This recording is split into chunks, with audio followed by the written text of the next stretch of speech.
And welcome back to Curse of Strahd, Twice Bitten, everyone. The show where 5 DMs take on D&D's top Gothic horror campaign. I'm Dragnacarta, and it has been a pleasure to be your host and DM for this campaign. We're off to a great start, everybody. It has been it really has been. It's been an experience, I'll say that. Man. Oh my god. Can I be the pest that right away asks if we level up? Oh, obviously. Oh, thank god. You killed Strahd von fucking Zarevich. You get a level up. Okay, so we're level 20 now? Is that right? You may have one level as a treat. Yes, and that level is level 20. I'm glad you came to this. Yeah, thank you. It's awesome of you to shake us right there. God. Look, we're never playing these. We might. It doesn't matter. We can be level 40 for all the impact it has on the world. Let's just be 40. Just cast Earthquake and just sweep Barovia into the abyss. Fuck you, Strahd. Well, I don't think that's... I expected for this session to end in a demolition derby, but you know what? Who knows? In any case, y'all made it over the hump. Congratulations. And I think it's time to find out what's on the other side, don't you? Yeah. Oof, Is it? Indeed. I'm afraid. Don't worry about it. I think it's going to be a nice, relaxing, chill session. You know, lo-fi vibes for vampires and bats kind of thing, you know? No emotions. None whatsoever. Exactly. With that said, I think it's time for us to dive in and get started, for the last time, with Curse of Strahd, Twice Bitten.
And welcome back, everyone. Last we left off, then, on Curse of Strahd, Twice Bitten. Traversing the dark, unhallowed corridors of Castle Ravenloft from the crypts below where they had left Casimir Velikov, their Dusk Elf traveling companion and mage, in a crypt after an untimely betrayal, the companions ascended through the castle, navigating traps and monsters, and using profane knowledge to uncover treasures and items of power for use in their battle against Strahd.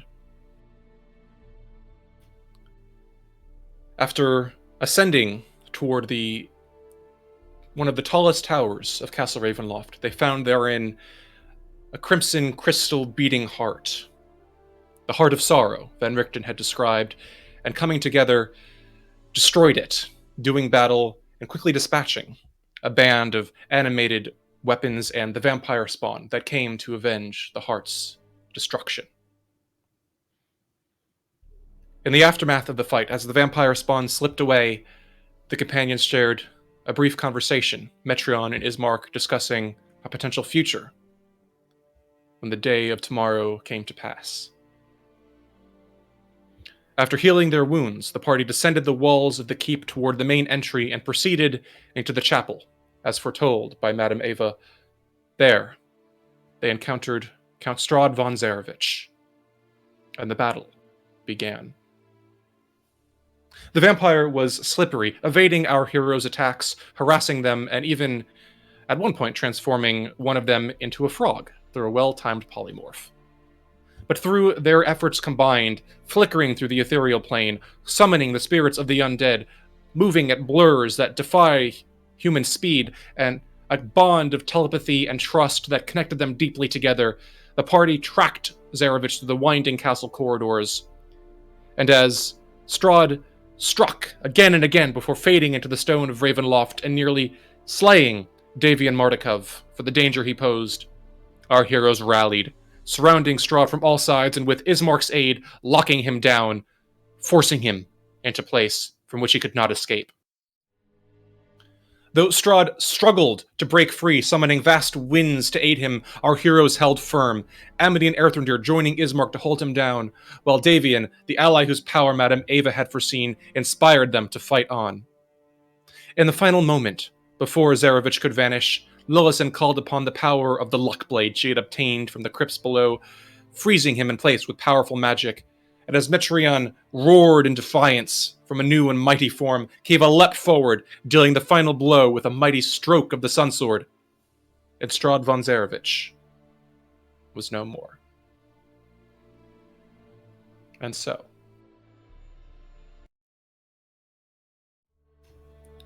you find yourself standing at the center of the old, dark, and dusty hall, the final crumblings of ash whispering across the dark stone corridor, where but moments before, the dark and defiant and tyrannical face of Strahd von Zarevich stood, now only the remnants that he leaves behind. There is quiet.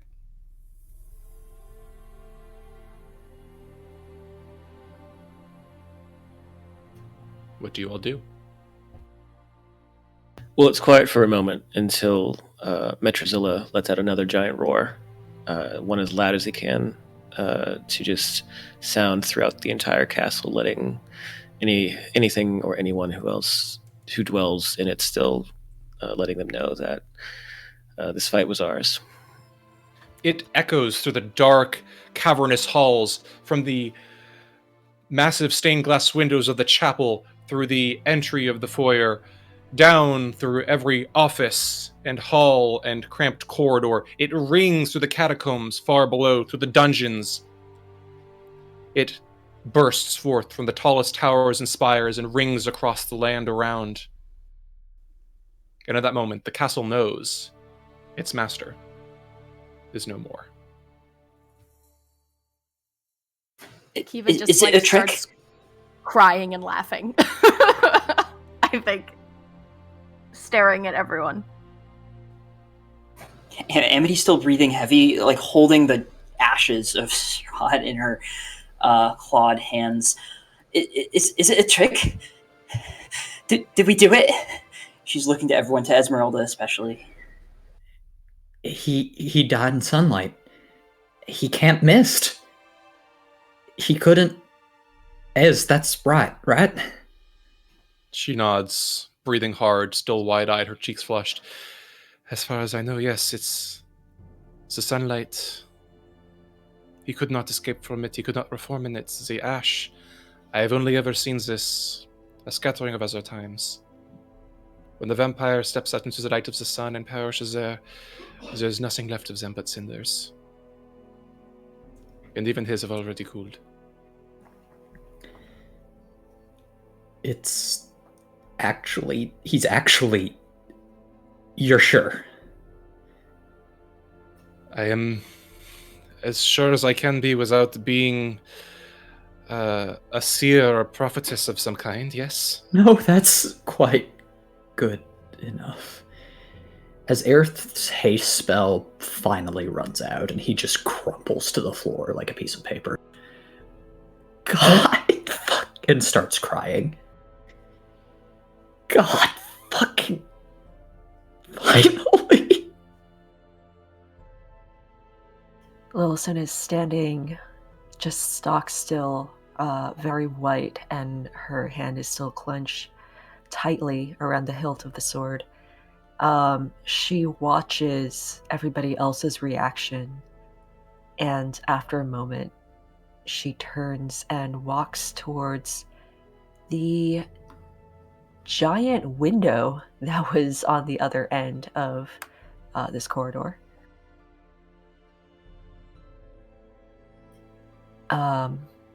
And just pauses in front of it. If lightning is still going, every so often illuminating her form as she just stares out into the rain. It is very so often thunder, crackling, rumbling, but it might just be your imagination or a trick of the eye, but the flashes seem to be getting farther and farther away from the castle, the thunder ever so slightly becoming more distant every moment.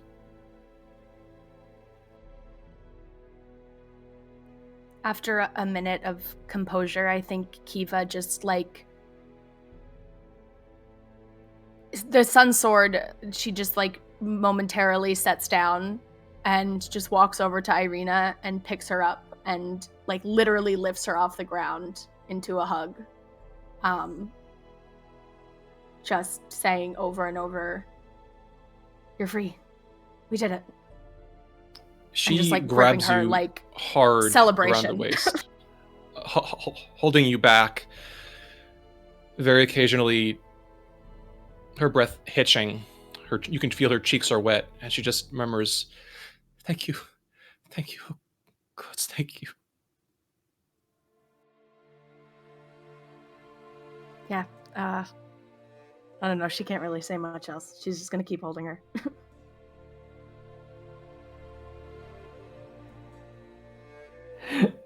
Metrozilla's gonna go ahead and walk up behind Lillison at the window and just sort of flare his nostrils and huff and look at her. Does she react at all? She looks at him. How big is he right now? I'm Metrozilla, baby. I'm the size of a T-Rex. Yeah, how big is that? Oh, I don't know, 15 feet tall. I don't know. But hunched down because of the corridors. She is just going to look at him for a while and then reach up and gently pat Metrozilla face if he's going to let her do that. Yeah, he will. Pat, pat. He kind of looks to you and then looks back at the others and does this thing with his neck where he is almost tilting his head back to signal towards his back.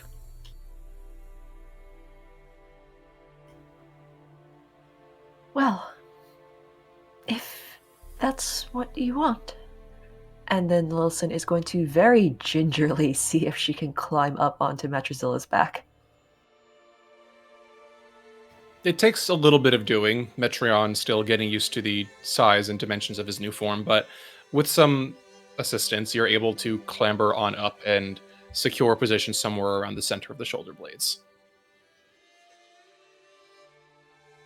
And I'd say once she's on, he looks back at her as best as he can, and even though his body is different, his eyes still have the same sort of mischievous glint to them, and his eyes narrow a bit, and he gives this sort of light roar back at the others before charging towards the window and jumping out.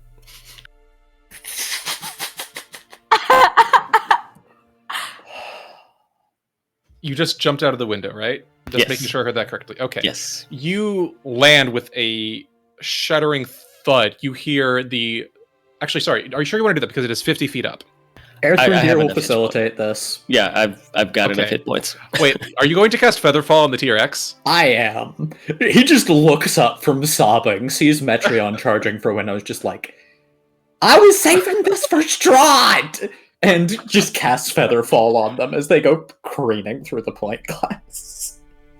So, Metron, you're all set for this beautiful, fucking earth-shaking superhero landing, and this elf has the absolute impudence to make you float down through the air like a literal lizard fairy godmother. Yeah, no, very gently on the ground. He's definitely like kicking his legs in the air, like trying to fight it, and like he tried still being conscious of the Lillison on his back, but like just trying to not like embrace this like fluttery falling feeling that he has. Like he wanted to just like have this moment, but it's like, and then he just kind of submits to it and then like floats down with Lillison on his back. You touch down gracefully into the courtyard below.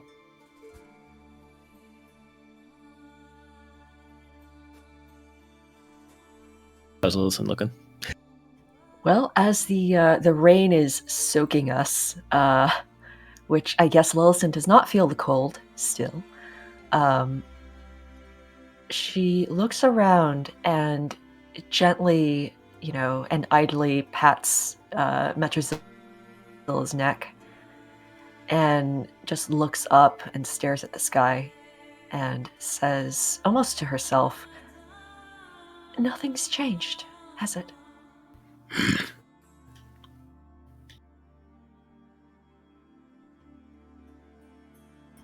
Did you want to leave?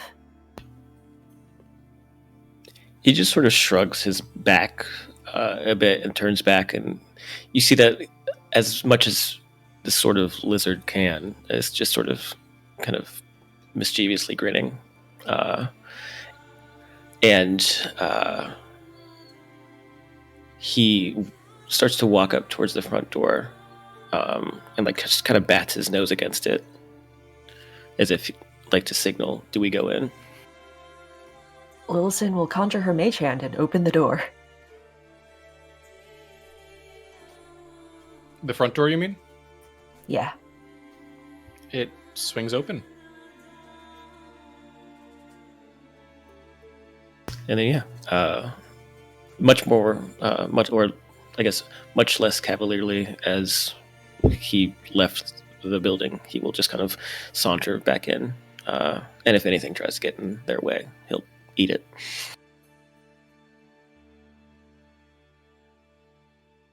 All right. As far as you can tell, nothing seems to be getting in your way. You're able to rejoin the others, though it is a bit of difficulty to fit up the stairs this time, but you manage it. Yeah, and he's just going to be as reckless as possible, just like knocking over things with his tail and defacing anything that he can on the way up. For sure.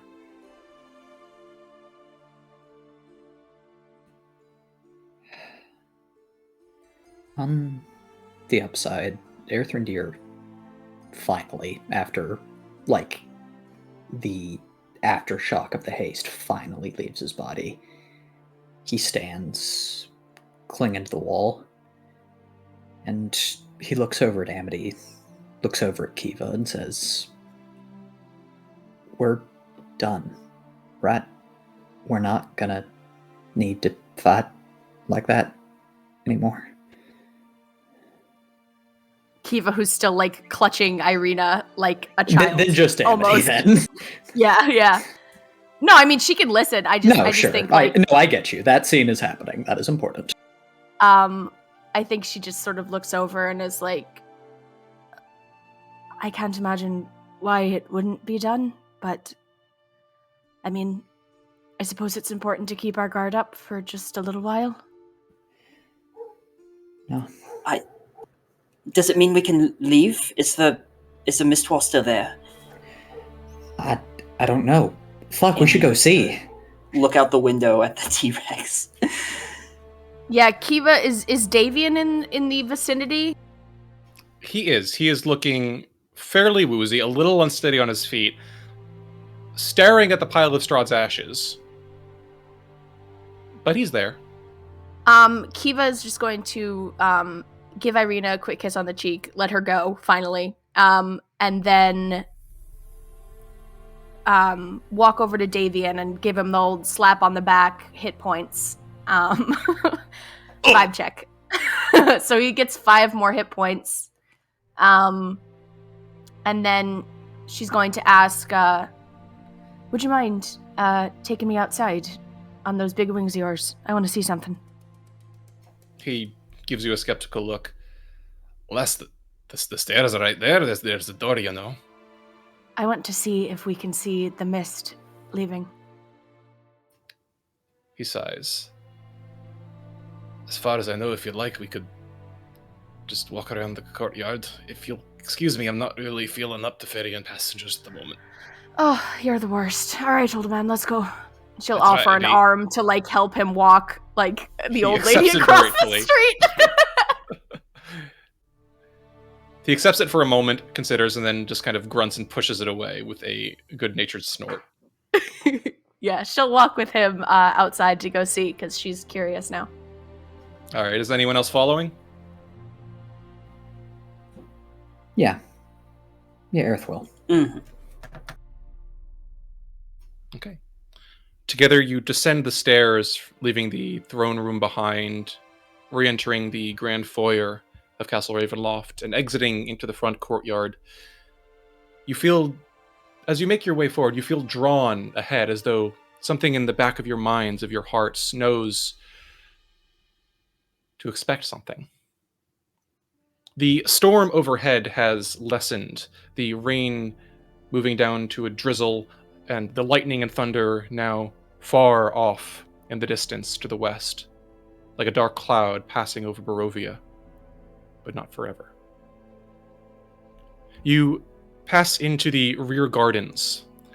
Looking behind, you can see the blown-out windows of the chapel from where spells and clashes had destroyed so much of the architectural work, and turn eastward, passing through the gates toward the overlook, where once, what feels like forever ago, you descended down to enter the catacombs of Ravenloft on your final venture to slay the vampire of the castle. As you step forward, you see the outbuildings on either side, the familiar carved cobblestone pavilion leading ahead, and the gargoyles carved into the railing of the overlook that looks down over the land below. And as you do, the drizzle, already so faint, pitter-patters to a stop, leaving the puddles glinting ever so faintly in the gray, growing light. And in that moment, you realize that morning has arrived once more. And as you look down, you can see that thick clouds fill the sky. And through the chilly morning mists, the land of Barovia is visible far below.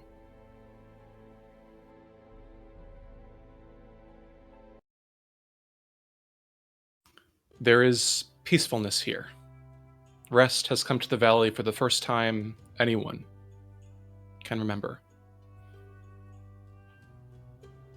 And as you stand there, on the overlook, looking down over the small village of Barovia below you, the mists slowly drifting across the land, a light flashes behind you.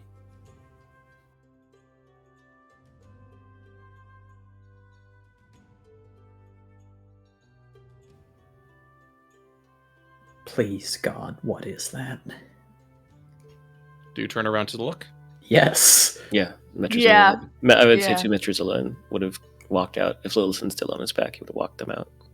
All right. Wheeling around, you see not the man that you had feared, but a stately man, a being of flesh and blood, in shining armor and a flapping cape. His countenance shows great strength of will, yet the forcefulness of his presence is tempered by his calm, sad eyes.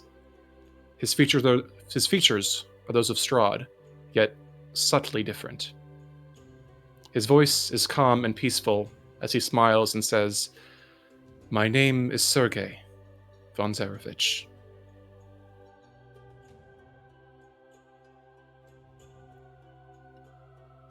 Kiva just looks over at Earthrendir and Amity and is like, what the fuck?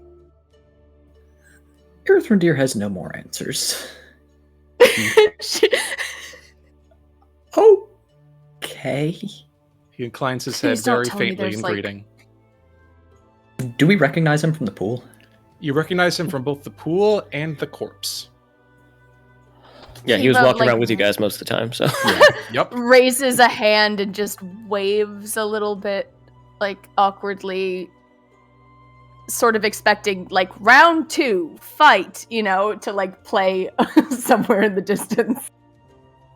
He chuckles quietly. Fear not. I know I must resemble my older brother by more than a tad, but I have come not to bring war back into your lives. Only gratitude. Metron roars at him very loudly. You actually roar forward, just your terrible breath blowing his hair back, spittle flying through the air. He blinks and then begins to laugh, shaking his head. Well, it certainly seems as though the salvation of this land was in good hands then, or teeth, as it were. What are you? You're not a ghost, He nods. but you're not alive. He tilts his head very faintly, and his smile twitches, his eyes looking not unkind as he says, "You would be correct on both counts there. Call me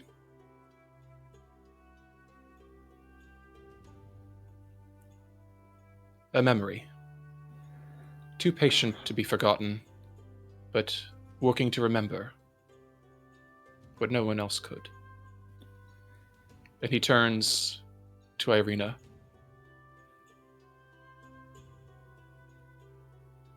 Tatiana, the time is at hand to rest.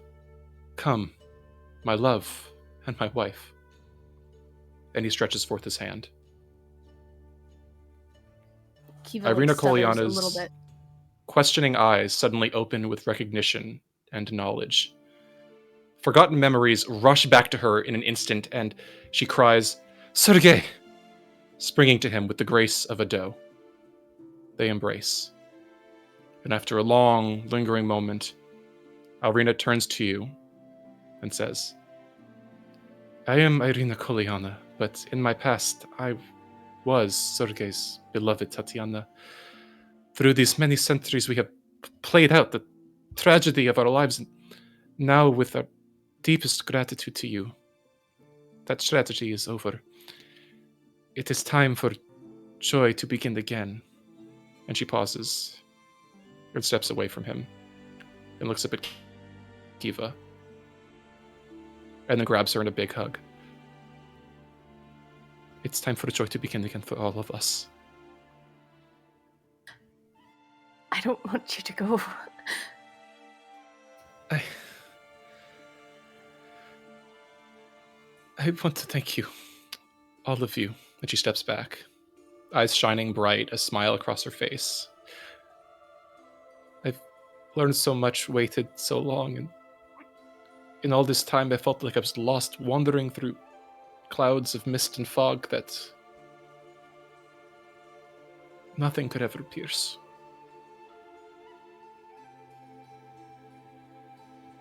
But because of you, you brought something back to Barovia. You brought something back to me, to all of us.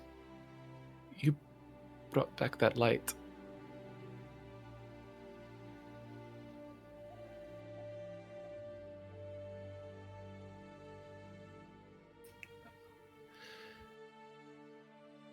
And know this, and she turns back to Kiva.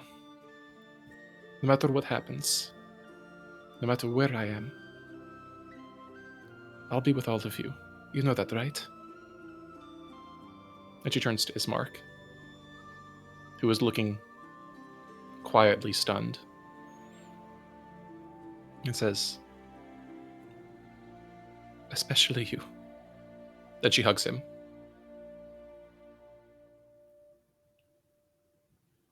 He stutters for a moment and then says, "This is it, and this is who you were looking for. This is..." He swallows.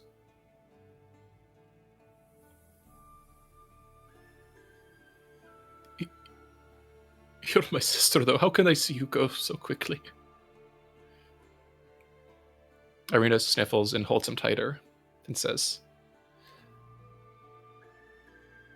I am who I was, but I'm also who I am. No matter where I am or where you are, you will always be my brother. And whether I'm Irina or Tatiana, that will not change. You're going to be so great. As Burgomaster, as a leader of our people. You've worked your whole life to slay the darkness in the castle. Now you're going to be one of the ones who get to put everything back together. And he hugs her, holding her tight, both of them quietly crying.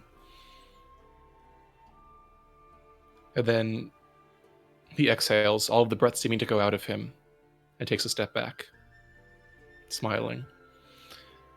If this is what you want, then I'm happy for you.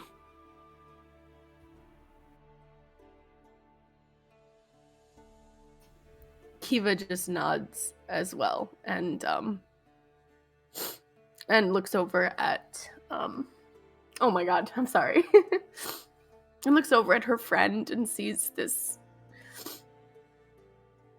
just incredible, strong woman who finally gets to rest. And just hugs her again. And says, I am never going to forget you. And I'll tell everyone how strong you are. Not if I tell everyone about you first. And she just looks over at Sergei and says, you take care of her. And He make nods. sure that neither of you end up in this place again. He nods again, a touch of sadness reaching his eyes. I will do all that was within my power, and even that beyond, if I can. But truth be told, from what she's learned and from what you've taught her, how you've helped her grow and what she's become, it may be that she protects me as much as I may attempt to protect her in turn. Thank you for Good helping man. her and watching her and guiding her for all this way. I'd do it again in a heartbeat.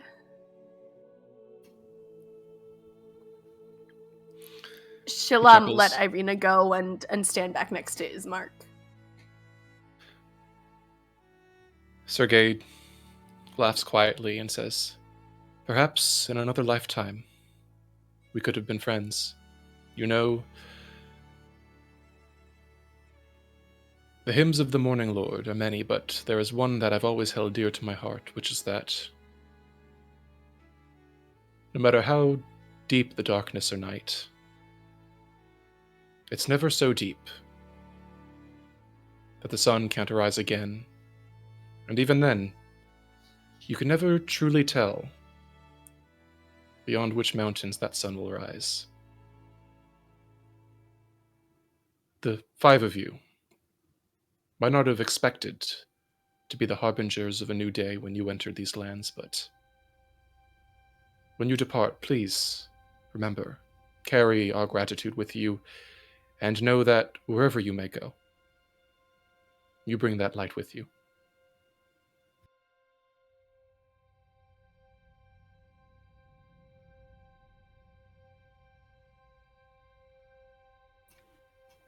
He turns to Irina, unless anyone wants to respond.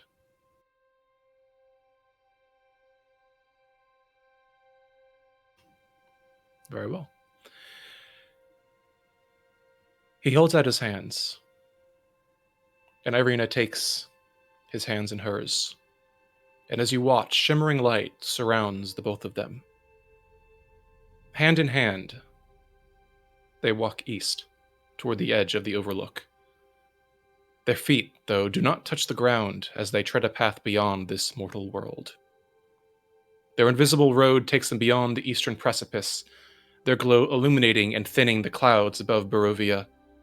And then the clouds suddenly break open, letting shafts of glorious sunlight flood through, and in the valley below, the strange fog dissolves. Barovia is free once more.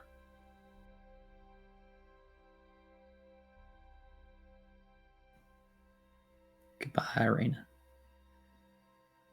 I'm gonna miss you.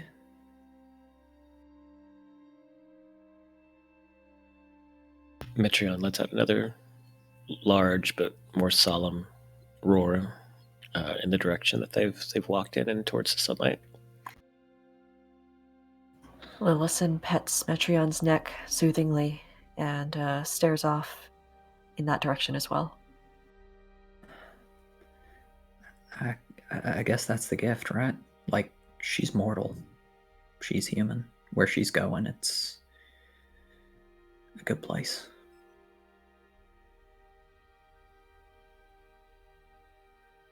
Just wish it weren't so soon.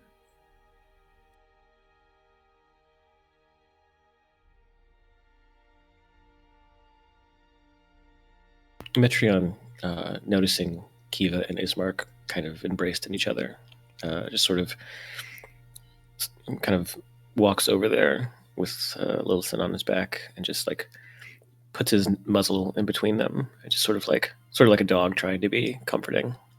Just tries to show them, the both of them, affection. Kiva's definitely still crying because I am, and realism is fun. And she just sort of nuzzles back into your face.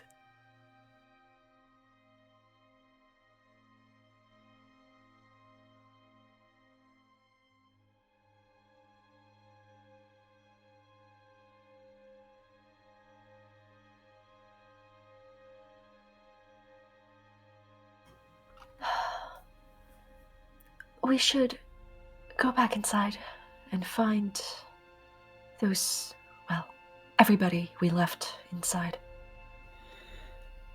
Right. Right. Just a little longer. I'd forgotten what it felt like. As he stretches his arms out to the sun, get glinting off his hair like gold.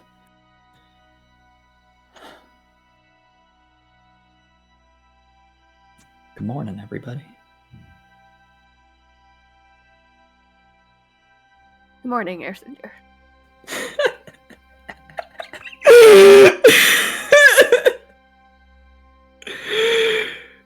God fucking damn it.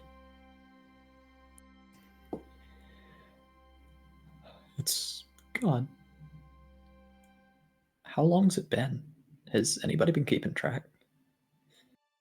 I have. It is currently the 14th of Neaver, and you began this adventure on the 23rd of October, which makes it 23 days, I believe. 3 weeks. Feels like years. Feels like 2. Like a lifetime. We're never going to stop making that joke. Nor should we.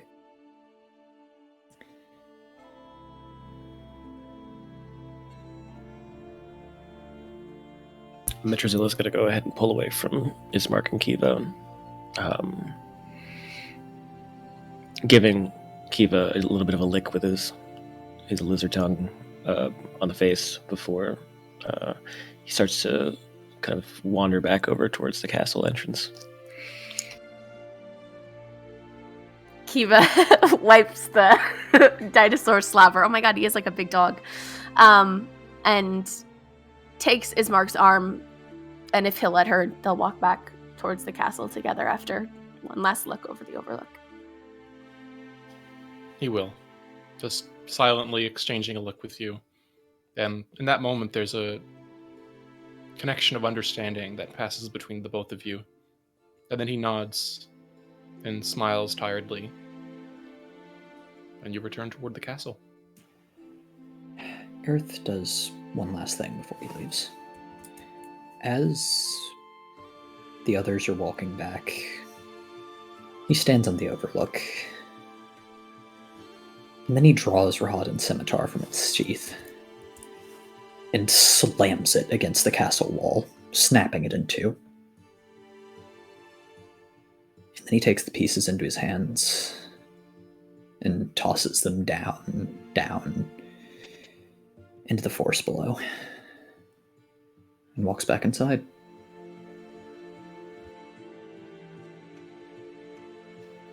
And inside, the group of you return. Where are you heading first?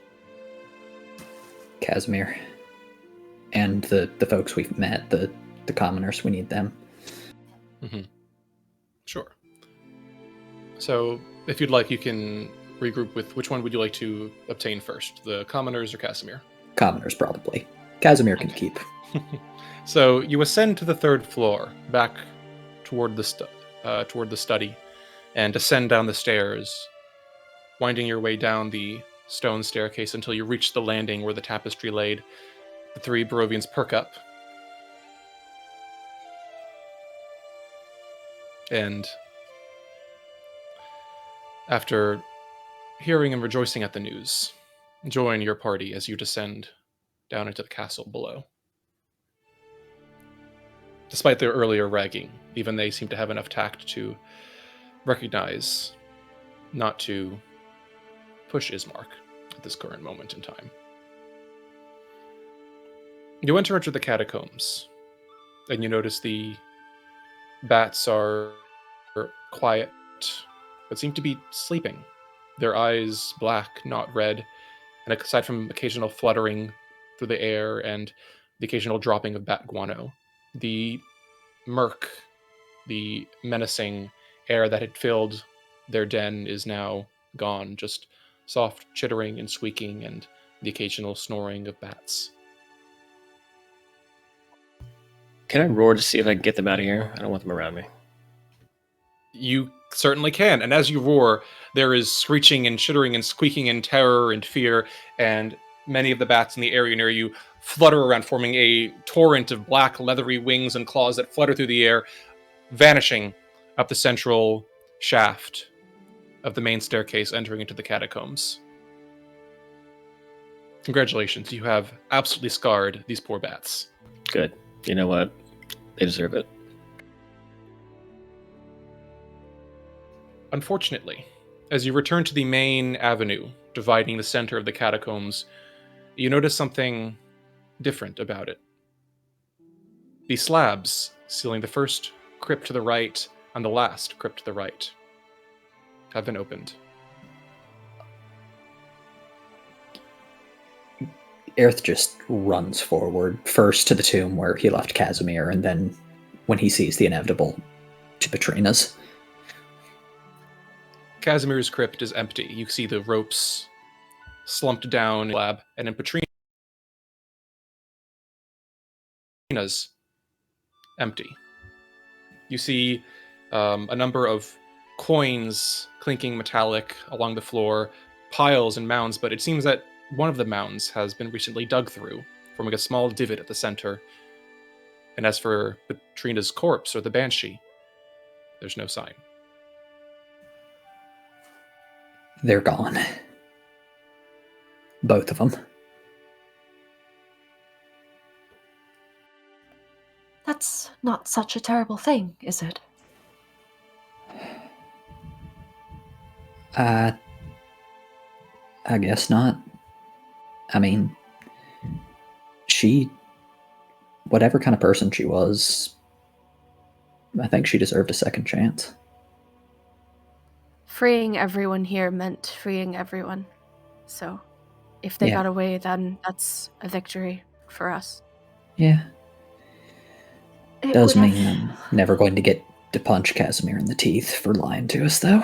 I was going to say it would have been nice to talk things through and sort misunderstandings out, but whatever impression they walk away with us of, well, it wasn't like the last impression we left on him was going to be smoothed away that easily anyway. In that case, I hope they're far fucking away. Out in the sun.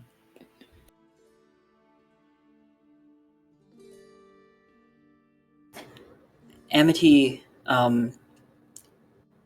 grasps finally the hand of the ghost she had summoned earlier and says, "Thank you for your help. You're free now." And beckons it, I guess, to wherever it wants to do. The spirit inclines their head, smiling peacefully, and vanishes in a glimmer of shimmering light.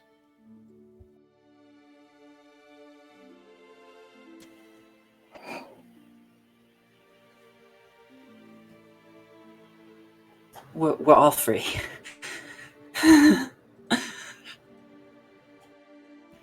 Yeah. Oh god. Wait, holy shit! And Aerith just dumps his backpack on the ground and starts scrambling through it for something utterly frantic. The sending stone, right? Yeah, no, fuck, where the fuck did I put it? Okay, and he finally pulls out a tiny black stone with gold around the edges and a string looped through it. And as he's about to, like, talk into it, he just pauses, kind of frozen, staring at the others. I'm almost afraid. Kiva just gives him a comforting nod, like you can do it. Ooh, I am going to need to compose these 25 words carefully. Fuck it. And he squeezes the stone. Hey, Muriel. It's Ari. Alive. Was stuck in a hellscape for weeks. Gonna be okay. Missed you. Coming back home soon, but not to stay. Respond when you can. Love ya. There's a heartbeat that goes by, and then an instant response. Ari, what the fucking hells? You're actually... Upland thought you were dead, you fucking idiot. Glad to hear you're alive. I'll look forward to seeing you. We'll roll out the welcome wagon. See you soon. She was keeping it on her. Just in case. Oh, God bless that fucking woman. She's gonna punch me in the throat.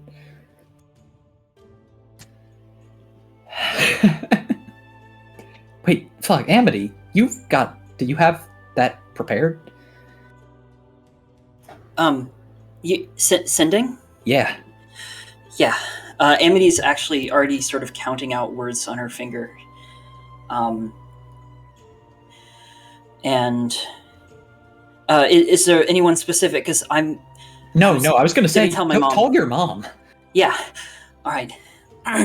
And Amity sends the following 25-word message to her mom back home. Right. Mom, Amity here. Something scary happened, but I'm fine. Amazing, actually.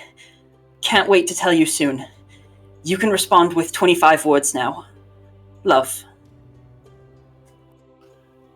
Again, there's a heartbeat of a pause, and then you hear, "My word, love, is that you talking? Goodness me, that's a lovely trick. I'm glad to hear you're well. What do you mean, only 25? And then it stops. Giggles. Oh. Earth has a thought all of a sudden. Hey, MD. You want to meet my parents? Yeah. I know it's a little sudden, a lot of pressure, but if you want, I'd appreciate it. I most certainly do. Do you want to meet mine? Oh God, yes. I want to meet your whole family. God. Oh, they're gonna love you. Yes, Metreon. Do you have something in your throat? Not currently, no. Maybe later. But Lillison just sort of like kicks herself away from Metreon as he stops being a T-Rex. Kiva just nudges Ismark with a good-natured smile.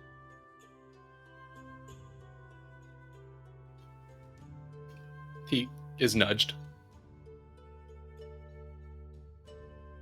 What? She does. Once Metreon is back, though, she does back away from Ismark and just in case someone wants to talk.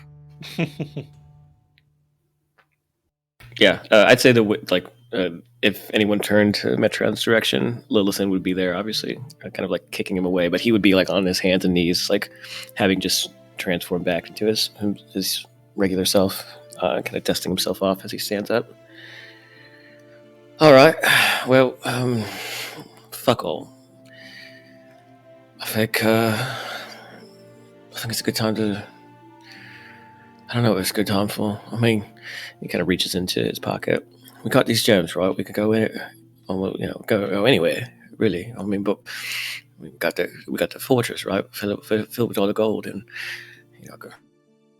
those books, and I mean, I say we just bleed this place dry. Yeah. A Tomorrow, novel idea. I need to sleep. We've been up 24 hours. Esmeralda nods, and it might be worth pointing out that given certain recent tragic events, we don't currently have a means of... I mean, if you're looking to transport the gold, that's all well and good, but the books might take a little more doing. We will buy a mat wagon. We will commission 100 wagons. Well, in that case... I mean, I You could might want just to, strap him to my back too, not in this form, obviously. I could be a beast of burden. I mean, it's not the first time. I would not put it past you to let us put all those books on your back and then for you to jump dramatically off a cliff or roll around in the mud or something. Nah, those are valuable. He's not going to waste precious loot like that. Would you bet on that? Not kinda much shrugs money. Not in much Lilith's money. direction. She's got a point. Sleep first. Then, we should go through his library and see which ones we can't bear not to take with us. We ain't sleeping here, right? Because I don't want to be Oh, in this God, castle no. as much as possible. Although I do As have a horrible thought. Well, How do we get out? that's what I mean. We got these gems, right? We can go. Oh, right. We can theoretically go to the abbey. The We hourglass. go to the temple, right? The mountain. You are not proposing many enticing destinations. I'm just saying what I remember. I don't remember any of them. Is there one of those that gets us back to our friends at the inn? Is there a gem for None Valaki, that I saw. Valakai? Well, wasn't the green one? It said something about something, right? It's where the coffins hide, but you don't think that's, Strahd Sergei's coffin? Yeah, that'd make Yeah. the most sense. I think Well, one of them was the Master's tomb. Point being, I vote we walk. Or take the gem to Kresk and then walk from there. Oh, I'm not walking all the way from Kresk. Well, Listen, if the green one just takes us back to where we are, then it's we know that's where it goes. We just keep the gem. Sell and it. if it takes you back to one of the coffins with the ghouls in them, Esmeralda looks thoughtful. It is true, but it is, Zarevich had to be able to get to the church for the attack somehow, and by Lilith's account, he has traversed through Valaki in remarkable speed on multiple occasions. I would not be surprised if at least one of those gems made their way there, and we do know that there is a coffin shop in Valaki. huh. Thank you, Ace. Thank you. Brilliant, Voice of reason. beautiful woman. Yes, let's try that one then. I just always assumed he was shapeshifting into one of those really fast bats. That is a lot of miles to cover. Yeah, but no, you don't get it. Like some bats in a is dive can The just flying get speed of a bat. Listen, you An guys unladen can figure it bat. out. I want to take a nap. Let's go. But Well, what if I wanted to sleep in the castle? Tomorrow. You What? are not sleeping here alone. No, wait. Why do you want to sleep here? You've never wanted to sleep in a castle? not one that was going to be my untimely demise. Well, I mean, I want to go back up and get that nice ruby from around his chest, and I wouldn't mind sleeping in his castle, because it's ours now. So, you know. Spoils of victory and all that. People are sick. Yeah, I'm with Metreon. I mean, sure, maybe, listen, maybe. I mean, there is a nice couch in the study, right? Maybe I could kick up my feet there. But listen, and then he kind of looks a little bit towards Ismark before looking back at the others. I've got things I want to do tonight, and right. Environments for place for things. There are plenty of rooms in this castle, you pervert. Oh, pervert! Listen, all right, you know what? Fine. Look, there's still blankets in the attic. You'll be great. Listen, fine. You want to sleep in the castle? Fine. Let's what's it called? Rochambeau for it. What? Rochambeau is like what's it called? Parchment paper shears. Oh, yeah, okay. Yeah. Don't I teach you anything where you come from? Go.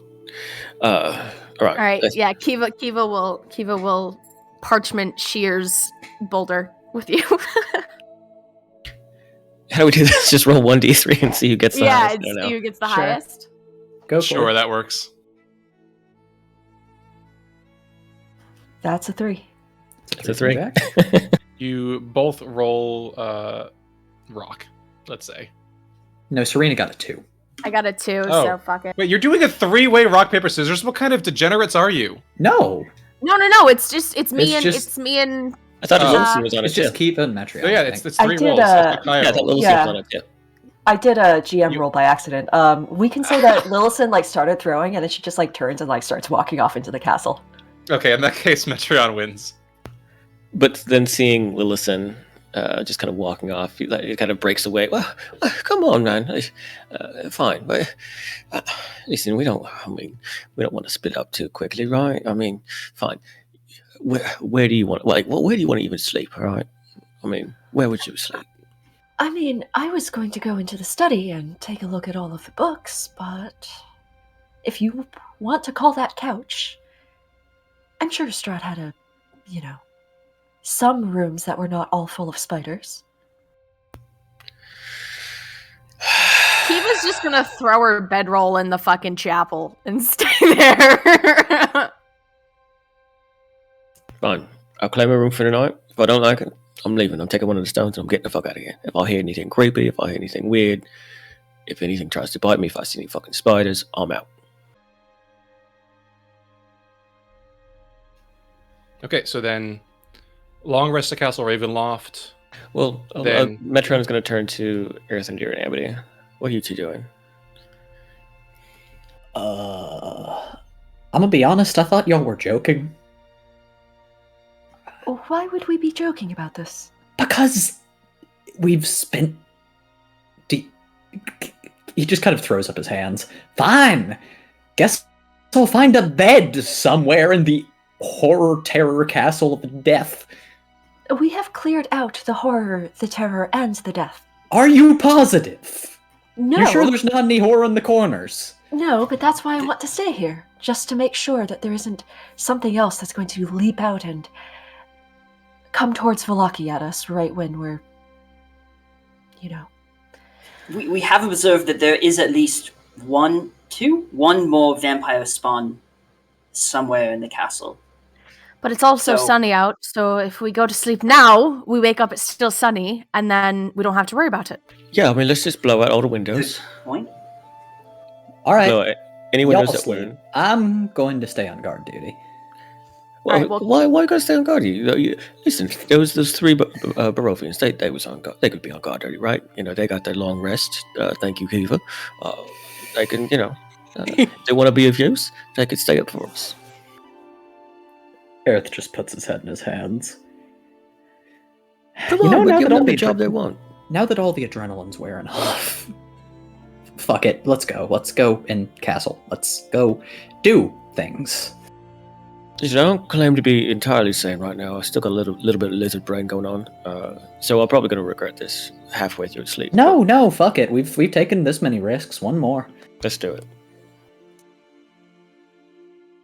And that is all Earth has to say about the matter. Yeah, Kiva's just gonna set up her bedroll in the chapel after liberating Strahd from his jewel, and we'll also suggest to Esmeralda that, could share a pillow or something. I don't know. Esmeralda waggles her eyebrows at that, but then laughs and joins you in making whatever camp you can in the wreckage of the castle chapel. Incredible. Blanket fort! Metron is going to go ahead and blow out the windows with Eldritch Blasts, just so that sun is pouring into that place, so that if anything tries to come in. And I'll say that any room that has windows on the way up to the chapel, he's going to do that too. Okay. It'll be drafty, but at least it'll be bright. All right, so you're going to take a long rest. Just to confirm the itinerary, take a long rest, stay on guard, and then take a little while to explore, loot the castle, anything interesting, then see if you can take the brazier back to Vallaki. Correct? Yep. That's the idea? Yeah. Okay. The chapel makes for an uncomfortable but certainly functional place to stay. You're able to clear away some of the worst of the debris and broken pews, the cobwebs and dust of centuries that had lain there, and the corpse that is still there. And make a reasonably usable campsite just off to the side, just out of the way of the sunlight, in case you need to get some shut-eye without morning light shining onto your faces. Or, if you like it that way, you have been without vitamin D for literally more than 3 weeks. No one would blame you. A few of you take watch, rotating, keeping an eye out onto the once unhallowed corridors and halls of the castle, watching the grounds. At one point, Earthrendir, while taking watch, you do think you notice a strange silhouette clinging to a shadowed part of one of the upper castle spires before vanishing back into an upper tower far away from your direction. But your watch otherwise passes uneventfully, and your rest comes to an end. You feel relatively reinvigorated. It seems that none of the inhabitants of the castle had thought to or dared to intrude upon you during this time. It's now around early-ish mid-afternoon. What would you like to do? Actually, I know what you'd like to do. You'd like to explore, unless there's anything else that you would like to do after finishing your rest. No, but I would say that wherever Ismark is, Metron will kind of sidle up beside him and just pass out with him. Pass out you shall. After finishing your rest, the group of you come together and do your best to spend an hour or 3 roaming the castle, seeing if there's anything that you've missed, anything of note, anything of value. Ascending to the 3rd floor of the castle, you do your best to pick up any of the gold and silver, gems, any items that you had missed, including along the way what seems to be a magical instrument of the bards, a DOS lute, in the upper dining chamber that Amity or Earthendew are welcome to take hold of as they choose. You find a number of... Yes? Can Aerith have found this during the rest? If he would have liked to, yes. Then that is absolutely what y'all wake up to. Just strumming the DOS lute. You know it. Just jamming out. Yeah. All right. Continue, I'm sorry. On the 1st and 2nd floor, you don't find too much of note, though listen, as you peer into one of the chambers on the 2nd floor, you find a room lined with dusty scrolls and tomes, with more scrolls and books on the floor around 4 heavy wooden chests fitted with sturdy iron locks. You can see in the center of the clutter a great black desk with a figure crouching atop a stool there, scratching on a seemingly endless scroll of paper with a dry quill pen. As you enter, the figure looks toward you, and you see it is a balding man with long white hair along the sides of his head and mutton chops that lead down to a magnificent mustache. He has liver spots and wrinkles across his face, but his eyes are somewhat wary, a pinkish white necktie around his neck, and a clean white tunic and simple brown vest. As he grunts and says, "Oh, Who's that? Is oh, just one of the guests. Is there a reason you're bothering me? Good morning. I believe you're... My name is Leif Lipsige, the king's accountant. And who the bloody hells are you? Ah, I am Lillison Winterstar, and I believe you have just been unemployed. His eyebrows go up. He blinks. And then for a moment he notices the sunlight streaming into the throne room behind you. Oh. He looks very briefly glum. I don't suppose that means that my benefits will continue then. What sort of benefits were you, being offered? He lays his hands on the table, indicating the parchment in front of him.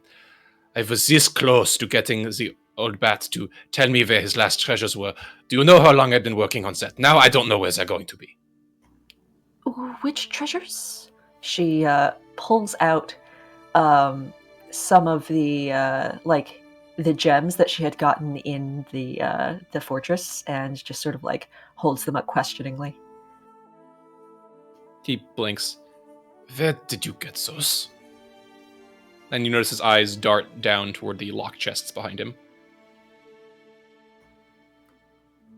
Let's just say, the castle is currently without an owner. Would you like to become otherwise employed? He blinks. If you would be in the market for an accountant, I do believe that I would not be opposed to continuing the work. Oh, yes, certainly. I mean, at the very least, we do need somebody to tally up what it is that we find here. And of course, after that, would you like, a little change of scenery, perhaps? I don't think any of us are going to stay here in Barovia. He narrows his eyes toward you. When you say tally everything, do you mean everything in the castle? Well, not everything. Just everything of value. Oh, well, in that case, that is fine. And he holds out his hand, and you notice a little jangling from his leg, and you look down and you see an ankle collar and a chain that goes toward the edge of the desk, and he smiles in a very awkward sort of way. The wrinkles around his face make you think he doesn't do that very often, and says, if that is the case, and you are willing to take on an old man with a very particular line of work, it would be my pleasure. I am happy to have the services of somebody so experienced in this line of work. And she's going to step forward and try to pick the locks, because she can do that. He watches you with amusement, and you open the lock chests, and you notice that 2 of them contain 10,000 copper pieces each. A third one contains 1,000 gold pieces, and the fourth one holds 500 platinum pieces. Oh, she was going to pick the locks that were chaining him down, but Yeah, let's... Yeah, don't stop, baby. Don't stop. And underneath the platinum pieces, you find an ancient tome with a blue cover with silver spirals set into the metallic cover, as well as gold swirls looking almost like the central staff of an Asclepius staff, with a blood red ruby set into the 4 corners, and a man with arms spread wide on either side. If you show this to Erthrindy, he would probably recognize it as a manual of bodily health.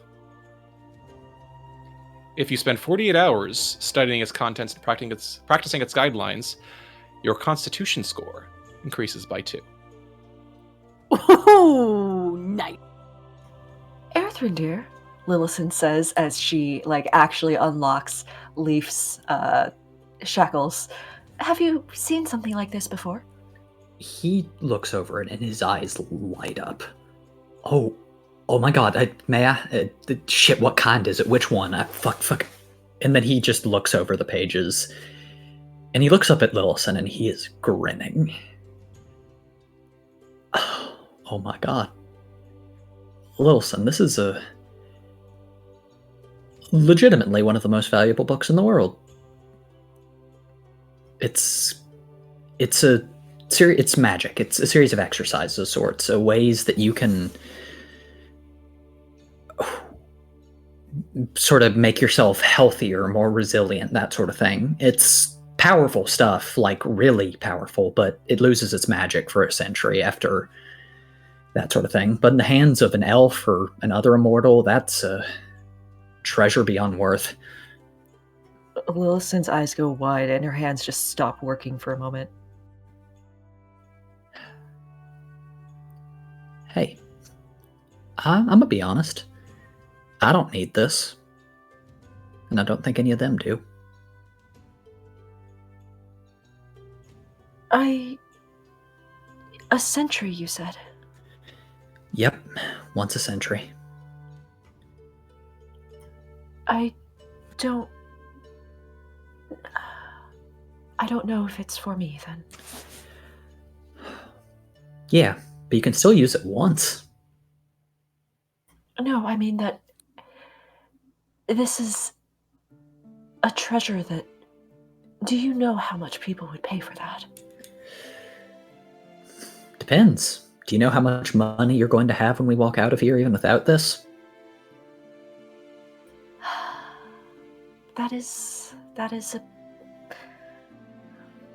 Also, if you're worried about going to waste or something, I will make an agreement to take this from you on your deathbed if you're really worried about it being squandered. That would help a lot, actually. Yes. Then yeah. If you do not achieve immortality, then I will make sure that this goes to where it's needed. To other... He kind of stops. To folks who would help. Lillison smiles at him, but the moment he said the word immortality, her eyes went sort of hooded for a moment, as if she had forgotten that was even an option, and has remembered and is now thinking about it. Aerith shudders. Well, and he presses the book into your hands. Good luck. Thank you. You said you just read it, and that's it? No, you do actually have to do the exercises, too. Oh, okay. She sets it down for a moment and continues freeing poor Mr. Lipsiege. Aerith will head out of the room and continue treasure hunting. Other items of note that you find throughout the castle. On the 3rd floor, Kiva, you open a closet and you find... Well, first off, the group of you find a bedchamber on the 3rd floor beyond the study, where you find a young woman named Gertruda, who appears to have been separated from her mother in the village of Barovia and seems very confused by the prospect of Strahd's disappearance, but with some persuading, you're able to have her join you. It's a bit concerning to think that she was functionally alone here for however length of time she was, but she agrees to accompany you, especially upon seeing Ismark. Beyond that chamber... Beyond, I know.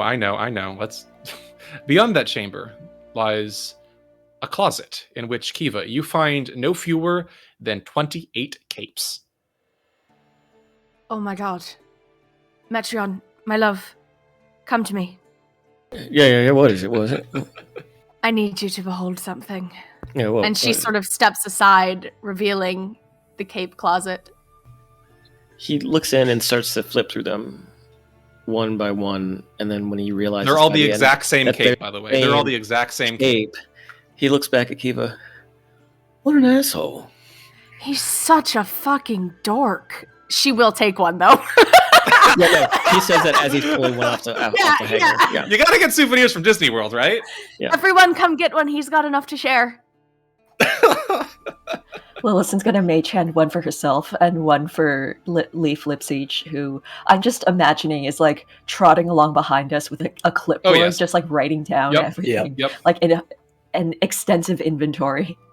Kiva That's exactly does what he's doing. Seductively drape one over Esmeralda's shoulders. Esmeralda snorts. A trophy of war, I see it.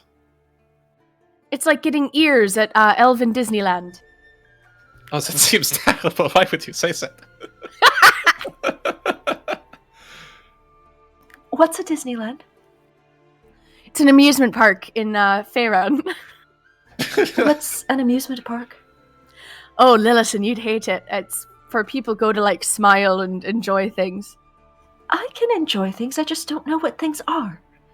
Well, we'll definitely have to make a visit because it's full of rides and screaming children and angry parents and overpriced food. A lot of that, so... That doesn't sound fun. Maybe I am not It's cut not out fun, for love. enjoying things. It's not. It's terrible.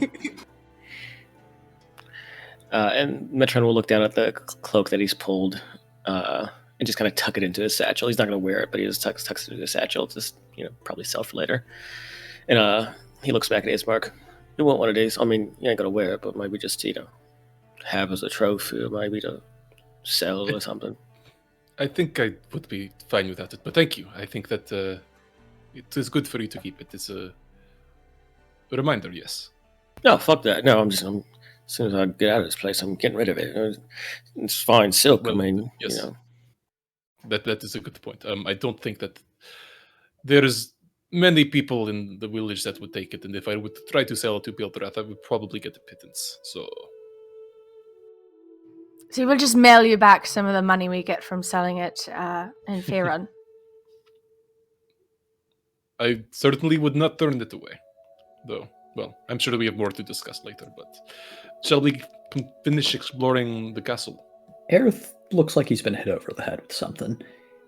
Y'all, I just had a thought. Where are we? Well, we're near the woods, right? I mean, No, we're not. Not geographically, we're not. Whew. You mean like where Barovia is in relationship to everybody else? Yeah, because this is not the climate near Neverwinter. Well, this is gonna be awkward.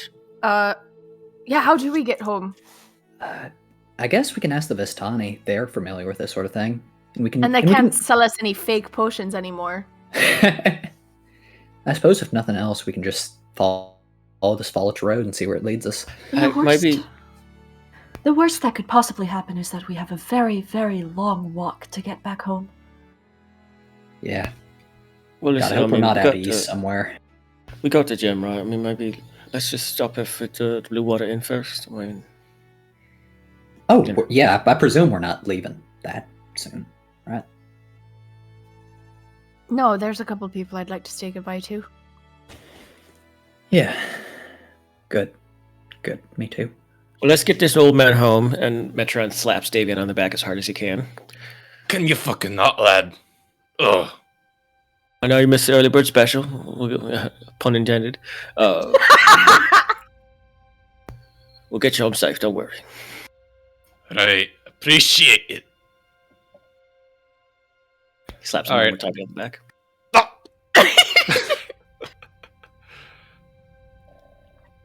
Well, all right. Are you going to finish up now, or do you want to take a look at some of the lower levels first before departing? Do like a light. I mean, if we're going to be here. All right. Brief ransacking montage. Yeah, we'll go through with a haste spell and enhance ability and see what we can do. We will also ask Leaf beforehand which places he does know there's stuff. Right, yeah, we have an accountant. Sure. So, with Leaf's assistance, you explore a number of areas. Just cutting to the chase, there's not really that much treasure lying around in random places. You do take a peek in a few different crypts that seem promising and uncover some money, some interesting items.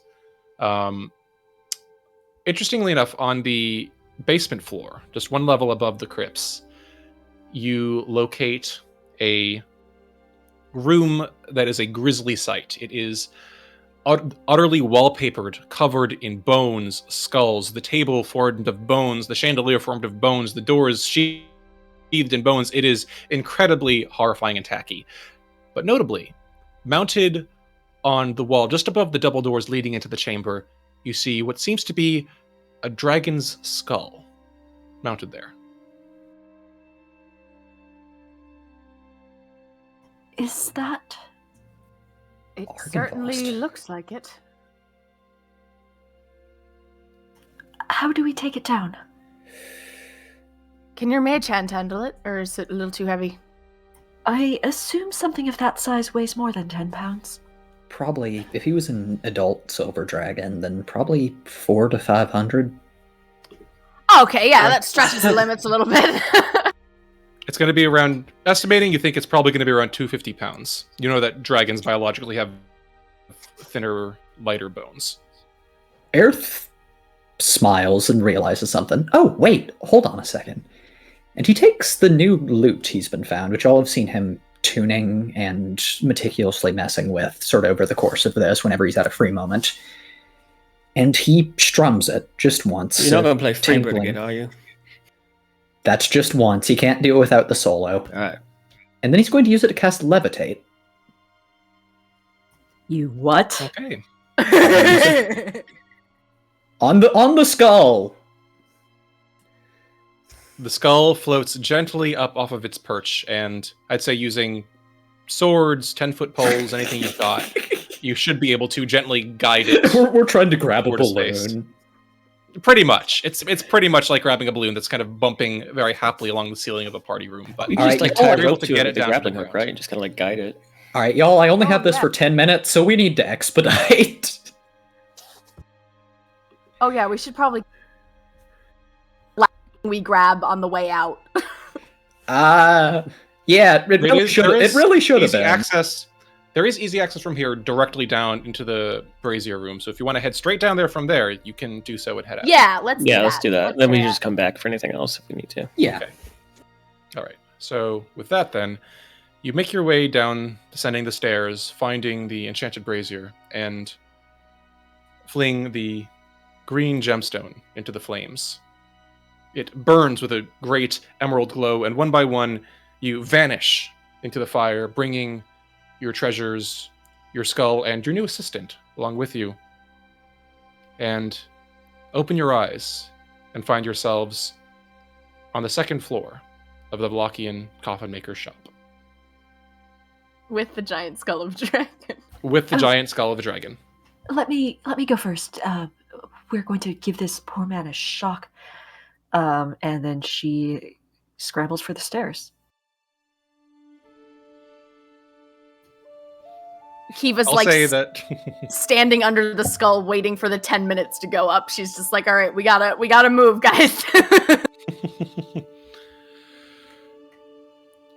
All right, so getting downstairs quickly, I'll just expedite things. You surprise Henrik, but pass him by, and you're able to return, we'll say, to the Blue Water Inn with your prize, which does plummet to the ground after around 3 blocks after leaving the Arasek dockyard.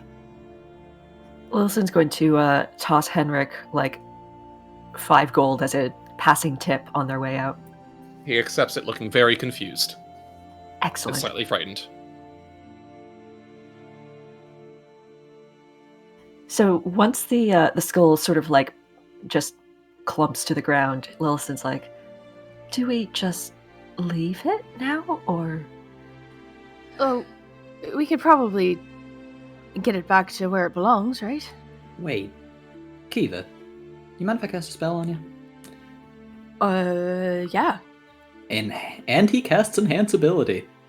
You now double your carrying capacity. You can hoist this fucker. Yeah, now this is easy for her now. She's good. Before this, she He could was hold drunk. 195 pounds, so this skull is literally nothing. Woo! Leg strength, baby. Beautiful. All right. So yeah, you are able to bring the skull with you to the Blue Water Inn if you so choose. What sort of Which I presume you're looks are we getting as we walk through Valaki? No one is really looking at you. They're too busy staring at the sky. Aww. Oh. Oh.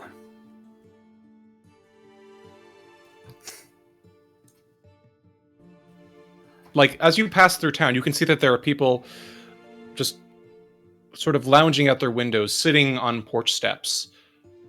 As you pass by the town square, you can see people just sitting in a ring around the edge of the fountain, speaking quietly, some looking up at the blue, sunlit sky overhead. They don't seem to have any time to spare any interest for some strange passersby. Some are crying, some are whispering, some are singing softly.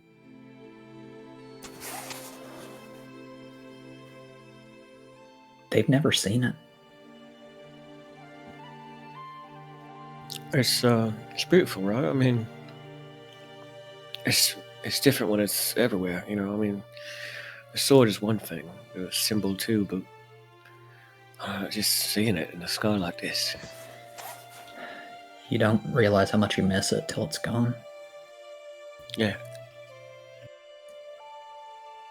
Amity shouts out to the nearest big group of townsfolk. Pass it on. Strahd is dead. Also, don't look directly at the bright thing. It'll hurt your eyes. Everyone goes sunblind because they're all just fucking staring at it. Oh my god. Love it. Does Farron have sunscreen? Oh no. Oh, Well, everyone's gonna be crispy in a little bit. Skin cancer. Oh no, that's fine. Everyone's gonna be fine. The real curse of Strahd was melanoma. Come to the Blue Water Inn in next day. This evening. Wait, when should we do? The thing when we were talking to let him. Oh, right, I got a new spell for it. Say this evening, then. What? We don't want to overwhelm the Mardikovs right away. Evening, Blue Water Inn, a reenactment of the Devil's Death. It's gonna be You great. get more than a few looks at that. Some disbelieving, some awestruck. You get the sense that you made yourselves heard a little bit. Good. Then Aerith seems to remember something. Looking over at Metreon, he digs into his bag and passes a small clay jug into his hand. Here, but if I don't give this to you now, I'll forget. The fuck is this? Say the word wine. He looks dubiously at it and you, and then very kind of shrinks his head down into the opening of the jug and just whispers, "Wine."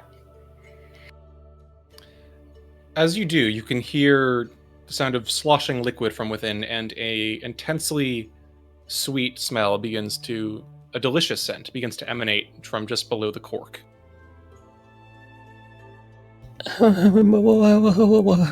And he starts to slosh it around in the jug itself, hearing the liquid, and just kind of opens it up and just sniffs it and lets it enter his nose and kind of swirls it around, letting it kind of aerate a bit before just slamming it back.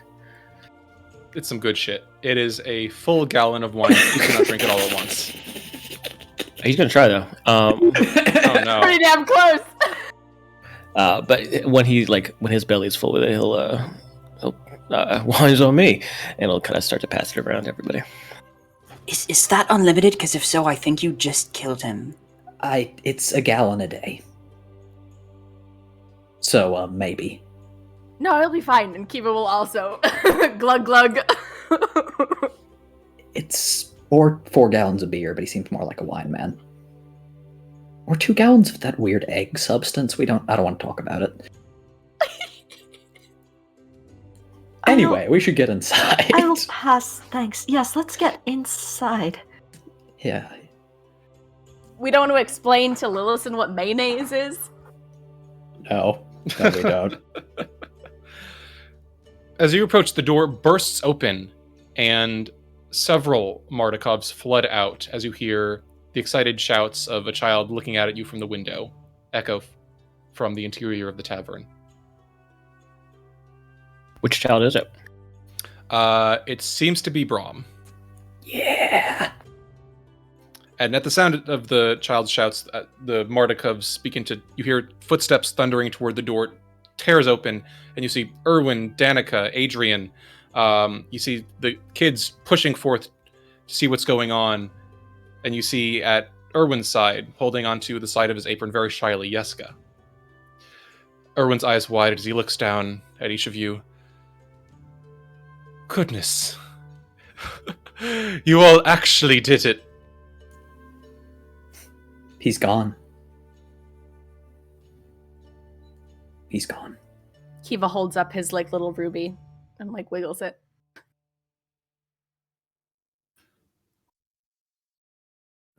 What are you all going to do now? Danica eyes it breathlessly and then shakes her head, laughing softly. It is difficult to say. I wish that we had some proper drink to celebrate, but we can certainly do our best to scrape together as food for a celebratory feast, yes? We've got a bit of things we've been relying on. That shouldn't be too much difficult. It sounds like a good dawn to me. And Metron saunters over, and as he does, kind of sloshing the jug, he kind of presses it into Erwin's chest, gives Danica a kiss on both cheeks, and then goes down to Yeska and just kind of like looks at him, smiles, a little bit of wine pulling up at his corner of his mouth. Aye, we did it, right? He nods shyly and then looks up at the sunlight and then grabs one of your legs in a hug and says quietly, he always said that it would look like that, but I didn't think that... Is that... Can he see us from it? Metron kind of rubs the top of his head and pulls him off a bit to sort of lift him onto his shoulders so that he can get a better view of the sky. He immediately looks up at the sun and then looks away, squinting, like, "Oh fuck, that was a bad idea." Yeah, no, you don't want to do that, love. It's gonna take some getting used to, but hopefully I ain't going away no time soon. Do the pink crystal glasses work as sunglasses? Hell yeah! All right, you're You're Eldrin John, yeah. baby. Totally. Come on. I mean, they look better on me, but I will let Yeska borrow them. Borrow. Kiva pulls aside Adrian, if she can. Yes. Yes, what is it? She's going to take the holy symbol off of her neck and sort of take his hands and with hers just put it in there and say, "This belongs to you and your family. And I can't think of anyone better to keep it safe. And just know that it really works. So, just in case." He looks at you wide-eyed and then nods, hurriedly tucking it away in a pocket of his cloak. "Yes, of course. We'll keep it safe, like we've always done. For, well, I hope that we won't need it, but there are still things out there, and the woods and the mountains that aren't quite so friendly, so... Are you sure you're not staying, then?" I have someone waiting for me. So, I might come back if that's possible. She sort of gives a look over at Ez, but she says, "I think I've done enough here, and it's time to go home." He nods. "Right, well, may the roads guide you to where you're looking to go, then." She gives him a big hug. He returns it, and then steps back with a small smile. Is there anything that anyone would like to do as you greet the Mardikovs and or make your way into the Blue Water Inn? Aerith's gonna find Amity- Victor. Or go ahead, you go first. Oh, no, just going upstairs and bringing Truffle down, making sure he's well fed. Okay, he's a little too well fed right now. He is very happy to see you, but yes. The prince returns! He looks very unhappy at the prospect of not receiving extra helpings of wolf jerky whenever he wants it. Spoiled little boy. Bless him. Yeah. Amity pets him, lets him see the sun. I guess he's seen it many, many times. Oh yes, he Yeah. wriggles out of your hands and oinks, running around in a little mud puddle extremely happily. And then he's just rolling around on the dirt, basking, warming his coat. He is a very happy piglet. Metron will actually let Yeska down, kind of feeling a little bit of like anxiousness in him, and we'll let him kind of go play with Truffle. He seems happy too, and the other children join them, and they begin chasing the piglet around the little courtyard in front of the inn, laughing as he snorts and snuffles, occasionally spraying them with mud as he shakes it off of his coat and, We seem to be having a hell of a time.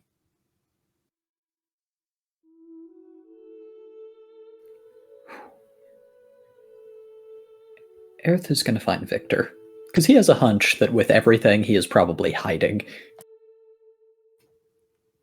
He's actually not. Oh, You find shit. him sitting in one corner of the tavern, looking very quietly, almost wistfully, out a window. As he hears you approach, he startles and looks up at you with eyes wide, and then settles back, relaxing very slightly into his chair. What aren't you doing outside? It's too bright out there, too warm. Well, then he looks a bit annoyed at himself for a moment. But then again, I suppose that's what I've been wishing for this whole time, so I suppose I can't complain. Yeah, you're gonna have to get... He settles down next to him. You're gonna have to get used to it, you know? The world out there, this happens every day. Oh, how horrid. You'd think that, but you get used to it. Just be careful about your sunburn. Pale as you are, you're gonna... He shakes it. Things to worry about later. But yeah. Wait, the sun can burn you? Oh, yes, it can. It's very... You have to be very why did we careful. ever want it back? That sounds terrible.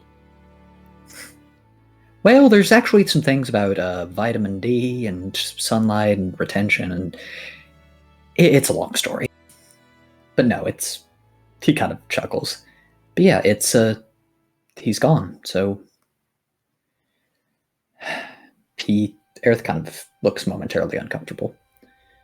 We'd talked about getting you to a college somewhere, or a place of learning. Is that still something you want to do? If it's out of here... He pauses, sitting back. You know, I learned magic in the first place because I wanted a way of getting out of this damn place, but I suppose now it's something that's kept me going.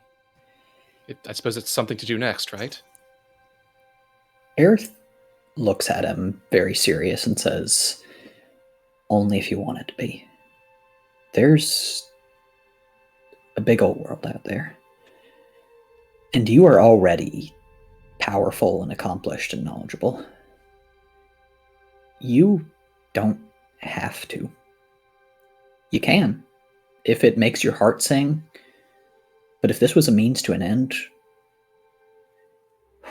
then well, you're free. You can follow your heart wherever it leads you. You hear a soft, almost creaky meow, and you look down and you see pushing its way out of the inside of his cloak a small skeletal cat.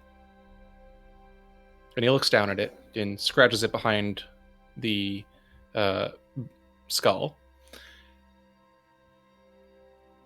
and hums to himself and says, well, I suppose it's something to try, and if I don't like it, well, I can just leave it. Yeah, you can. And honestly, like, the first few years, it's mostly prerequisites anyway, and honestly, uni would probably be a good place. They're used to dealing with folks from your situation who don't know how to, like, do laundry. No offense meant.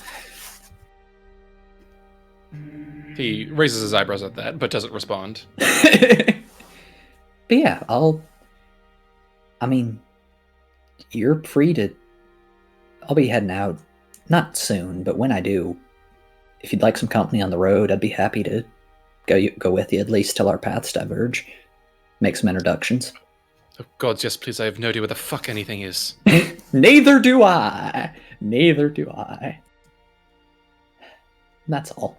He scratches the cat behind the ear, stands, and says, by the way, thanks for showing me your spell book way back when. Without it, I don't think I would have gotten out of here. He blinks. Of course, I think. Yes, very good. So, yes, good, yes. Take care, Victor. He just kind of mouths the words "take care," and then, after watching you go, glances back out the window and just leans forward on the palm of his hand and goes quiet. Oh, he's so awkward. I love him. That's all. All right.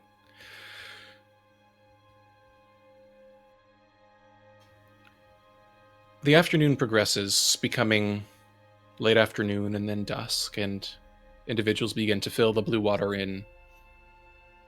The sounds of conversation begin to pick up.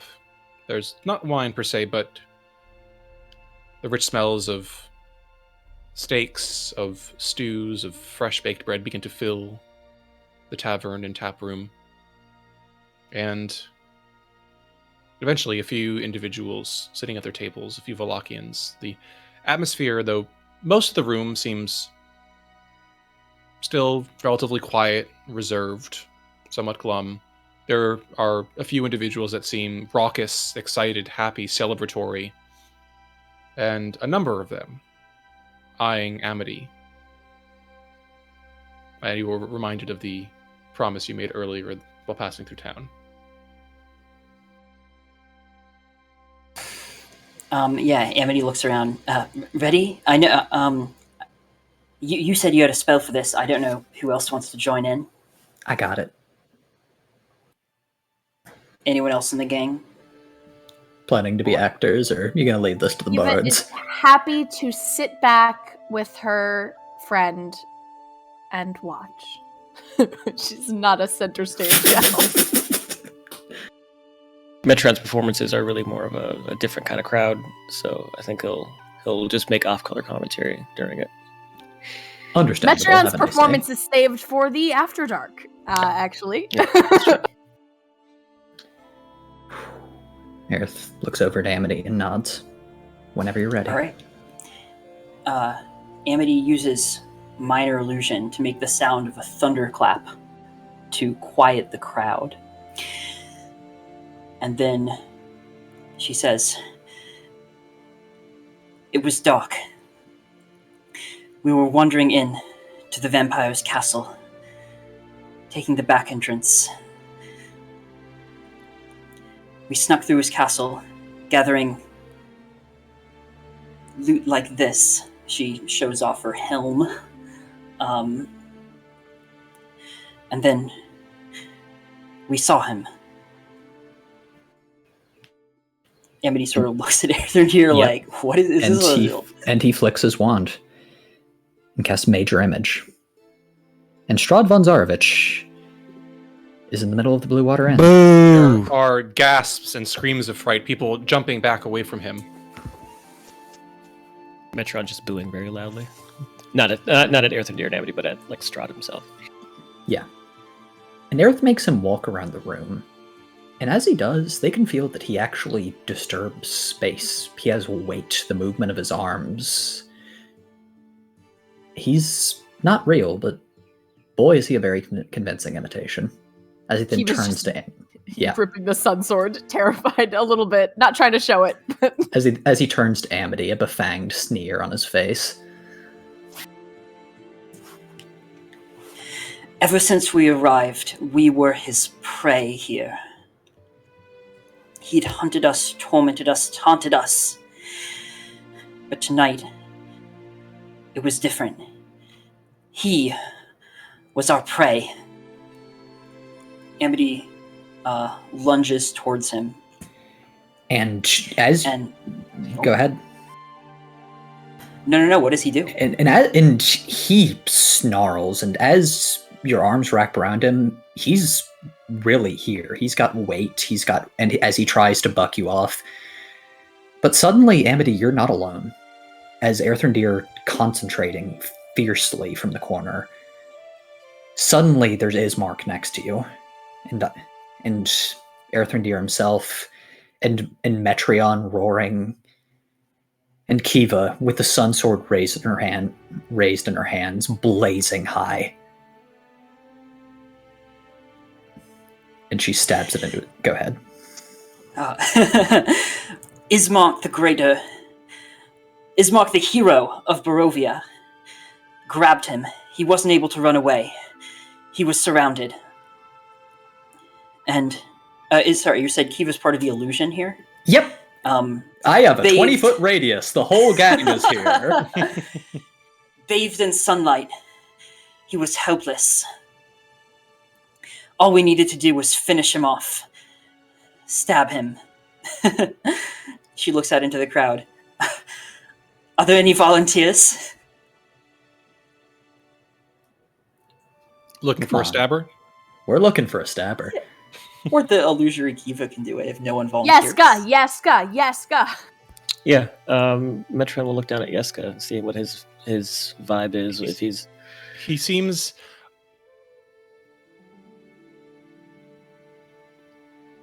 not interested in stabbing, but content to watch the show, it seems. yeah, he won't force him. He knows what he saw with Strahd at the church and doesn't want to force him to do anything. So he'll just kind of wrap his arm across his shoulder and just make sure that he knows that he's safe and that it's just a trick. Kiva hands the sun sword hilt, at the very least, to either Brahm or Bray, whoever's closest.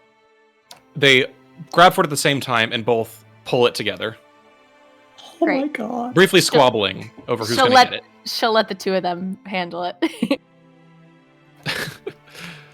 They continue fighting, and then Danica steps in behind them and swats them both lightly on the shoulder. Have we not taught you anything about sharing, boys? And they kind of glumly say, yes, Mom. And they both take the sun sword, each staring daggers at the other, and step in front of the Strahd.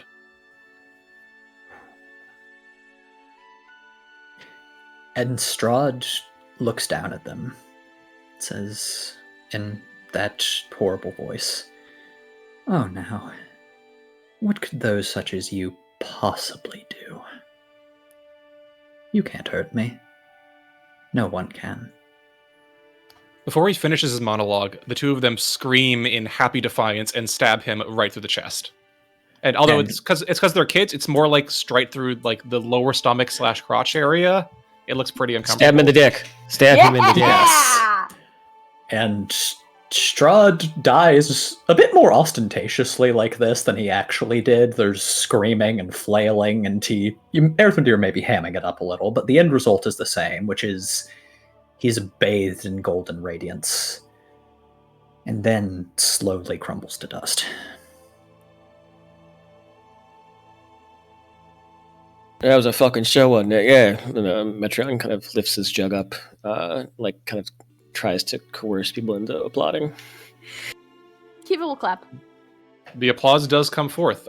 Most of the Valachians in the room look uncertain, but a few of them are clapping loudly, a few hooting, hollering, cheering. The vibes are immaculate. Are the Voctor boys here? They are not. Ooh, Oh, interesting. that's worrying.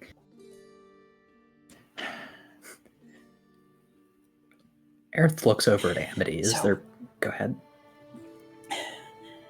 What I've learned here in the last 2 weeks is that even if you think that there's nothing you can do, even if you think that there's nothing you have to do, if you set your mind and your heart in the right place, there is a power within you, within all of you. And you can do it.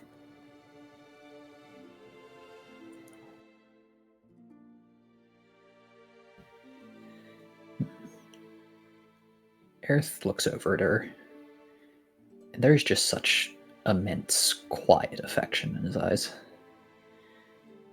And then he kind of whispers, "Hey, now that we've finished, do you want to come outside with me for a second? He swallows. Some I think we should talk about." Amity nods seriously and ducks to the side with him. All right. And he takes her out at the inn, and he appears to have a little bit of showmanship left in him because he says, like, "All right, now get ready." And he strums the lute, which he has slung around his back once, and casts Fly on Amity. I have a question for you. Yes? What do Amity's wings look like? Whoa. Either of you can answer this question. I'm just curious. This one's for Linus.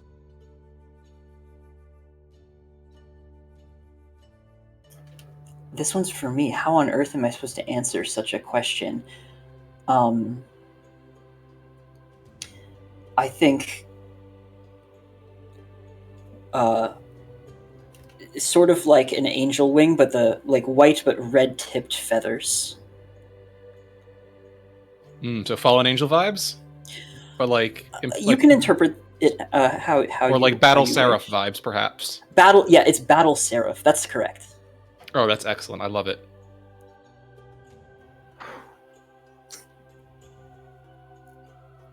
So, I thought that whatever we were saying, it could be a lot more fun in the air. Mind taking me? Get on. Aerith shrugs off his gear and wraps his arms around her stomach. All right, now, don't drop concentration, or you know. And Darling, she I've got feather takes fall. off There's nothing that can happen.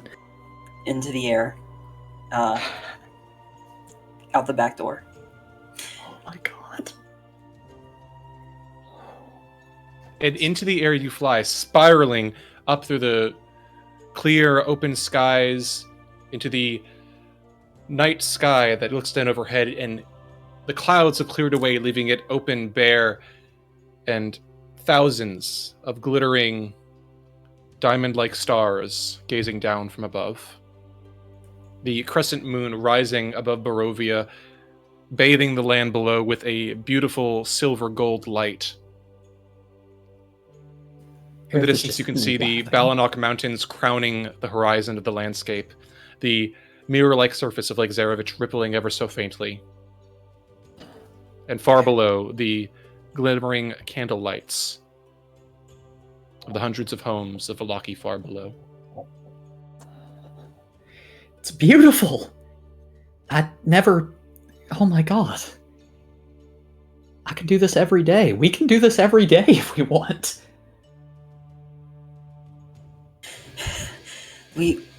I mean, as long as we keep adventuring together. Aerith's face goes quiet. So you picked up on what I was thinking about too, then. Oh. It's quiet up here. Just the two of us. say what you want. You first. I wanna. He. Okay, cannot drop concentration right now. I just. It's a speech he seems to have rehearsed many times, but he is having trouble getting through it. I just wanted to say that, that I understand. And that we found this, and he spreads his arms at the stars, at a time when we were both frightened out of our minds and worried we weren't going to live another few days. And I'm not saying that makes what I feel for you any less real, not an iota. But I know that Barovia is not the rest of our lives. And I just wanted to say that if I was just something you needed for Barovia, then that's okay. I won't blame you. I don't want us to... that's not me breaking up with you. That's just... I wanted to give you the choice.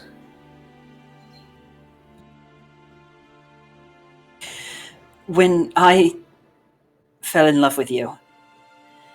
And you see like Aerith happy shudder in your arms. No, I'll be honest. It's because I was lonely and I was afraid, and I wanted I needed other feelings to feel.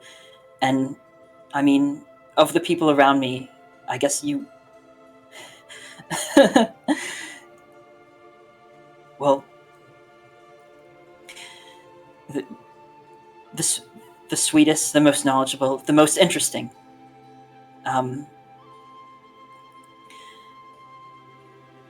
In other times, I might have met you and not given it a second thought, but I'm glad that I fell in love with you, because I think you're amazing, and I don't know whether this is going to work out forever or even for several years, but I really do want to give it a shot.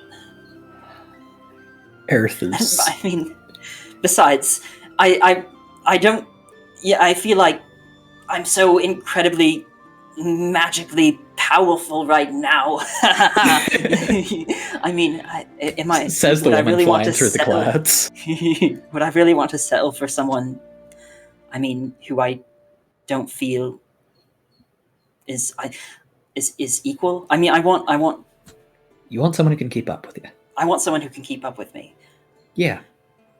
How many people can there possibly be as powerful as us in the entire world? Like 100? Maybe 203, but but I'm just glad to. Yeah, me too. But I mean, even that aside, I love you too, so fucking much. thank you. I didn't think I would. Like there might have been like you said, there might have been a time where I wouldn't have known, when I would have been somebody else, but I think I am who I am. And like, I don't think we need to be like wedded at the hip or anything. We both got lives to lead, right? And you and I both looking to travel once we're out here, aren't we? I think that everything I saw in Barovia made me realize that without it, I would have lived my life in a box. Maybe a really comfy and happy box, but A box I'm nonetheless. scared of being in a box anymore. So I want to Earth travel grins. and even adventure, though hopefully not as dangerous as this one. God, how'd you take the words out of my mouth? I am never going back to that box. Never again. Not unless I Good. want to stay. Good. And, long term, we can figure stuff out. And if we do want to figure out more long-term arrangements, then we got time. We've known each other for 3 weeks. We can take it as we go.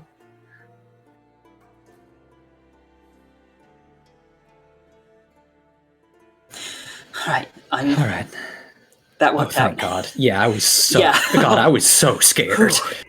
I was just like, I was just expecting, like, oh yeah, no, I'm sorry. This has this is gone as long as it's gonna go. I'm sorry. The fly spell's about to expire. Oh God damn it! Fly back! And he swoops down. And I think as the spell runs out, Aerith casts Featherfall, and then he pulls her close and kisses her. And that is, I think, where we leave him. Mm-hmm. Emily obviously hugs him tight as they float slowly. Yes. Look, I'm a sap. Kill me.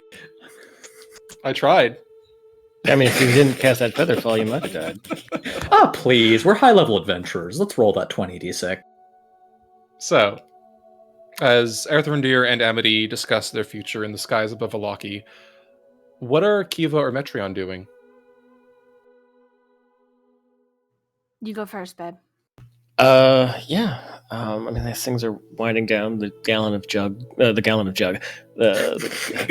gallon of wine is probably also whittled away. He would be trying to share it with his mark if he wants it, but he won't force him to, obviously. But there will be a moment when he's reclined and Yeska's off playing with the other boys, and Metra just kind of like curls his nail, pulling some of Ismark's hair away and tucking it behind his ear, sitting next to him. Just kind of looks at him, reclined against one of the tables. So, you come here often? He startles and then chuckles a little self-consciously. Sorry, I think I've been a little lost in my own thoughts for most of the day. Sorry for... No, don't apologize. This is not exactly going the way that I planned it. Never does. It never does. I mean,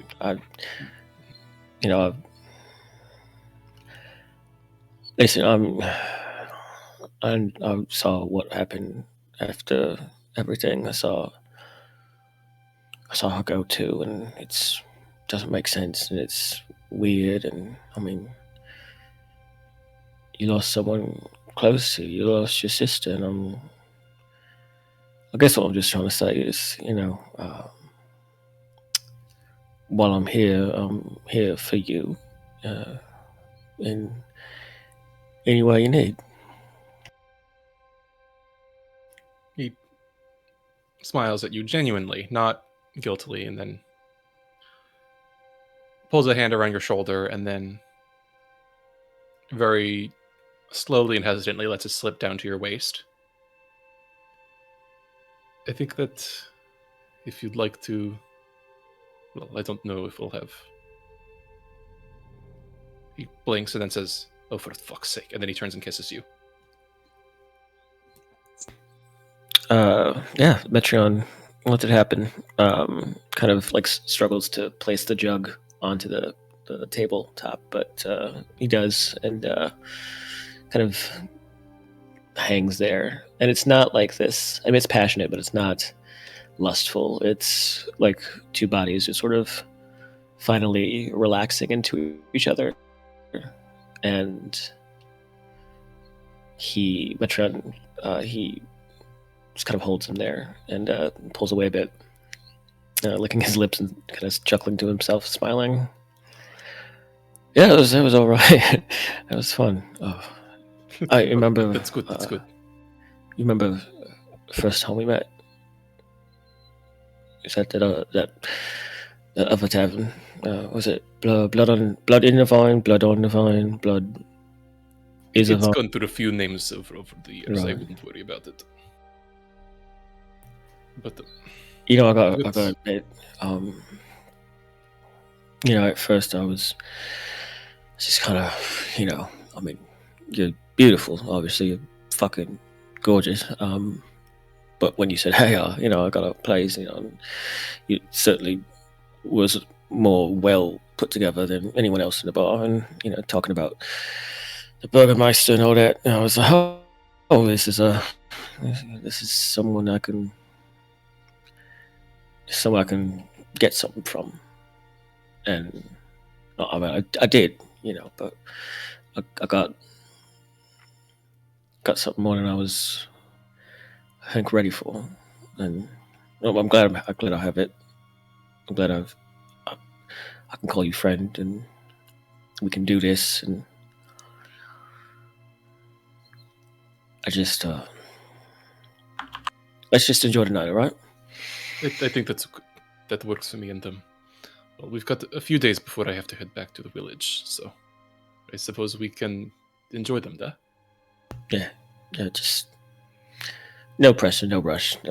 Take things as they come, and well, take things as they come. He nods and takes your left hand quietly in his, and then just kind of leans his head against yours and looks out the window into the night.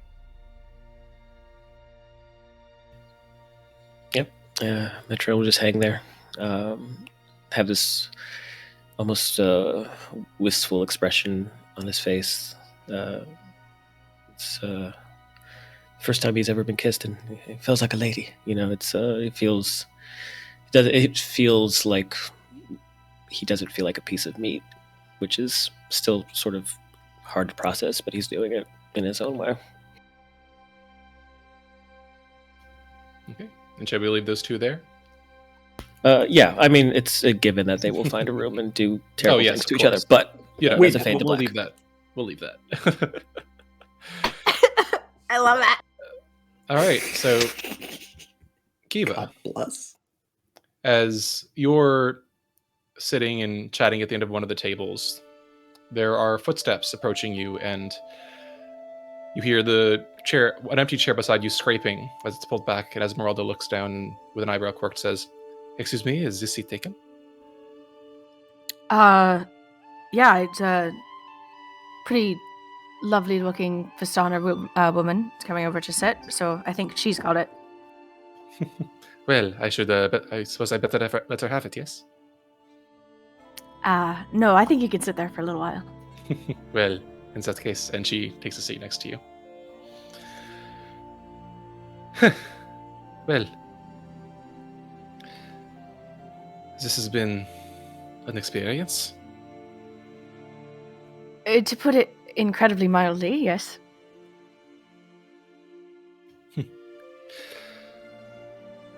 What's next for you then? I know that, well, we talked about it a little bit, especially at the temple. I presume you're not staying long in the valley? No, I think it's probably good to go home and get Ava as soon as possible, but I don't know if I'm sure you have plans of your own, but it'll be a quicker trip, I hope. So if you wanted to come along, or I could come back and you could I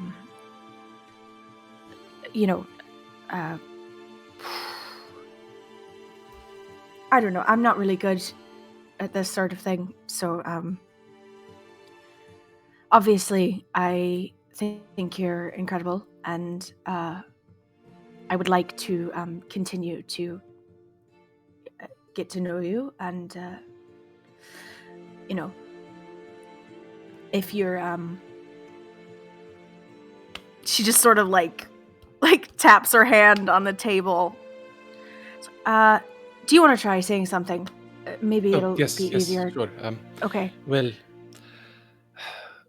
truth be told, I don't really know what comes next. I think that my current plan is to stay in the valley for a few days, maybe a week or so, and then get a sense of how things are going, what happens next, where these people go next, and then make a decision then. Were you still planning on trying to find a way to somewhere else after returning to your home? Well, you mentioned a carnival. Yes. I think it'd be interesting to check that out. Look, if you're staying for a week, I mean, there's plenty of houses and stuff, and we could just hang out for a little bit. I think that I would love to just hang out for a little bit.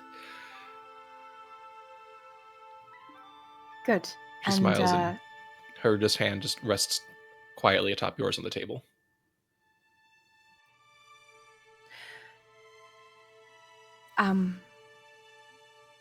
I think, whether you stay or whether you don't, or whether we go somewhere or come back, I think we can make this work. I'm willing to try. If I can kill a vampire, I can work with whatever you give me. I think that I can work with whatever you bring as well. We'll see what happens, yes? Absolutely. And she does finally lean in and kiss her. And Esmeralda kisses her back, putting her hand around the back of Kiva's hair and just pulling her closer. It's a bit strange and a bit awkward, given Kiva's current undead appearance, but Esmeralda doesn't really seem to mind. And it won't be there for long, kids. Yeah, she does, eventually fade to black. Lovingness happens. But yeah. Are we running out of it. rooms at the end again? Yes, we are. I would say that at this point, if you ask for them, the Mardikovs will give them to you. Perfect. You brought the dawn back, guys. You get what you get a little bit of. And we get this at all comps, right? at least tonight. What do you think this is? Legend of Zelda? You save the world and you don't even get a discount? You're getting the rooms. Thank God. No, I meant if they yeah. were full, like I remembered last time. I suspect that the Markovs would give us their own bedrooms just so that we don't have to be doing this out right in the open, where the kids can see. In the away middle from the of kids. the tavern. Let's get a little propriety here. I have something in mind that I can't mention. I'll put in the chat later. But Okay. Well, all right. Gay panic aside, I think we finally, have solved all of our room dilemmas then. Just whichever has like the most soundproofing for Metricon and Ismark. That's all. Yeah, for sure. All right. Well, is there anything else that anyone would like to do during this evening? Lillison is going to sit in the common room in a corner with a piece of paper in front of her and all of her writing material, and she is just staring at the blank piece of paper and doing her best to ignore like any and all, noises that might be coming from anywhere around her. Fortunately, given the din of the kerosene around you and the distance, there's no off-putting sound effects that Lillison would find distracting. Although there is, of course, the aforementioned kerosene. That is perfectly fine.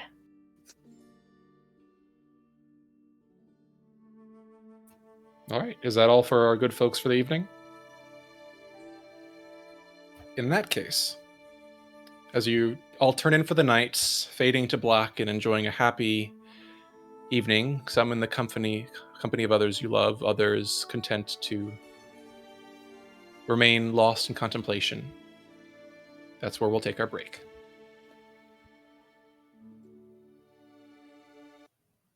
To those in our audience, I love you. I am sincerely sorry. Sorry for what, I'm love? not. I earned this. It's Yeah. a year. Yeah. No, like it's been 54. It's been 53 episodes. We've earned it. It's just God bless. Listen, we have I'm happy. earned our version of the brothel episode. If Vox Machina gets it 50,000 times, we get it once. Oh, Damn I'm right. never That's letting my fair. family watch this one. I mean, the real treasure was the ships we made along the way. And also the stuff in Danica's chest in her room, but But we left the rowboat in the castle. Yeah. and Yeah, the ladder. God. What are you gonna do with that? What else do those patches have? I'm not continuing this metaphor. all right. Well, thank you all for listening. We will be taking a short 15-minute break as always, so do please stay tuned in, enjoy, and we'll see you all back here soon.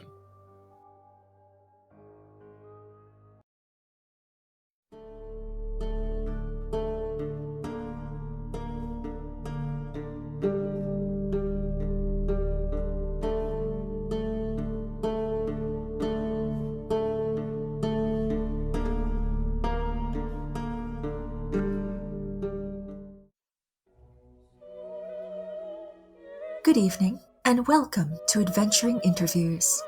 I'm your host, Lillison Winterstar, and today we are joined by Airthrindiri Ariel. What are you doing in my studio? Matter of fact, how did you get into my studio? I'm interviewing you, obviously. And how exactly did you think you were going to keep me out of your studio? Fair point. I knew I should have cast Morty's private sanctum on this place. Good grief. Did they get watchdogs that watch the ethereal plane? Anyway, I hope you didn't think you were going to get away with interrogating all the rest of us without bearing your own soul in return. And besides, those who come after us and want to learn more about their glorious vampire-slaying heroes deserve to know just as much about you as the rest of us. At this current moment, I'm of the opinion that they deserve very lit. Are we live? What is your current state of mind? Tired. Feels as though the stress of the last few weeks has landed on my shoulders all at once. Like I've been running on adrenaline and fear, and now that those are gone, body's coming in to collect the tax.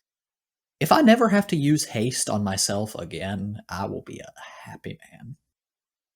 Speaking of happiness, what is your idea of perfect happiness? Oh, permit me being a little sappy for this, but it's to know that I'm loved beyond a shadow of a doubt, and that love's not contingent on what I can produce for people. If I have that, everything else is immaterial. I could be living in a garbage heap and I'd still be on top of the world. What is your greatest fear? Used to be magic. Evocation, enchantment. It's always to shape somebody to be what you want them to be. Even if what you want them to be is, dead. And I've had enough of being shaped by other people, thank you. Not unless I want to be. Though these days it's a little more mundane. Bats, dire wolves, vampires, and needing to trance alone. Those are all much more, materially conquerable fears, I should think. God, I hope so. What is the trait that you most deplore in others? Cowardice. Not like the running away kind necessarily, but cowardice of the soul. If you're going to spend your life pretending that you're somebody you're not, that you don't want what you really want, then I don't want much to do with you. I'd rather have a whole broken person than a bundle full of the nicest cheery lies. You seem to assume that all of the lies are necessarily cheerful ones. With most people, I've found they are. Not with you. Well, most people aren't very good at this. What is your greatest extravagance? No, they aren't. And it's clothes. I know I don't much look at given all the black, but I adore any opportunity I get to dress up. It's part of why the ranger job chafed so much. Every day was the same uniform, the same work. No room to experiment, to grow, to change. And one of the first things Mom ever taught me is that we immortals need change more than pretty much anybody else. What's your favorite fancy outfit? Oh, well, I think I've got a new one as a Barovia. I haven't actually worn it yet, but what I think I'd do is I'd take this fancy blue and red cloak that I stole from Strahd, and I use that to accent the indigo dress I got in the Ember Temple. That, some silver earrings, braid my hair, some sensible shoes. Wait, Strahd had cloaks that aren't black? Where did you find that? I know, right? It's baffling. It was just in an adjoining room. The label in the back said Escher? I don't know if that's a brand or what. Strange. Alright, what is the quality you most like in a person? Ooh, oh boy. Genuine, unapologetic passion. I want people who love and hate with their whole heart, who put their all into everything that they do. You know, they don't have to be loud about it. I know I'm the exception there, not the rule, but that sort of thing matters. Like, Meryl loves inventing things, my old ranger buddy. She'll talk your ear off about the prototype alchemy jug she made that only pours barbecue sauce and Diet Cola. I don't know how she's doing that. I don't know what she's talking about. But I'd like to hear it anyway, because she lights up like the sun. And I've also found that I apparently have a thing for a nice tail. That's not all I'm saying on that subject. That is more than I wanted to know anyway. Thank you. Yeah, no, it's more than I wanted to say. Next question, please. If you could change one thing about yourself, what would it be? Oh, I want gills. In, like, webbed feet, too, ideally. But those you can replace with flippers, but I want to be able to breathe underwater. To be able to explore like I could on land without, like, a diving suit or all that stuff tying you down.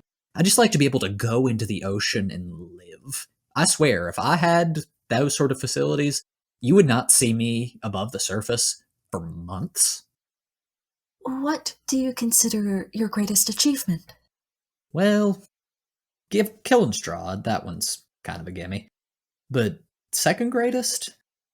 Given that speech, I think. The one that got me kicked out of school and ostracized from much of the historical community.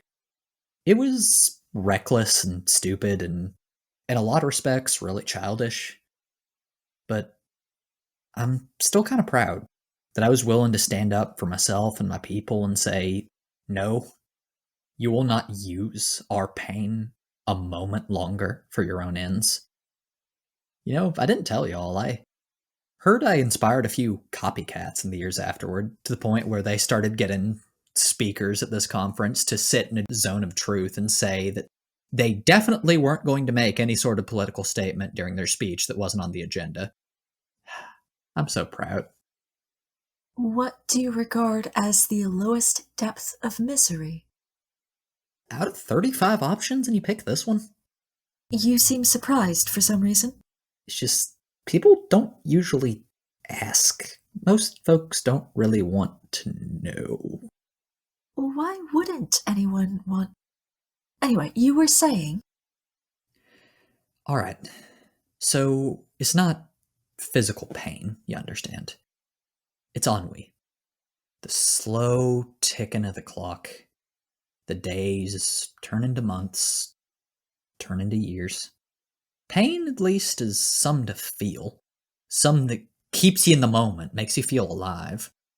But hopelessness and boredom just eat away at you, piece by piece, until you're a gray little shell of a person, like I was as a ranger in that cabin. Sitting there for 40 years, existing. I think I might know what you mean. What is your favorite occupation? Well, I thought it was historian. These days, no honest idea. I've done the math. The treasure from Ravenloft will get all of us by for a few decades more if we're careful about how we invest. But eventually, I, at least, am going to have to work again. I was thinking I might do something with archaeology for a while, sort of the other end of that historical spectrum. Do you know how many places can't adequately investigate or research their own cultural sites because they will be blown up by magic or monsters or magical monsters?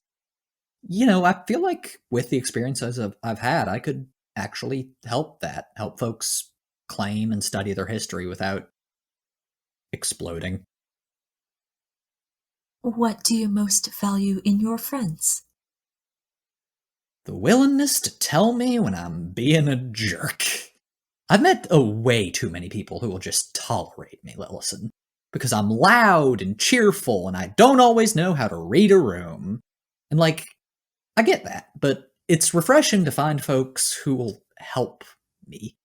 Everyone thinks I'm going to be so offended if they say something. No, I know who I am. I know what I am. I'm not ashamed of it, but I do want to know. That's important. I don't mind. Okay, I mind a little, but mostly when it's Metreon. That man has found ways to insult me that I had not previously thought of. How would you like to die? On my own terms. I've seen what death does to elves. You spend the last century of your life approaching it, circling it, just waiting. Not for me. When I'm ready, I'm going. All right. You know what comes next. I'm going to say a few names, and I want you to say the first thing that pops into your head for each. Don't screen it. Just say what's on your mind. Oh, wonderful. I love this one. Kiva. Lightning strike. Fast, cunning, strong. She'll knock the breath right out of you. Metreon. Tempting as it is to say something nasty. He's like a river. He's fluid, slippery, but stronger than anything, as long as you give him time and patience to work. Amity. She's like sunlight. She's dazzling, radiant, warm, but, it's easy to take for granted to look past until you don't have it. Love that girl. Lillison. Right. I'm not supposed to screen it. Fire. Brilliant, searing, dangerous, terrifying, but as natural and as important as the earth or the sky. Strahd. Time. Slow, patient, and cruel. He's inevitable until the day that he isn't. Did you have to go with fire? No, I did not. I apologize, it just felt right. Well, I Suppose those were the instructions. What were you using that section for, anyhow? What kind of deep insights were you gleaning from our answers to that? Oh, from the answers themselves? Almost nothing. But I'm interested in how people frame their perception of others, shaping them into stories, into analysis, into adjectives. It's a little window into your world for just a minute. I like that. Alright, is that everything? You done hijacking my show? Although, honestly, you're a very good interviewer. You did a splendid job. Something to be proud of. Oh, thank you. It's amazing how much information people will give you if you just put them into a chair and ask questions. No mind-affecting magic needed at all. I should have known. Alright. Thank you, Lawson. Genuinely. Thank you. And for the last time, dear listeners, be safe and take care.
Curse of Strahd, Twice Bitten, is proud to be sponsored by Foundry VTT, The Forge, and Benios Battle Maps.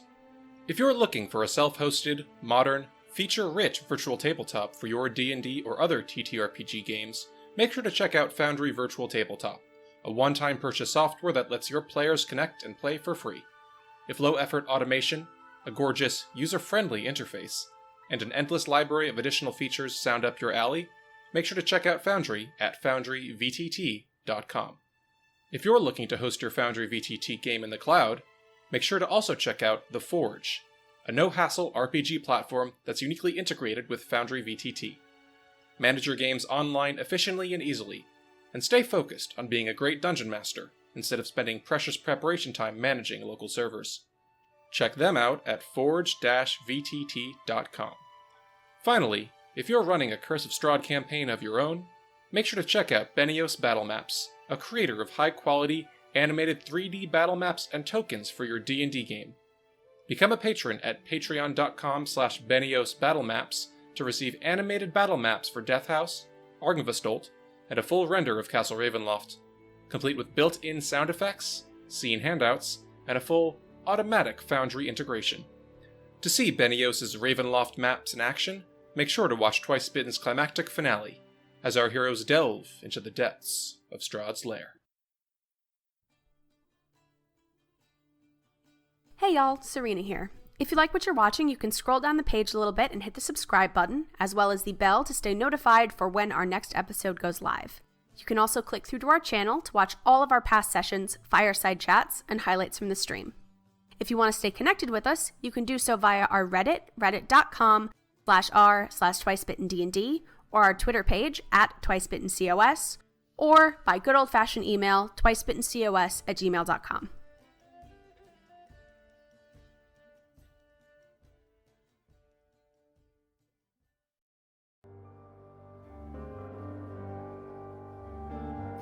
and welcome back, everyone. So, we turn our gaze back to the Blue Water Inn as a night passes peacefully. And eventually, morning comes.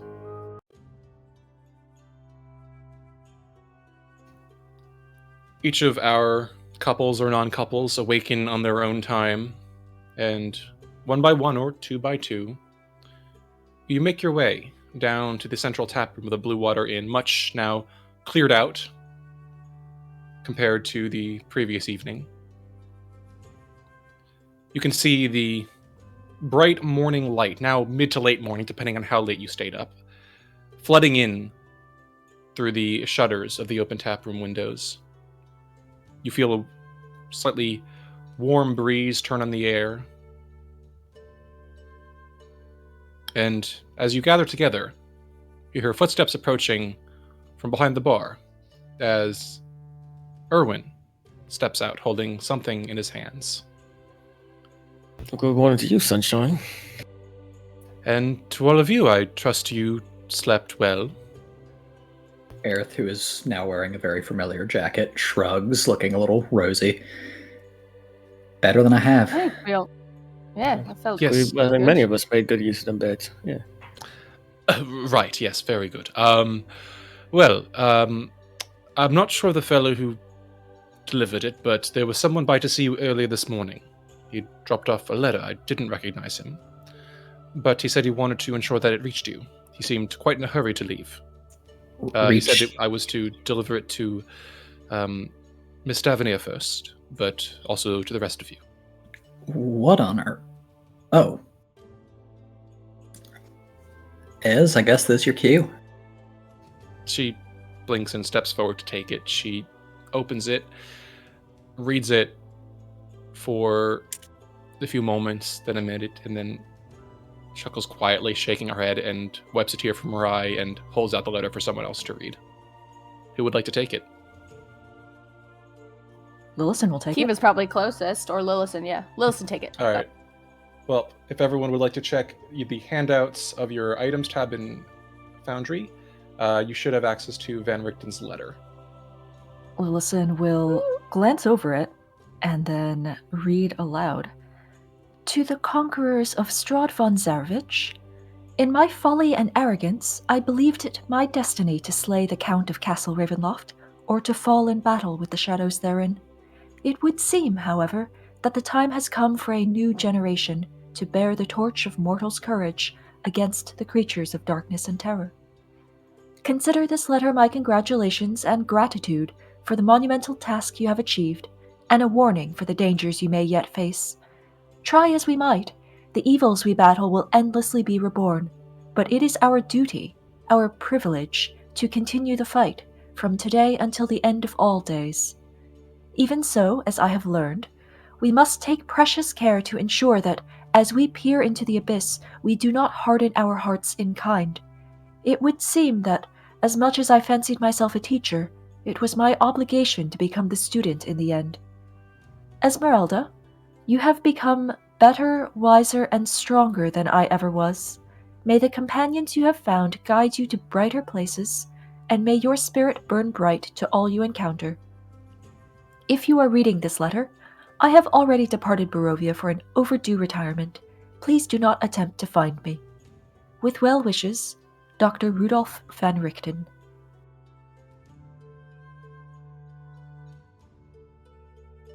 She hands the letter around to anybody else who wants to read it for themselves. Yeah, but Metron will wave it away, but he'll look at Ez. Hey, look at that. She shakes her head, chuckling quietly. I suppose the old fool is more than able to concede that we beat him to the punch. She looks up. I hope that wherever he is, that he's happier than he was wandering these mists. But he did leave a bit of a warning. He did. I've mentioned that there are things still remaining in Barovia. Dangers that might lurk in the mountains and woods. I'll be keeping an eye on things, I think, while the rest of you linger here. And I suppose we will see what happens next. He's a Candyman, but can sometimes leap at shadows. But then again, he didn't survive this long by collecting bottle caps. So you're just gonna stay here then? Well, I'll take a look around. It is worth making sure that we have dotted all the I's and crossed the T's, as it were. And regardless, there might be other dangers still lurking. I'll do a bit of scouting, ask around, see if there's anything of note, and, well, we'll go from there. Metreon turns to see Kiva and just wants to kind of gauge what her reaction to this is. Kiva's just looking at Esmeralda with just such pride, and Metreon would probably be able to see something that no one else would. There's a little twinge of worry, almost, in that, like, when people are talking about the honeymoon stage of a new relationship, there's always that worry of, like, what if it doesn't last? But it's mostly just pride. And then Kiva does sort of, like, give her a kiss on the side of the forehead and just sort of wrap her arm around her. So she gives mostly Kiva okay. a peck on the cheek in return, and takes her hand. And as you do hear a clearing of the throat behind you, and you turn and see Erwin still there, wincing a little bit at interrupting a moment and saying, "Yes, I am sorry to interrupt, but I just had one other question, if you don't mind. How long can I, and it's not like we're using it for much else at the moment, but just as a tripping hazard, do you know how long the skull is going to be on the floor of our wine closet?" We could probably take care of that. How did I forget about that? Yeah, I've got my spells back. I can get at a decent distance at least. We should take it back today, if we can. Yeah. Shall we? Thank you so much, Erwin, for keeping it there for us, for passing along this letter, for everything that your family has done for us while we've been here. He bows deeply. "Please, it is I that should be thanking you. My family has been waiting generations for someone to come from beyond the mists and help bring the sun back to Barovia. It would seem that our patience was not in vain." And he smiles. What will the rest of your family do? We will keep watch, I'm sure, as we always have. It will be difficult without the winery, but we have savings left over. We might be able to perhaps establish a farm on the outskirts of the town. From what I've heard from Soldar and Yevgeny, the wolves have seemed to be a bit less aggressive than they have been in past weeks and months, years really. Perhaps we might be able to start extending the town a bit. Start building, well, something new for a change.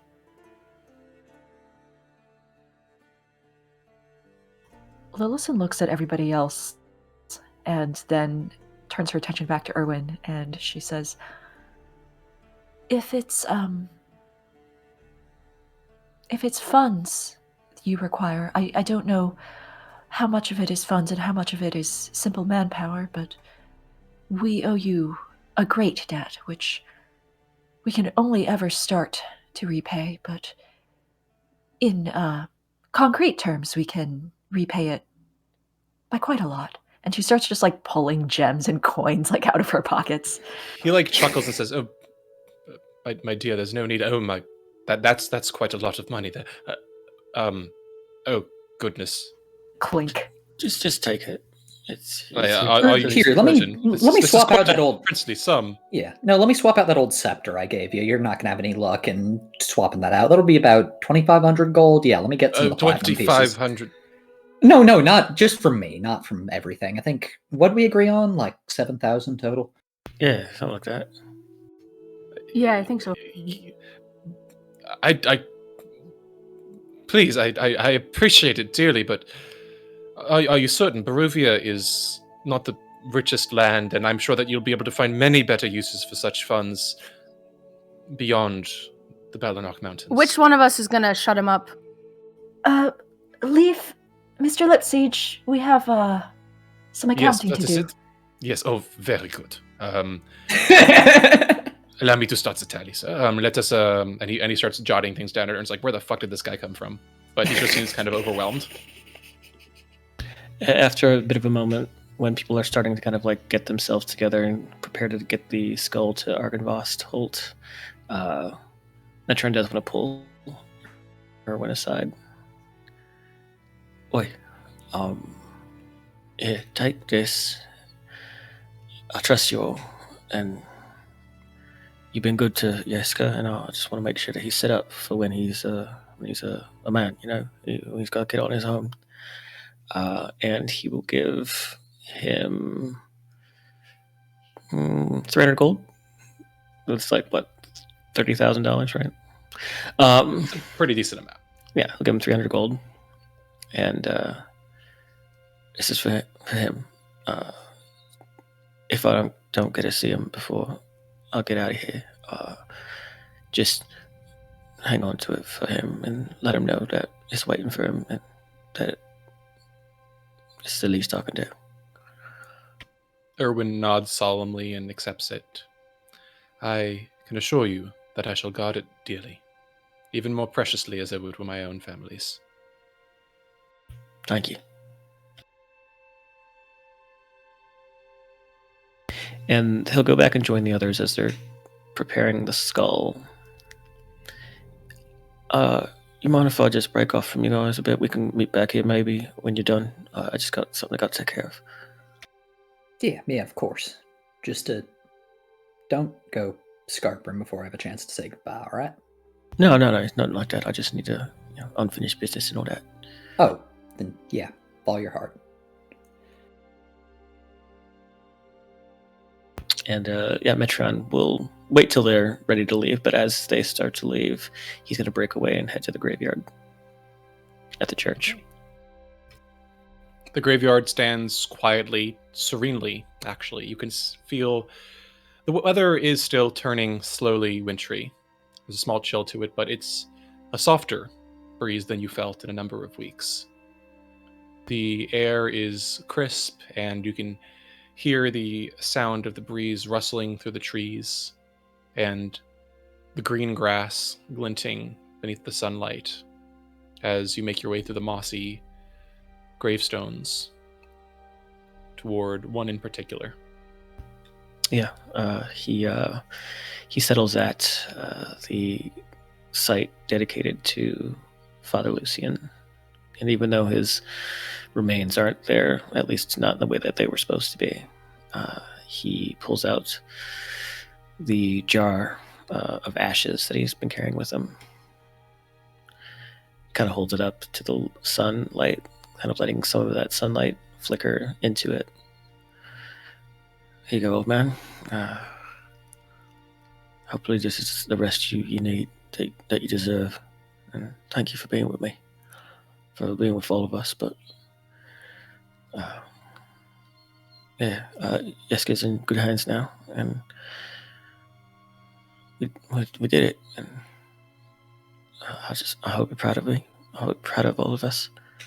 And kind of start to dig a little hole, and he'll pour the ashes in, and then cover the hole back up with grave dirt, and just put the empty jar back into his satchel because he's not a litter bug. And he'll give one last look and nod, and then he'll just head back to Blue Water and wait for the others. And depart you do, leaving behind the small grave, the ashes buried well. And for a moment, you think you feel a small beam of sunlight dancing across the back of your neck, bringing a small gesture of warmth, almost like a vestment-cloaked arm wrapping gently around your shoulders. And then it's gone.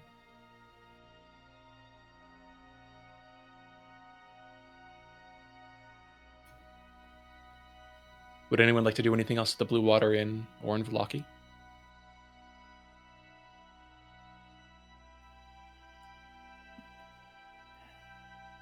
Gareth will peel away from the party for a moment, and when he returns, his backpack looks noticeably lighter. He kind of murmurs, was going to those folks that Victor wanted to make sure they were set up to. And that's all. Lillisa nods, and on their way out, she just glances curiously in the direction of Voctor House, but doesn't actually go to investigate or anything.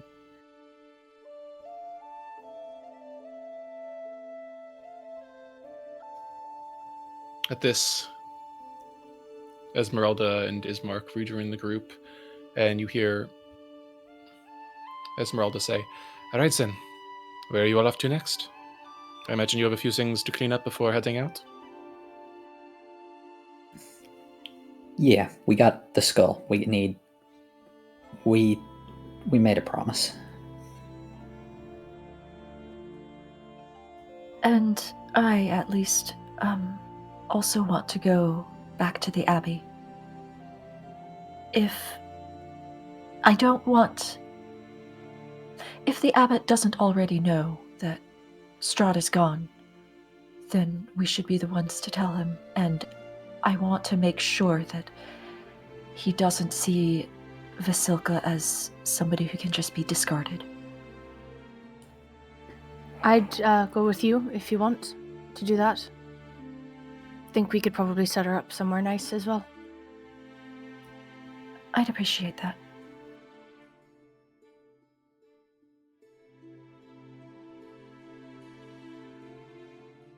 Okay, so who's going to Argynvostholt? Is everyone going there and then heading to? Yeah, I think there's no reason we can't kind of just stay in a group. It's not that big a country. Okay. Yeah.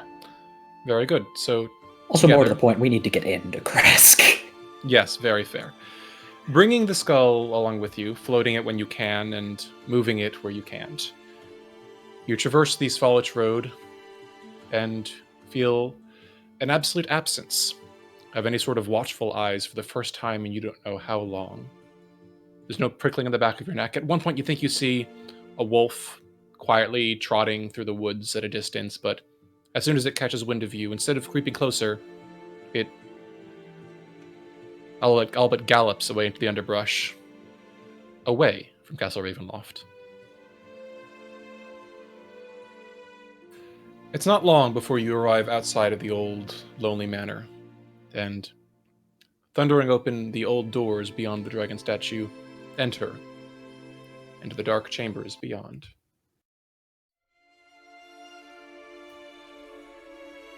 The old mansion still seems creepy but lonely, sad, more hollow, but the darkness still seems to lurk very quietly here. You pass forward, beyond the entry foyer, through the dining hall where the glittering chandelier rests, the pools of water puddling across the floor, heading toward the graveyard and mausoleum, in the back aiming to restore the bones. But as you enter the chapel, you notice that despite the streaming sunlight that is now falling through the stained glass windows, the touch of warmth entering the hall that was no longer there before, there remain 3 figures kneeling before the altar of the Morning Lord. At your approach, the 3 stand, one first turning to face you, and in that moment you recognize the half-rotted, bruised visage, now wearing a set of ruined chain armor, holding a rusted longsword with flaring red eyes, but unmistakably Baron Vargas Valakovich. And then he opens his lips, and the rasping, inhuman voice that emanates from it is anything but Valaki's burgomaster's. "So, you have returned."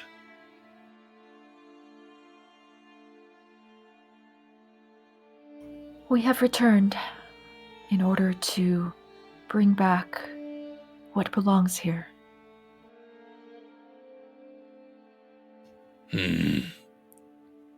Do what you will. He shakes his head. We will not halt you. Aerith's hand relaxes from his wand. Thank you.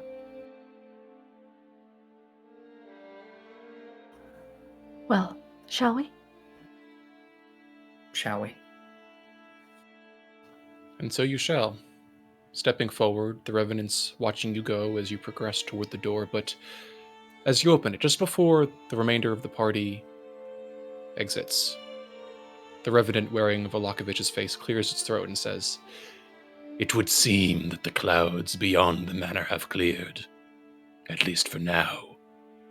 Had you naught to do with this?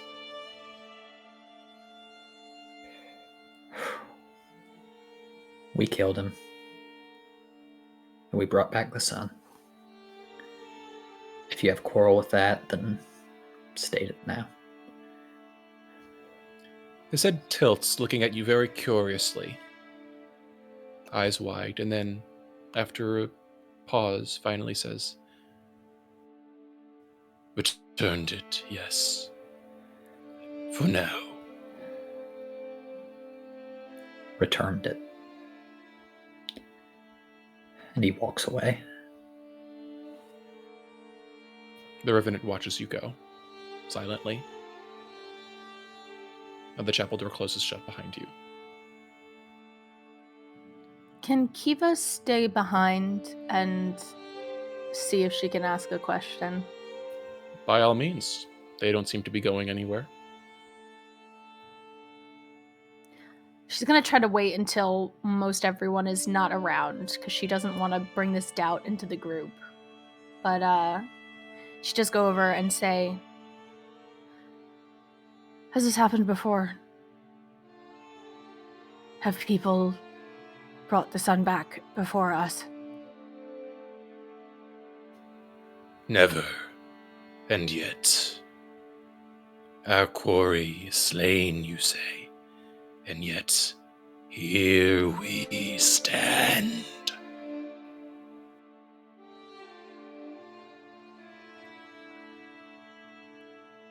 She gives a nod. And then... Woof, that's a lot of information to take in. She'll rejoin the group. She'll save that conversation for later. The Revenant watches you go, and then silently kneels and turns back to the altar, ignoring your presence once again. Kiva, you rejoin the others, finding yourselves outside of the stone-tiled mausoleum, the tarnished silver-plated dragon wormling gargoyles facing outward alongside it. Together you haul open the 8-foot-tall white marbled door beneath the engraving of the name Argynvost. And there in the interior of the dark and dusty mausoleum, once again, Lilith, you recognize the verse in Draconic, "Here lie the bones and treasures of Argynvost, Lord of Argynvostolt, and founder of the Order of the Silver Dragon." Here. We're supposed to leave his bones here. And his treasure, although I'm not really sure. She's going to, dig around in among her coins until she finds like a few silver and, sort of very solemnly scatters them on the floor. And then looks expectantly at whoever is guiding the skull. Earthrendir releases concentration once it's in place, and it sets down. And it sets down with a final sounding thud, just stirring and disturbing a bit of the dust that lies there. It seems to fit in a grim and solemn sense.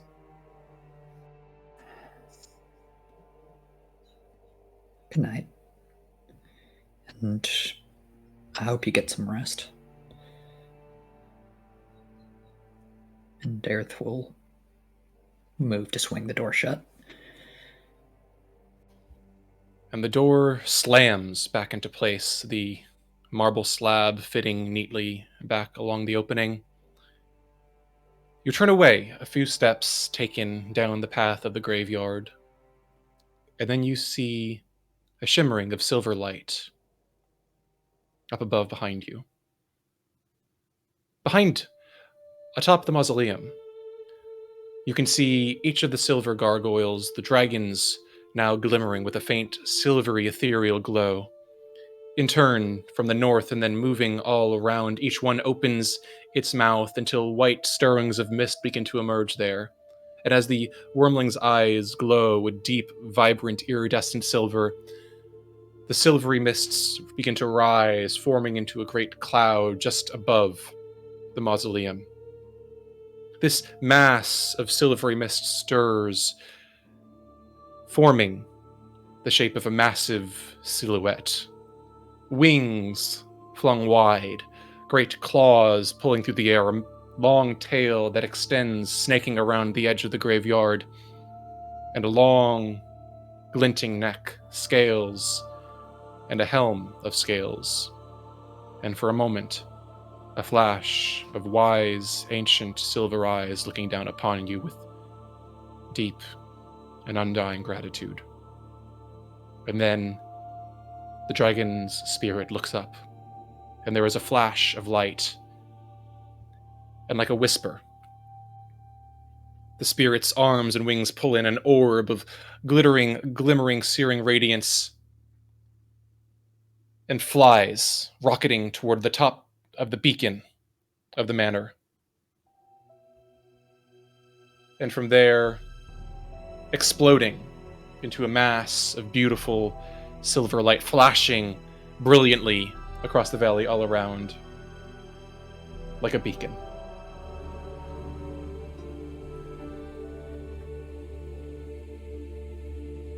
You see the tops of the trees all around glinting with a silvery reflected light as the brilliance atop the manor of the dragon's spirit shines down for miles in every direction. And as you look up upon it,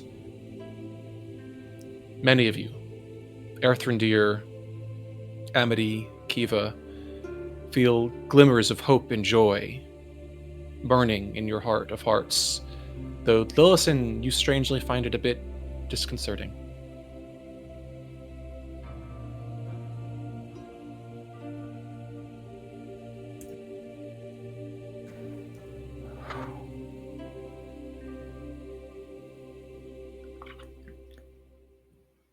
One more light.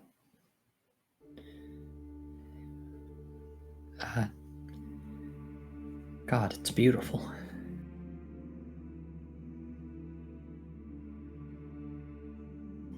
Lillison stares at it and then takes a few steps back and, with the sort of air of expecting everybody else to remain for a while, she just sort of slinks back into the chapel.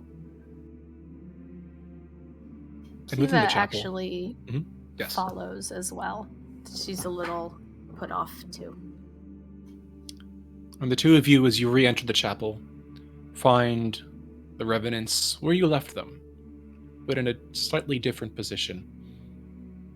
Their bodies now slumped, lying across the floor, unmoving, eyes closed or vacantly staring up above. Baron Vargas Volokovich's eyes staring sightlessly toward the ceiling. Just bodies. Nothing more. But there is an expression on each of them of peace, long sought, and finally found.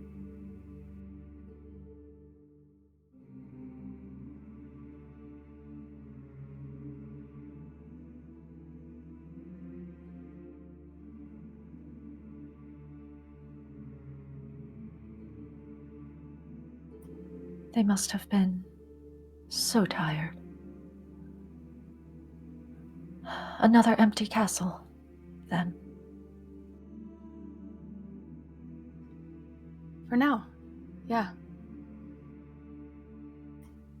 For now? I don't know, we've gotten cryptic advice, Van Richten talking about things being reborn, and I asked if anyone had ever done what we'd done before, and they said never. But they were still standing, still had their charge. I'm just worried that maybe this place wasn't just supposed to be hell for us. Maybe it's as stupid. They're not standing anymore. You're right. You're right, we're fine. She, perks herself up a little bit more. I know that it's not easy to fully believe yet. In fact, I've been thinking a tyrant's rule can it ever truly be over? And if we leave, and we're wrong, we've doomed everyone else who can't. Would they be more doomed than they were before we arrived? Well, I can't imagine he'd be happy to come back and found we'd taken all of his belongings.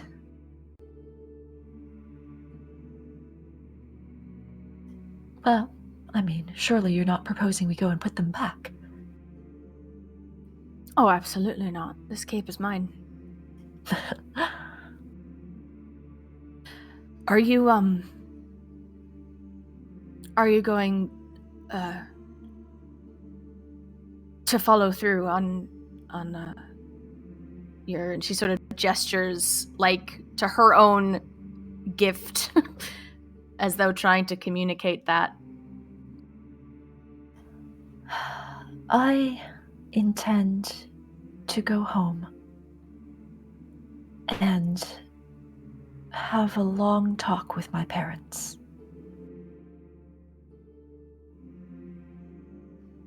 Look, I know we didn't always see eye to eye on things, but I will never forget what you did for me in that house and what you've done for all of us. And no matter what you choose, you'll have us finding a way to support you if you want it. Lillison smiles, but you can tell that, not her entire heart is in it. And I take it that there isn't anything in particular that I will be able to help you with in your future life. You seem to have a very bright future life ahead of you.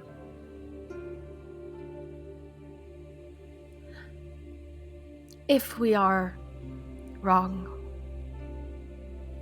I'd imagine I'd find myself back here eventually to do it all again. So, bright when it can be, dark when it isn't. At least I'll have company, and I'll have Ava back. So, not that I'd bring her here, of course. Of course.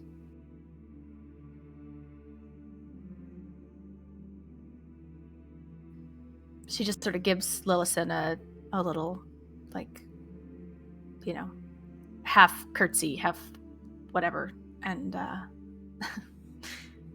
and lets her have a moment in the chapel if she would like. She will have a moment in the chapel.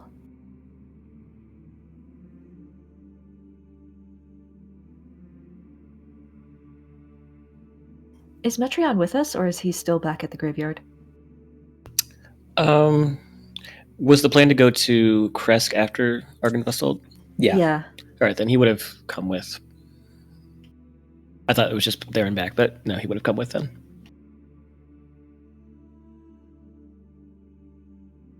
Okay. All right.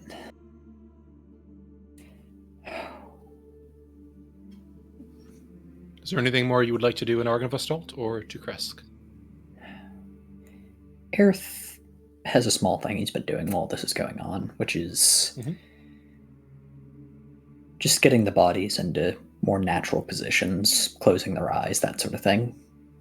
He's not going to dig graves. He doesn't think that's right, but he's trying to make sure that everyone looks peaceful, at least. And I think what he does do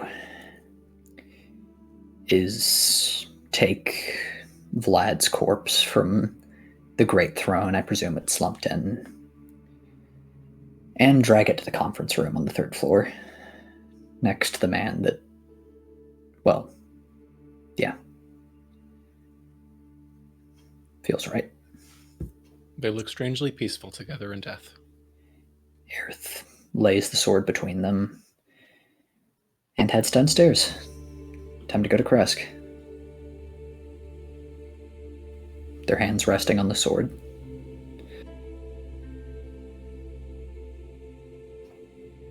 Onward to Kresk, then. Leaving Argynvostold behind and traveling north along the dark path until you reach the crossroads once more, passing west.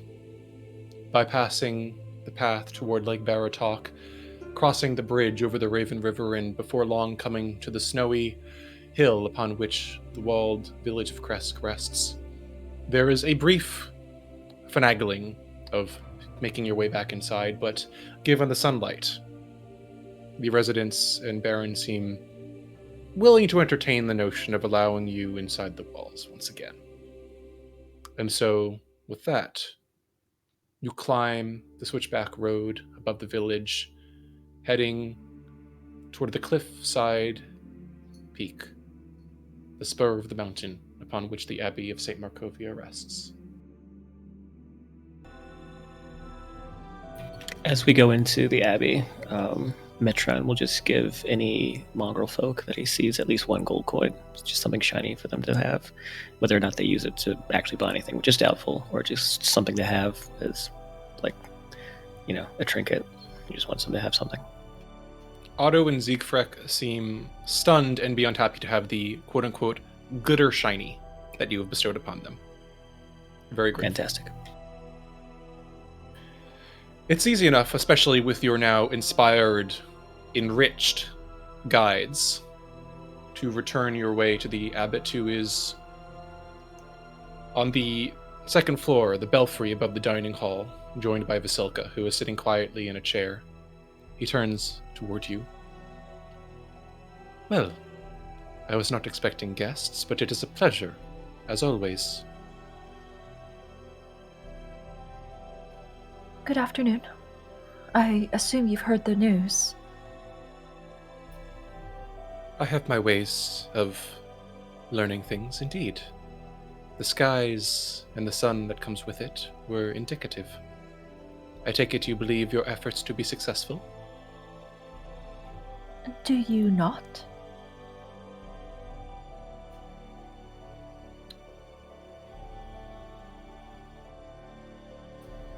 Kiva gives Lillison a meaningful look. The abbot raises a thin, elegant eyebrow. There are things that come and things that go.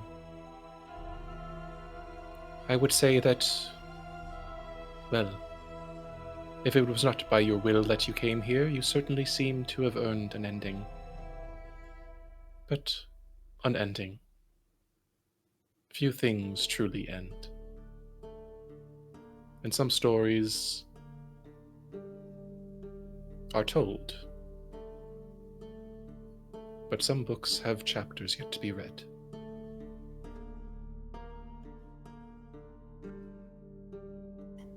I take it then from your tone that you believe your work here not to be over yet?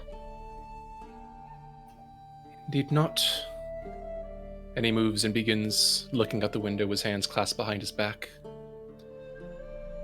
Any illness, my dear, can enter remission, but a chronic disease is not so easily cured. I will wait. Prepare to treat it when it inevitably reemerges. And Vasilka? Why, she is, as I have always believed, the cure, my dear. And he smiles. Lillison just looks at Kiva. We wouldn't happen to have the Discord chat open, would we? What's up to Linus? Linus? It's not open, but Amity can open it if you ask her. Kiva will give a look to Lillison that communicates very easily. We can get her out of here. It might not be fun. Question mark.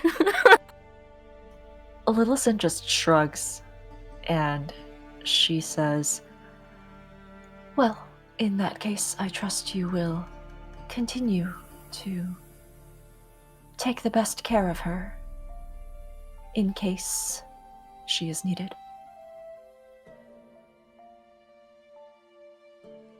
The abbot nods, smiling, but as before, that hollow spark in his eyes that has never quite left, that you only have learned to recognize after some time speaking with him, seems to glimmer with mad knowledge and hope.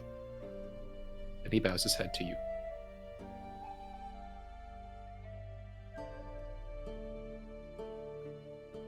Kiva sides up next to Esmeralda and just says, "We are going to get her out of here."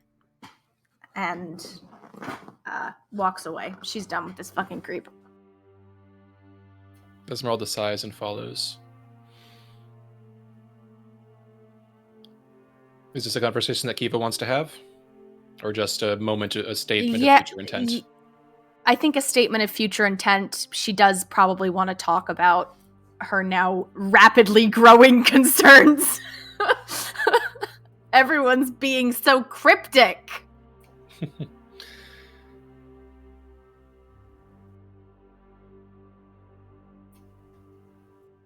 That can also happen later. If you'd like, you can do so now. Yeah. Yeah, I mean, I think Kiva, once they're out of earshot, would just go, I'm getting the feeling more and more that, like, this is just...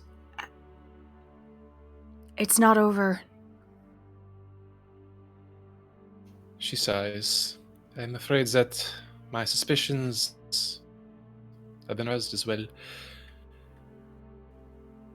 There are certainly things still out there. I have not forgotten the druids of Yester Hill, the Mad Witch of Berez. The Amber Temple itself has evils plenty. But between the revenants, the abbot, and she swallows. I heard a story, actually, before we left this morning. Apparently, the morning that the dawn emerged, there was a caravan of Walachians that set off almost immediately for the Western Road. They thought that this was their salvation. They expected that, well, the evil had been purged and they longed to, well, escape potential return of darkness or see an ancestral home. But of the 5 family members that departed, as soon as 4 of them stepped over the border where the mists once lay, they vanished, fading into nothing. I did a bit of asking around before we left this morning, and from what I have heard, the descriptions, the countenances, they seem to match what I understand to be the dress, the psychology, the activities of the soulless. It would seem that there are still things yet that dwell within Barovia that cannot so easily escape its borders. And if that is so for the citizens of the land, then it may be so for its lord as well. And she looks toward you with tight, pained eyes. I hope you know that I care for you greatly, Kiva. I truly have enjoyed our time, and I hope that we'll have more of it before you depart. Your spirit has inspired me since I've met you. But I think that there are dark things that still linger here, and some dark things that might not be as dead as we think.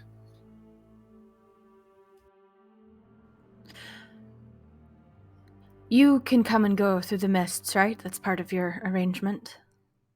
Indeed. So, if things look bad, again, you come get me. And we'll take care of it smiles together. and holds out a hand. Is that a promise? Absolutely. And she's just going to take her hand and pull her into a kiss. She takes it, laughing quietly, and holds you for a moment, and then, when the moment passes, pulls away and says, about the carnival, the Witchlight Carnival, it's called. There were, as we were leaving, I heard words that there were movements detected by the Velaki and Vistani encampment. It seems that they are on the move already. Evidently not eager to stick around, based on some of their less savory associations in the past. But I was able to put in a word with them to keep an eye out for the carnival. And I heard in turn that it's rumored to make an appearance on the next spring equinox, in a place that you might be more familiar with. Where might that be? The city of Neverwinter. When you get there, you should be able to find its two masters, Shadar Kai, Mr. Witch, and Mr. Light. Eccentric characters, I am told, but if it is a fake crossing you search for, I believe they should be able to assist you. And I mean it. The moment things don't look good, you come find me, okay? You have my word. And she smiles, though it doesn't quite reach her eyes this time. She does keep an arm around her, just in the attempt to be the comforting one, because this is not an easy conversation to have. But they just sort of stand out there for a little bit. And so they do. Is there anything more that anyone would like to do within the Abbey? Or the surrounding area? To get out of it. Yep, That sounds very As reasonable. quick as as possible! possible. Very good. Well, as with that, you depart Kresk and perhaps spend the night if you so choose, and return eventually eastward on the road toward Velaki. As you enter there, you see that a number of streets seem to be filled with a few carts and wagons, a few individuals and parties joining themselves together, conversations of departures, of seeking new lands. But most Barovians seem to be watching them go.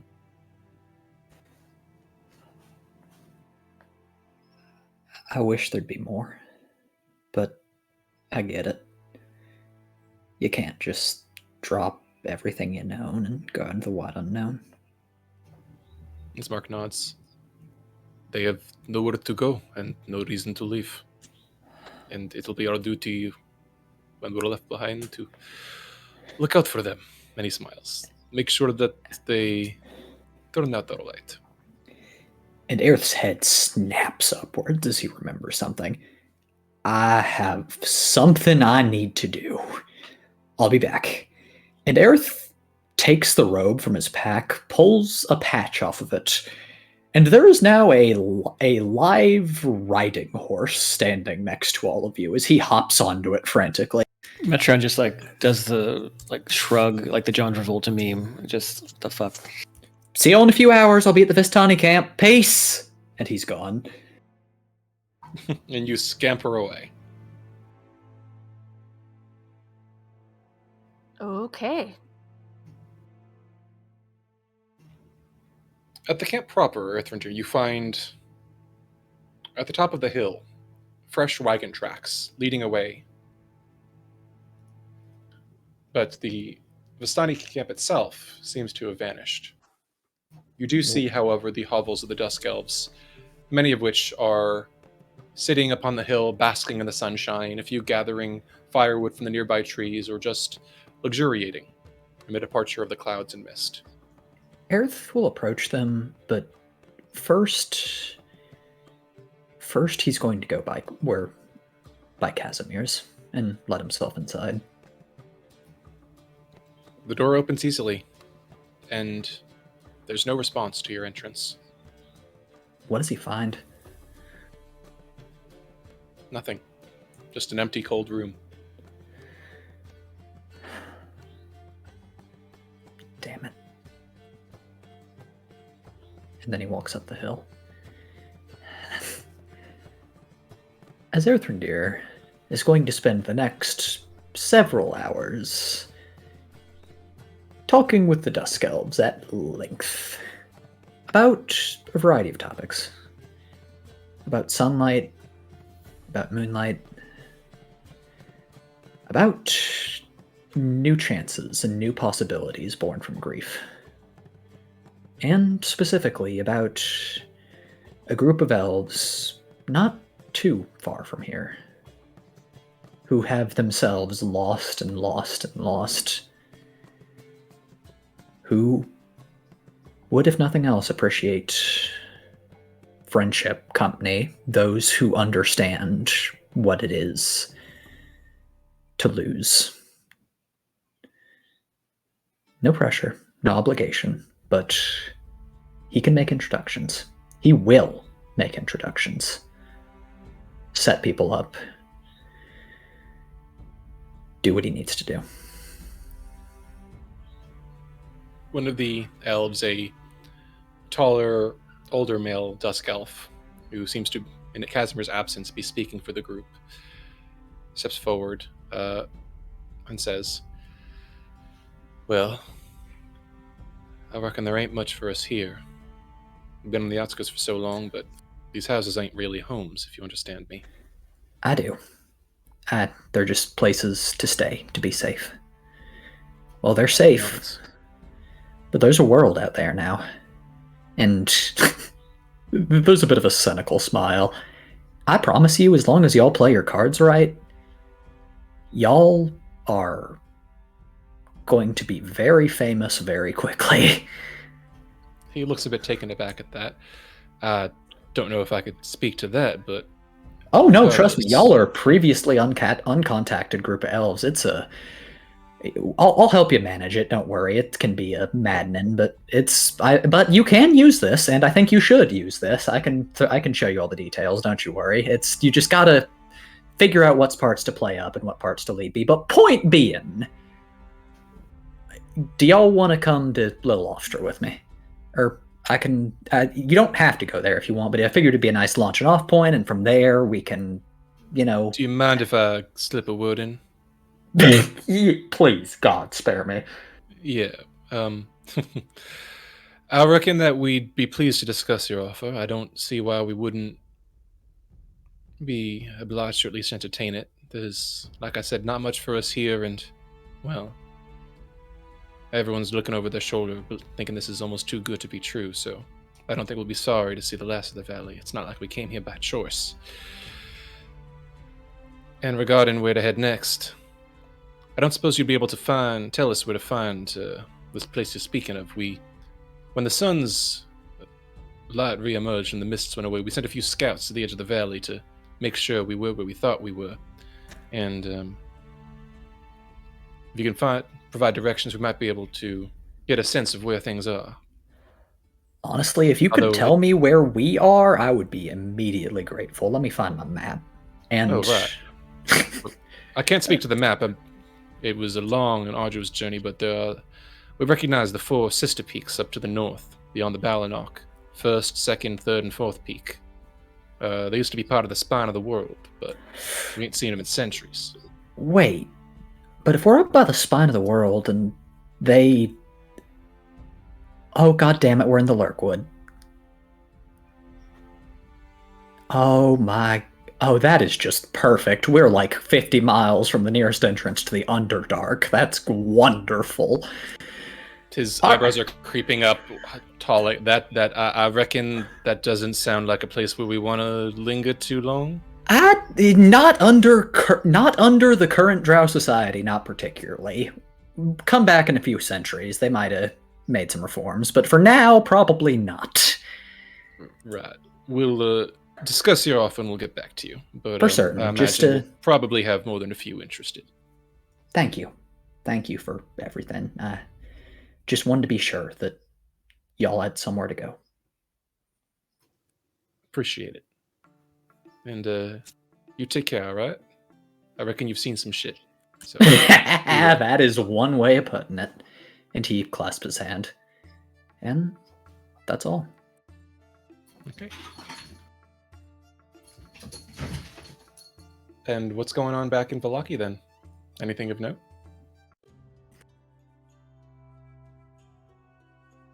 Not entirely. So, how long do we plan on staying here until we leave? I guess this is a question for everybody. Lilson can be seen just like packing and repacking her bags. Aerith says he wants to stay maybe 2 or 3 more days. Get some things in order, but not much more than that. After talking to Ez and knowing that she'll be back, I think Kiva's actually more eager to get out of there as soon as possible. So she's probably looking to leave within a day. Maximize baby time. Amity? I guess I have no idea how far it is to the nearest city. Oh, well, I do. Oh. As he bursts back inside. Well, I have some news, folks. Turns out we went a long way. As he spreads out a map of Faerun on the table. So, we're up by the spine of the world in those mountains in the forest called the Wormwood. It's not...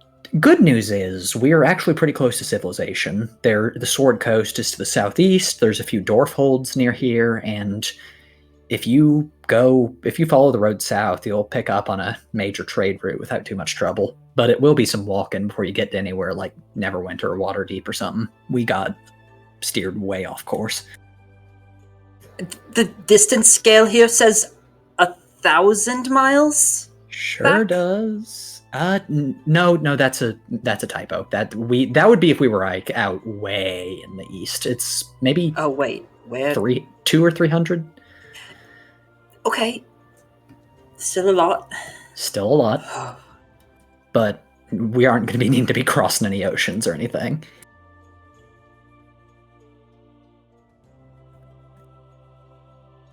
Are all of you still planning to go to Neverwinter? In that direction, but not entirely the city itself.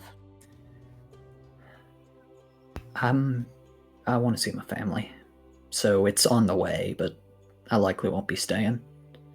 I'm pretty sure the man I was contacting is already buggered off. Right. I'm going back as well. I figured no point in going to Neverwinter. I also want to see my family, but maybe I'll figure it out with Ethandir, whoever's, closer. I think you are by a little bit.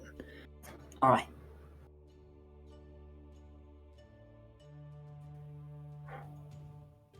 I just, I guess there's no reason we can't travel together until we gotta split paths. I mean, obviously. Yeah, I mean, it's gonna be hell on our heels, but Maybe I can turn into a giant bird or something, just fly a little bit. Kiva's gonna go outside and do something a little fun with her level 11 spells, if that's okay. Alrighty. By all means, go ahead. I'm excited to see So- what this is. Kiva's gonna cast Find Steed. Ooh. And what form does your steed assume? A big old fucking warhorse that could at least carry her and Metreon. Epic. That is, you summon, actually, what color would you like your warhorse? I would like my warhorse to be sort of like Busey, with like black but like blue flames instead of red flames. Given that the flames are purely cosmetic, I will allow it. It is an absolutely badass looking warhorse. Perfect. And is it a celestial, fey, or fiend? I assume it's fey. It's gonna be Faye, yeah. And Beautiful. she'll call Metreon out and be like you do when you get a new car, like, check this shit out. What, you made that? She wiggles her fingers dramatically. It's not bad. I mean, it's quite good actually. What's it Thank you called? very much. Well, that's a good idea. What should we name it? I mean, what do you want to ride for the entire time? We can call it Esmeralda. I don't know that she'd like that, but maybe. I'll think on it. Yeah, it was a joke, love. I'm proud of you. I gotta take care of something real quick. You see that like this entire time, as people have been talking about their plans, he's been looking very obviously conflicted. And he goes back into the tavern. Ace, can I just chat with you a moment? Of course, yes. What is it? Listen, I know last night we talked a little bit about, what was going to happen. And, we didn't really settle on nothing, right? So I don't want to leave you behind, but I don't think I could stay here. And you can come with, though. I mean, you can get out of here. You don't have to be here. He smiles softly and his eyes crinkle at the corners. I appreciate that, but I owe a responsibility to my people. I'm here as long as I can to see that you're all kept as well as can be, that everything is cleaned up, but then I'll be returning to assume my father's position in Barovia. But think, Metreon, you've done so much here. Perhaps you could stay here and help me.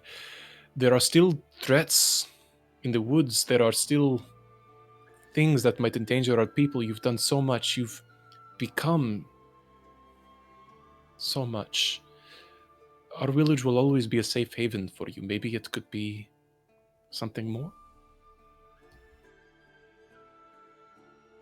He looks down at his boots as he's hearing all of this, and there's this space of silence when he finishes. That Metron just kind of gets up and leans down and kisses his mark on the top of his head very deeply, taking in his scent. I'll come back. I'll at least get you back to Barovia safely. All right. He holds you close for a moment and then says quietly, "Thank you, and I'll see you safe on the road." And he gives you a squeeze. Yeah. Metron leans down and gives him a kiss, now on the lips, and holds it there for a moment before pulling away and going upstairs to kind of finish packing the rest of his stuff, which isn't a lot, but it's kind of like trying to file it all into his satchel and make sure that he's got everything. As he does, there's a cough from the doorway, and you see Earthendir kind of leaning on it. Hey, can I ask your help with something? Maybe. Right, I'm just a little embarrassed. We're going to be going back east, right, before we go through Barovia Village and drop off Ismark and everything, and I was wondering if, while we were there, you wanted to help me, take the old house and, you know, the one. I'm asking if you want to help me burn that place down. Which one? Death House? Yeah, the one, that, God, why are we calling it that? Because it's a house full of death, I mean. Yeah, but it's like, it's so point being, nobody else needs to suffer from that. And I don't have much experience with arson. I mean, maybe I'm misthinking things, but didn't Ismark maybe Aruna said something about the place having burned down before, but then coming back up. Yeah, but, and then his face. I mean, listen, I need no excuse to set a fire, right? I will gladly help you burn that place down, but I'm just not going in and expecting much after that. He swallows. Yeah. And maybe Big Red could get on it. She got one of them gems. You can throw a couple fireballs at it. Really make a party. Maybe not too much. We don't want to burn down the whole village. Okay, good. Thank you. I just he kind of presses his face into his hands and then blinks. He remembers something. All right. One more thing. And he reaches around his neck and pulls out that well-worn sending stone, the one that he's had as a necklace for pretty much the entire time you've known him. So I've talked this over with Muriel. She's a bit of an artificer. She's going to make me and her another set, but I was wondering if you wanted this one so we could stay in touch after all this is done. You really want that? He laughs and then he realizes, yeah, like, I'll be honest, I didn't think I would, but I do. I care about you a lot, and I am keenly aware of the length of mortal lives. And I guess what I'm saying is, out of all the people I've ever met, I'd like to make sure that I get to spend time with you before you go. You're pretty cool. You and your tiefling fetish. All right, let me finish. Hey, that is not where this is coming from, you motherfucker. He takes the necklace from your hand and just kind of like waves you out. Get going in. You are going to use this. You're not throwing it. You're not throwing a garbage can or anything. No. I mean, I'll sell it. But you will not, because you are getting invitations for Christmas. Can you get out? I know you want to watch. I know you want to watch all of this undress. Just make it. Go fuck yourself. But you've got Big Red down there. Go. I do, and she's lovely, and I was going to invite you to come to Christmas with us if you really wanted. I know you want to see it. I do not. All right, then get out. I do not. Just start to push him out. Hey, there's things I need, and then the door shuts. You are coming by for holidays, or I swear to God, I will take that tail of yours and rip it out of its fucking socket.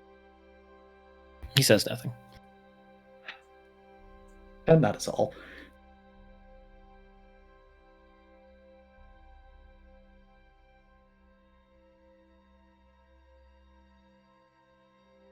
By now, a number of your compatriots have begun packing up their belongings and preparing to set off onto the road. Anything more you would all like to do before parting ways? Yeah. Aerith has a lot to do before we part ways. He's gonna find Lillison. Lillison has exhausted every single possible way to pack her bags and is just sitting, in a corner somewhere, actually with one of Lipsiege's books, teaching herself how to do accounting. Hey, question. Yes? He settles down next to her. So, I was thinking, we're out, we're safe, and frankly, I think we both need a chance to let loose. Do you want to have a wizard's duel? I'm sorry, what? Do you want to have a duel? You are incredibly skilled, tactically brilliant, and magically powerful, and you are probably the only person I trust to be on my skill level aside from Amity. Are we certain that we're not going to have, trouble on the way out that we might want to save this for? What, wolves? What are wolves going to do to us?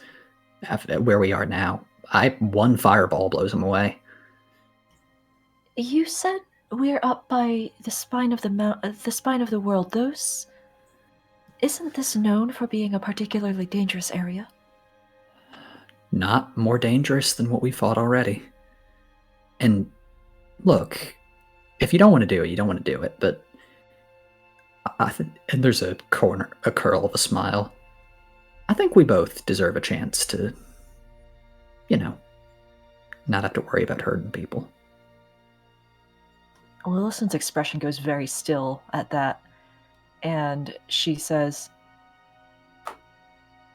A deserving has very little to do with that. Maybe. But regardless, it's a beautiful morning, and I can't think of many ways I'd rather spend it. You want to spend this beautiful morning getting a face full of poison? Remarkably, yes, I'm surprised too. What? I would prefer not to get a face full of fire. Yeah, no, that I was actually going to say boundary conditions. I lay off the fire, you don't do mind control. Very well. Great. Then I've found a spot. Come on. It's out on the outskirts. That way we won't have to worry about collateral damage any. And you have something in mind already for healing up afterwards, yes? Those 4 potions we got. They're more than enough. Very well then. Come on. she makes a point to grab her X luck blade as they go. I've got your shield too. Oh yeah, she got a shield. She's gonna bring her X luck blade and her silver dragon whispery shield.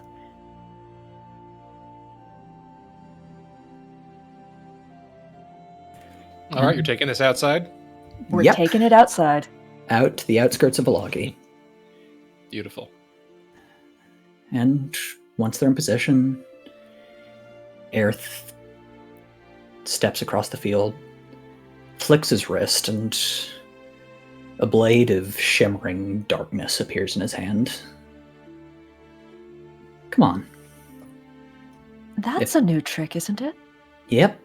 And if I know you, you have about 4 new tricks as well. She just smiles. Well, God, I'm gonna miss you. Do you want to start this call or what? Should we get a referee? Let's just say on the count of 3. 1, 2, 3. And I don't know if we have enough time to fully roll initiative, but out of curiosity, if anyone were to be watching this fight, what would they see? Depends. Would Lillison be leading with magic or with swordplay, probably? Lillison is leading with Blink. Oh, exciting! Trademark that. Then Aerith is leading with haste, so he can find wherever she blinks and eventually nail down a dispel magic. Fair. However, she can exploit this because he's fucking hasted at the moment. Yes.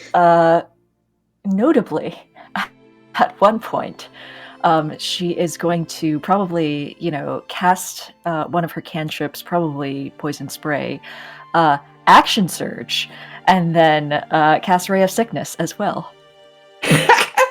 Aerith, coughing up poison, just gives a weary thumbs up. When the hell did you learn to do that? I can't tell you all my secrets. Sure you can. But by all means, try that again. I've got one to show you too. I can't try it again until after I rest. Well, Wonderful. In that case, and he hurls the shadow blade, letting it blink out of existence, and then he starts to circle her for a moment. Bloody, beaten, but seeming almost as happy as she's ever seen him. So, after all this, back to your parents, what happens then? That depends entirely on what they say. No, it doesn't. You know Yes, it does. they can't stop you. And they won't.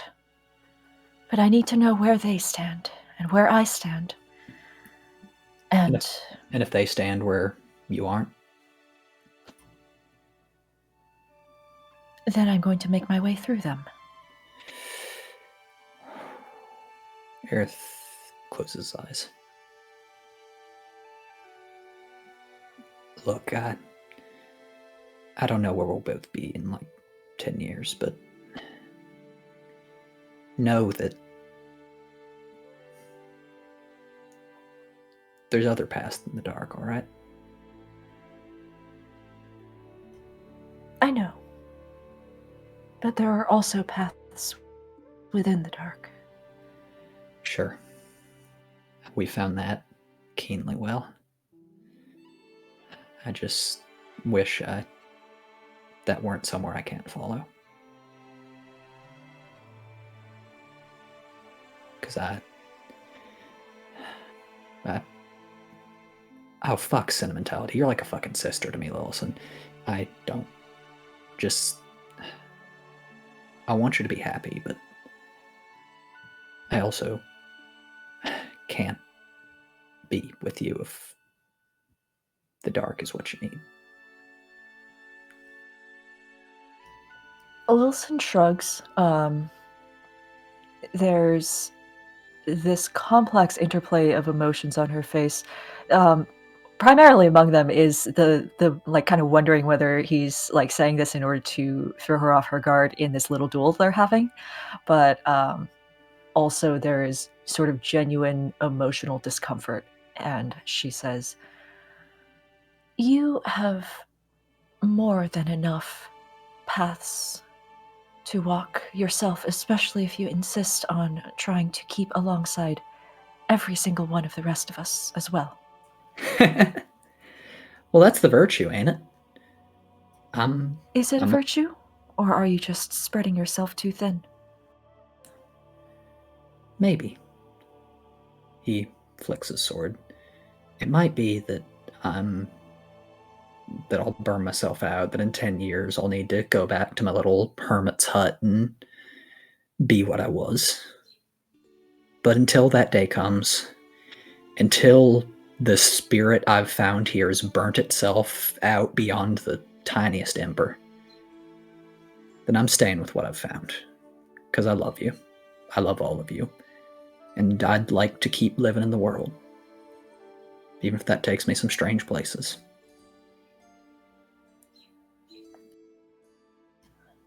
By all means, find your light and your joy in the world. I'm going to figure out what my path is, and then we can see whether those are compatible. Yeah. And if they're not, then well, I hope we don't meet like this again under different circumstances.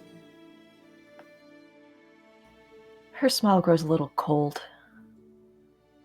If they're not, then I think both of us will wish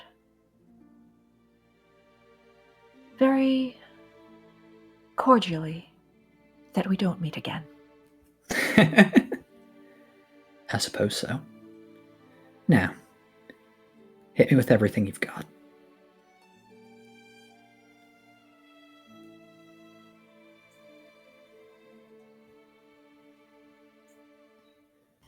I don't actually know what that would be because she's already blown her action surge, so the duel continues. The duel continues. And shall we leave the victor up to mystery, or would you like to roll off for it? Up to you, Kaya. Let's keep it mysterious. Let's have the comment section a riot of people speculating who would win in a fight. Who would win? It's Lillison. No, it's Earthrendeer. It's Lillison. Come the fuck And on. no, it's Earthrendeer. Come on. I only have 40 HP. Yes, and you're also much cleverer than him. The winner here is all of us. Because you'll both kill each other. I'm just kidding. All right, then yeah, that's all. All right. So, was there anything else pressing that you would all like to take care of in Barovia, or is anyone who's going to be the first to head out? I wonder. Well, I figure at least Metron was going to escort Ismark back to Barovia. But as we're leaving, he'll give him a very sweet kiss. Maybe ask for a good if you guys could wait 20 minutes at least. He just has something to take care of inside. But after that, he'll come back out and meet with the others. On the way out, though, towards the gates of Barovia. As you're leaving, as you're all coming together outside of the Blue Water and bidding your farewells, Lillison, you're the first to hear a strangled, tired-sounding hooting noise and the sound of flapping feathery wings. And descending from the sky, stopping on the signpost of the Blue Water Inn, you see an owl with a parchment tied to its leg, looking very tired, and cooing, and holding a leg out toward Earthrendeer. Earth very narrowly avoids blasting it with a firebolt by 3 inches out of reflex, and then just starts, what the...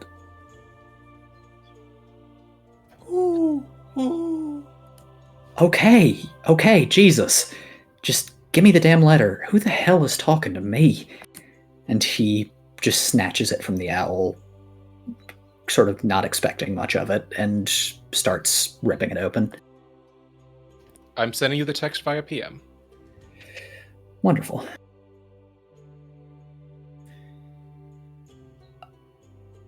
His face just kind of goes a variety of colors, from ashen to gray to ashen to white to red to back to white again. Oh my God! The man I was meeting in Neverwinter. We were going to talk about a book about some stuff from his university that he was going to help me with, but I guess that was more. That was also meant to be something else too, because he sent me a letter since he couldn't find me, and it's a guest lecture in Waterdeep. Look at that. How did they... Oh my God. The owl gives another very tired... It looks very confused and very exhausted. Right, you've been flying a long ways, haven't you? I just... Give one minute, I need to draft my reply. And then he kind of stops. And he looks around at the others. Then up at the Barovian sun. And then finally at Lillison. And he swallows.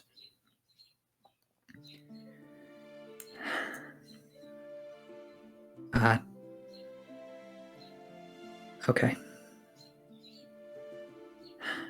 No.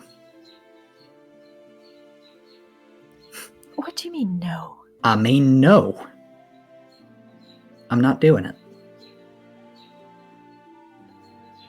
You're not going to Waterdeep? I mean, I might, but, Aerith looks like he is trying to put together a puzzle that he himself has not already solved.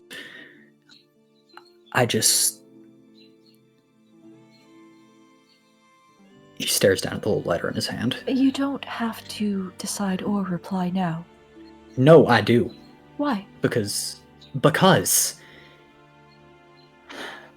I'm not the person I was when I went to meet him. And that means that Earthrendeer's dead. And maybe that's a good thing. And maybe this Earthrendir, the one that survived all this, isn't content to live his life in an ivory tower. However important it is, however much people need him for the well-being of history and knowledge. I think they wanted the old guy. Unfortunately, I don't think he's here.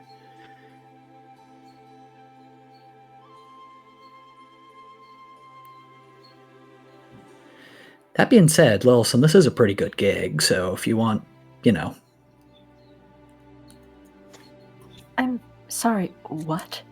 I'm saying that, I can play that they have a position open for this sort of thing, and might as well be someone I vouch for heavily. I'm certainly not going to give you an answer right now. We have a long walk back on which to discuss this. But think about it, all right? I think you'd thrive.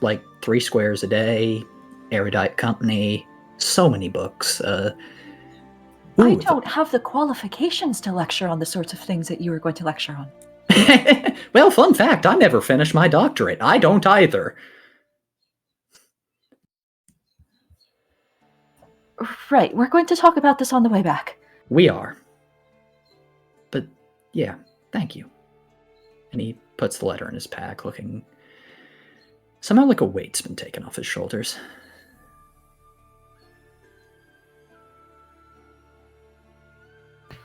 Right, nerds, we cracking on or what?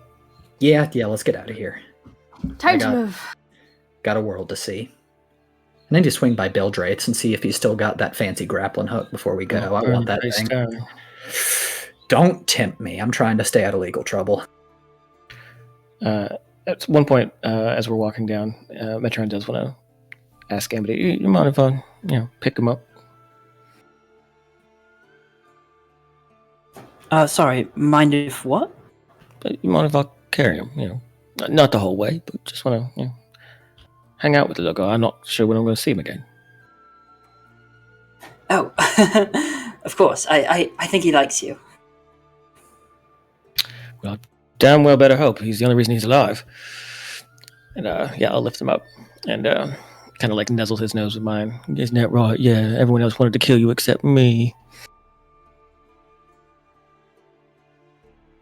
I just carry him with me. Truffle snorts and oinks. He does not understand common. He just That's fine. He's just happy to be included.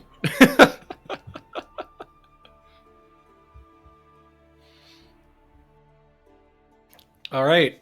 Setting off for Barovia then, I take it. Yes. Yep. Okay. You bid your farewells to the Mardikovs. Victor coming along with you, Earthrendir, and join Ismark on the road toward the village of Barovia. It's a long journey, taking the full part of a day, but the crisp autumnal weather is a joy to walk in. As you make your way through the winding mountains, you hear the sound of the rustling grasses, the crisp blue skies overhead, the white puffy clouds slowly drifting over top of the mountains in the distance. As you pass over Sayre Falls, you look down toward Sayre Pool far below and see no sign of the Vistani encampment that once sat there, as though it had never been. You wind around the cliffs, roads, and eventually descend until you come to the River Ivlis, crossing the bridge into the small, once dreary town of Barovia. Therein, Ismark turns and says, "It feels like it's been an eternity since I met you all here, but wherever the roads may take you, wherever you might find yourself walking, be safe, my friends, and travel well. I hope whatever you're looking for," and he eyes Metreon, "that you find it." May Corellian hold you in the palm of their hand, Ismark, the luck of it. Ismark. "And may the morning Lord shine upon you always." He bows deeply. "Please know that, should ever you return to the village of Barovia, its burgomaster and its people owe you a great debt."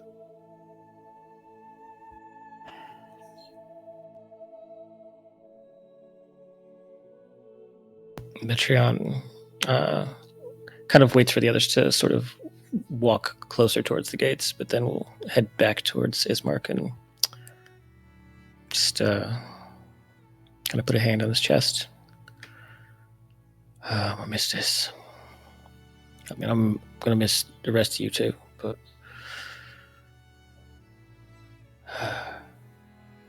and then he just kind of gets on his tiptoes and reaches up for a kiss and lets it hang there for a moment and breaks away, kind of like walking backwards, keeping his eyes on Ismark before turning around to follow the others out.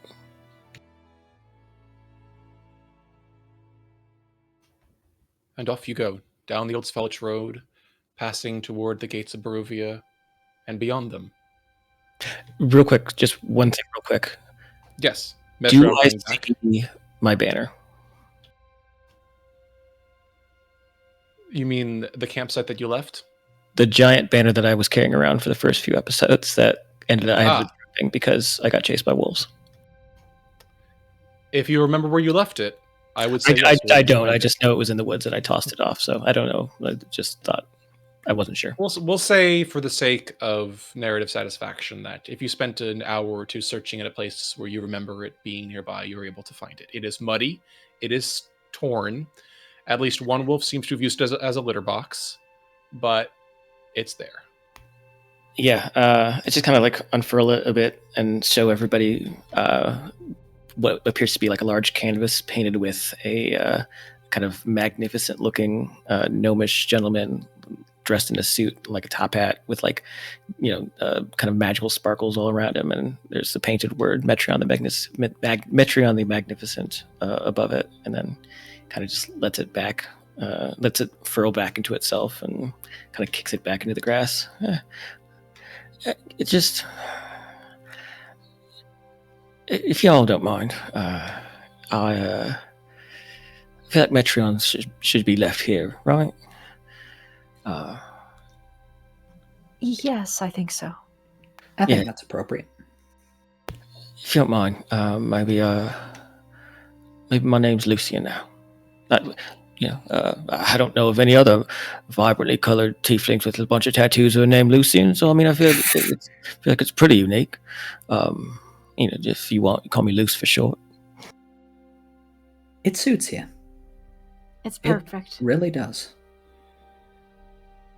All right, Lucy, Luciano. Let's just stick with Luce. Let's go. All right, Luce. And Aerith just smiles. It's a good name. Yeah, he'll walk up with Truffle, kind of rushing up between Aerith and Deer, kind of like kicking the back of his heels, trying to trip him before jumping up onto the Fey steed that Kiva summoned, and kind of riding bitch on that. Yay! Love it. And when you approach the Barovian gates, they don't open for you, but you open them easily enough on your own. Staring back down at the valley below and behind you, and ahead toward the now more vibrant trees, and the woods as you head forth toward a new beginning for some, a new chapter for others, and begin traveling forth along the road south beyond the new land you find yourselves in, and eventually west toward the coast.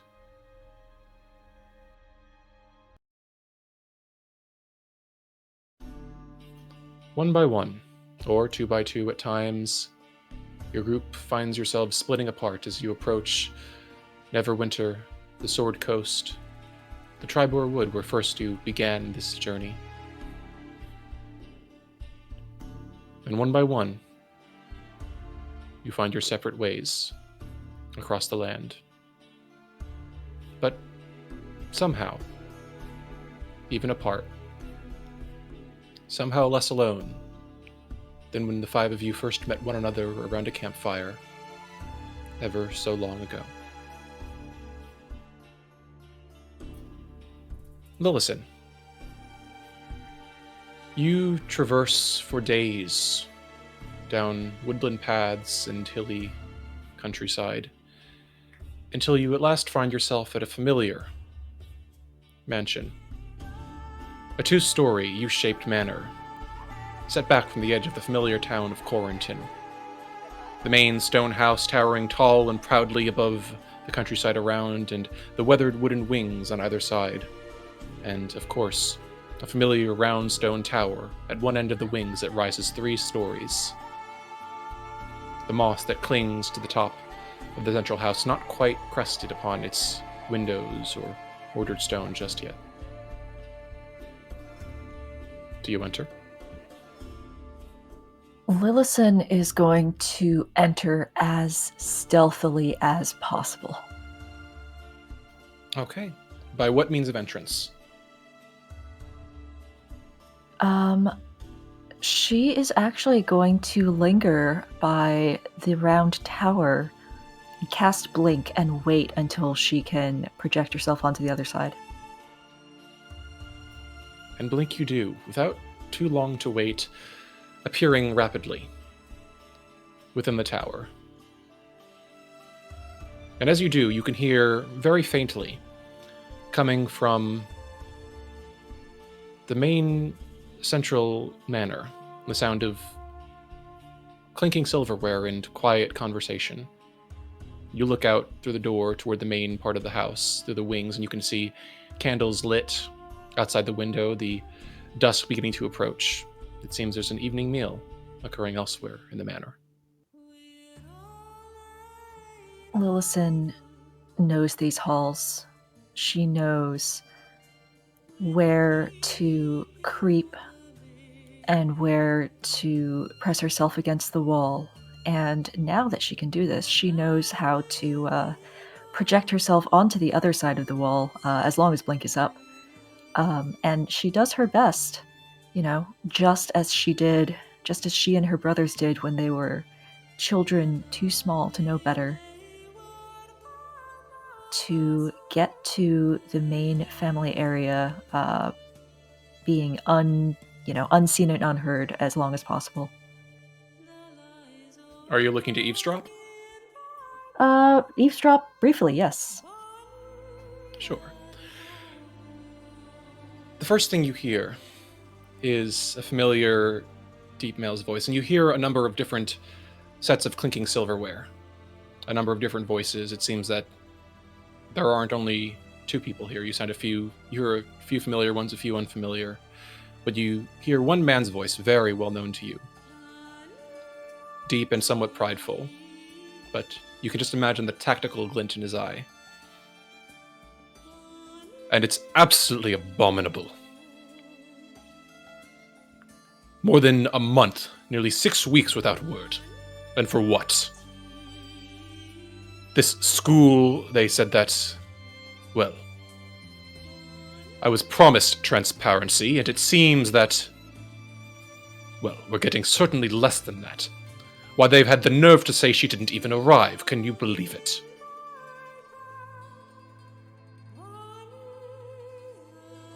When next I receive one of their messages, I have half a mind to write promptly back. If nothing else, I think that I can promise that, should their ineptitude continue, they might no longer enjoy the patronage that they've enjoyed thus far.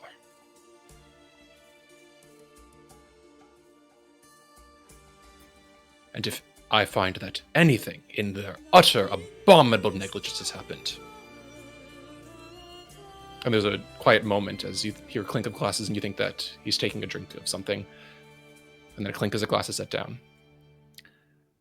I can assure you that they will have hell to pay. Lillison breathes. She wishes that she had brought Leaf Lipsiege with her, just like a very quick, foolish thought. But she had left him safely, back in the town itself, in probably, one of the nicer taverns. And She knocks lightly on the door that separates where she is standing from where they are. Does your family have a butler? Probably, yes. Okay. Then there's a pause. And then you hear a familiar woman's voice say, "Who is that, dear? One of the servants still cleaning?" Then, "No, I don't believe so." "Get that, will you?" And then you hear footsteps approaching, and the door opens, and you see a familiar, then abruptly pale and somewhat shocked-looking face of your family's butler. And as your silhouette stands there in the open door, silence falls across the room beyond. You see a number of individuals, some known to you as friends of your family, others strange to you, perhaps business partners of sorts. Altogether, 7 or 8 individuals in addition to 2 that you know very well. At one end of the table to the left, a elegant elven woman with black hair turning blue at the tips, a blue-gray collared tunic with gold trim and vivid blue eyes. Her eyes immediately widen. And at that you hear a sharp intake of breath, muffled, but not quite so muffled as for your own keen ears not to hear it. And from the opposite head of the table, a broad-chested man with salt and pepper hair that ends in a top knot, a thin beard across his cheeks and chin, wearing a black tunic and cloak lined with subtle bronze trim. As your mother, Eluin, and father, Mercedes, both stare at you, wide-eyed. There's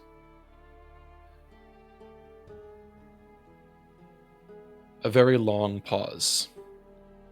A silence that waits to be broken. Ah, apologies. I did not realize you had company. I have things to talk about, but I can wait.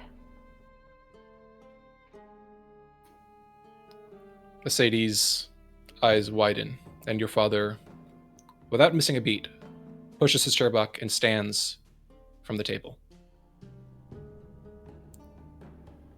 My apologies, but if all of you except Eluin would please await us in the parlor.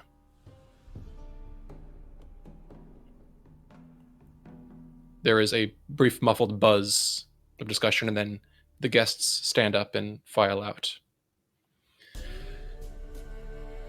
And as soon as the door closes behind the last guest, he steps forward.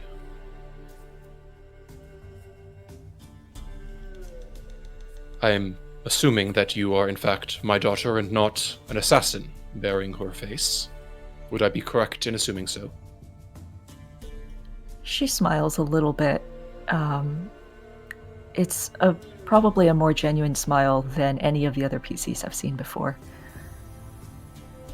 That seems to be correct, for now. He raises an eyebrow.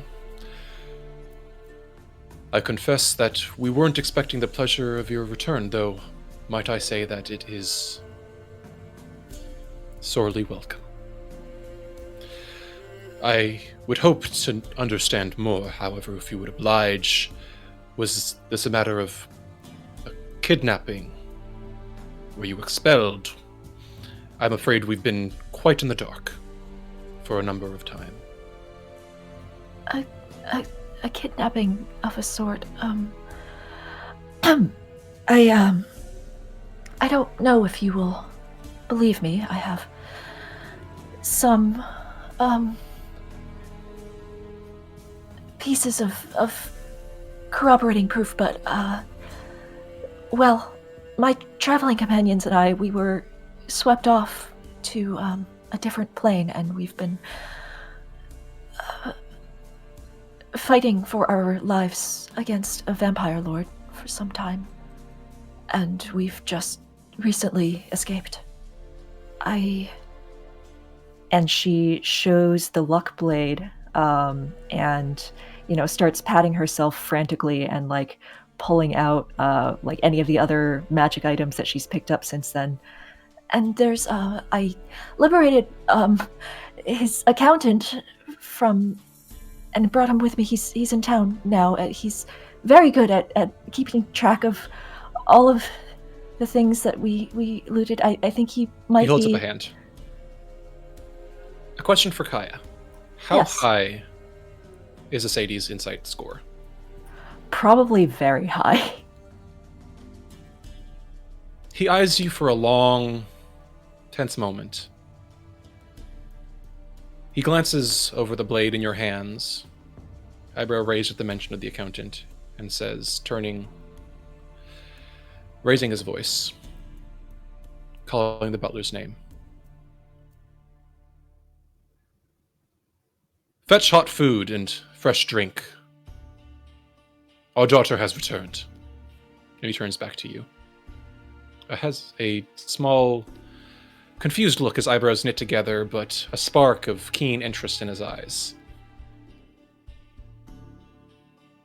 And he says more quietly, did you escape? Or is the blade in your hand merely for entertainment? We slew him, and we escaped.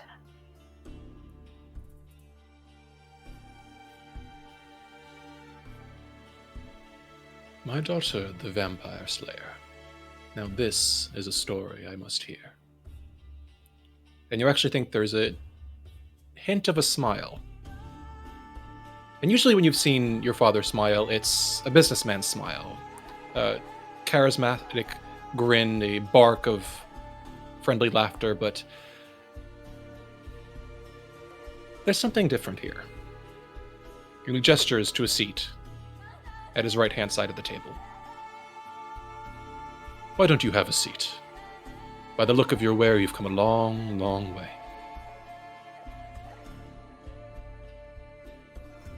Before the rest of the guests come back in, Lilith... Oh, they're not coming back in. They're still outside. Okay, well... This is now a 3-person meal. Before they come back in then, which is to say right now, she is actually going to run up to him and just give him a big hug. And there are tears streaming down her face. And she is fully prepared to have him, recoil because, her touch has been death for a long time.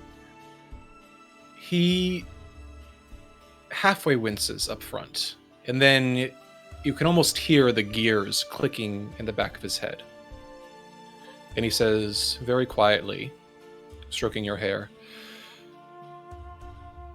would I be wrong in hazarding a guess that more has happened and that you've done more in the past several weeks than the mere slaying of an undead abomination?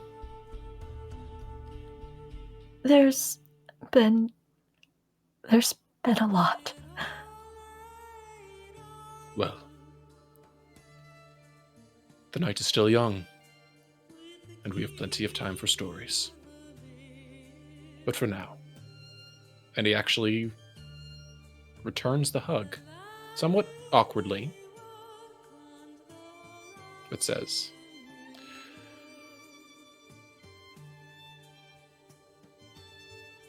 should I ask whether you intend to return to the school, or whether you are returned here? I don't know yet. There's a lot to consider.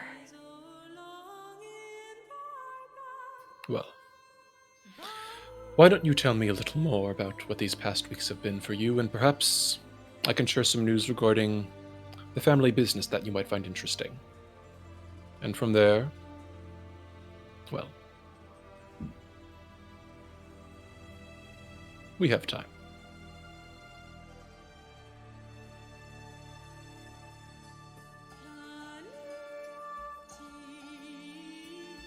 Thank you so much for that, Dragna.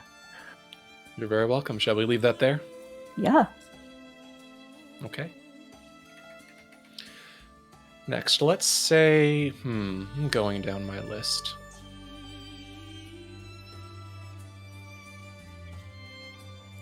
Shall we do... Well, I'll let Linus and Serena decide. Amity or Kiva, who's next? Go ahead. Okay, yeah. If you're okay with that, yes, I will. Let's go. Let's do it. Okay. Kiva, your own journey takes you off the beaten path, through a number of more isolated villages, beyond the more metropolitan areas that some of your companions may be frequenting. But eventually, you arrive outside of a familiar and welcome and yet unwelcome sight. A wooden cottage that looks older than it truly is. Less of a house and more of a wooden cage standing lifeless and broken. You can see before you the front door, once proudly standing and painted, hanging off its hinges. And from here you can see that the insides have been ravaged. To the left you can see the remains of a once beautiful garden now choked with weeds and grasses. And in this small corner of the meadowed wood, just beyond the settlement nearby, this place bears only silence and old memories.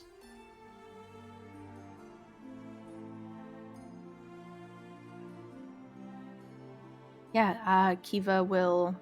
I don't know. You don't need to tie off the celestial Fey horse, so He'll wait. but she can communicate with it, which I love. So she'll just tell the horse to wait. Cat, please. And we'll go back. Yeah, I guess she'll look through the house for a smidge first, just to see what has changed in her absence, and then yeah. The house itself has not much of note here. The open windows unshuttered, the front door torn away, and the lack of upkeep. Well, the elements have not been kind, and nor have those that have likely visited, perhaps looting the remnants or sleeping on the floor, now patched and tattered with time. However, as you round the rear of the cottage and approach the garden proper, you hear, beyond a set of overgrown weeds and tall underbrush, what sounds like a small creature purring in the shadow of the cottage. Oh, she'll go check that out. Very gently, not trying to scare anything away, but just trying to see what it is. Following the sound, you find yourself in a familiar nook toward the back of the garden, nestled in the arms of an overgrown lavender plant, where a small flat stone lies above the soil. And curled around that stone, sleeping peacefully, a small black and white cat, its whispers rustling very faintly in the breeze as it naps in the sunny patch here at the back of the garden. And as the sound of your footsteps approach, crunching through the mulch, it opens one lazy eye and meows very quietly up at you. Thank you very much for keeping her safe. She's just gonna hold out a hand. See if the cat gives a little sniff. It does. It does. Gives a little sniff and then rubs its head up against your palm. Then just sits quietly off to the side, watching. So without going into too much detail here, she will Approach unearth. the stone. Yeah. Start digging. Okay. The cat keeps you company in the time. But that night, for the first time in a long time, a child's, an infant's happy cries ring out from the old husk of the cottage. The following days seem like a whirlwind, or tough to remember in retrospect, but you find yourself on the road once more, making a brief stopover in a friend's apothecary, who is surprised and overjoyed, at least once you get past the cosmetic issues, to see you. And now joined by a healthy, happy, burbling, rosy-cheeked baby swaddled in your arms. After seeing your friend Vanya off, you make your way to Neverwinter, doing your best to disregard the shocked reactions of those you pass to your undead visage. But eventually, you see the great walls of the city rising in the distance, people entering in and out of the great wooden gates, the towers, spires rising up above the keep, majestic against the backdrop of the cloudy sky. But in the twilight, the dusk, just beyond the walls to the east, you see something strange. A lazy, sparkling river encircling a convoy of brightly painted wagons and colorful tents.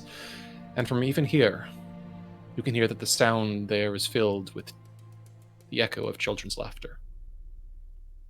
Would you like to approach? Yeah, Kiva sort of keeps Ava bundled up in her little papoose, and they'll approach the caravan.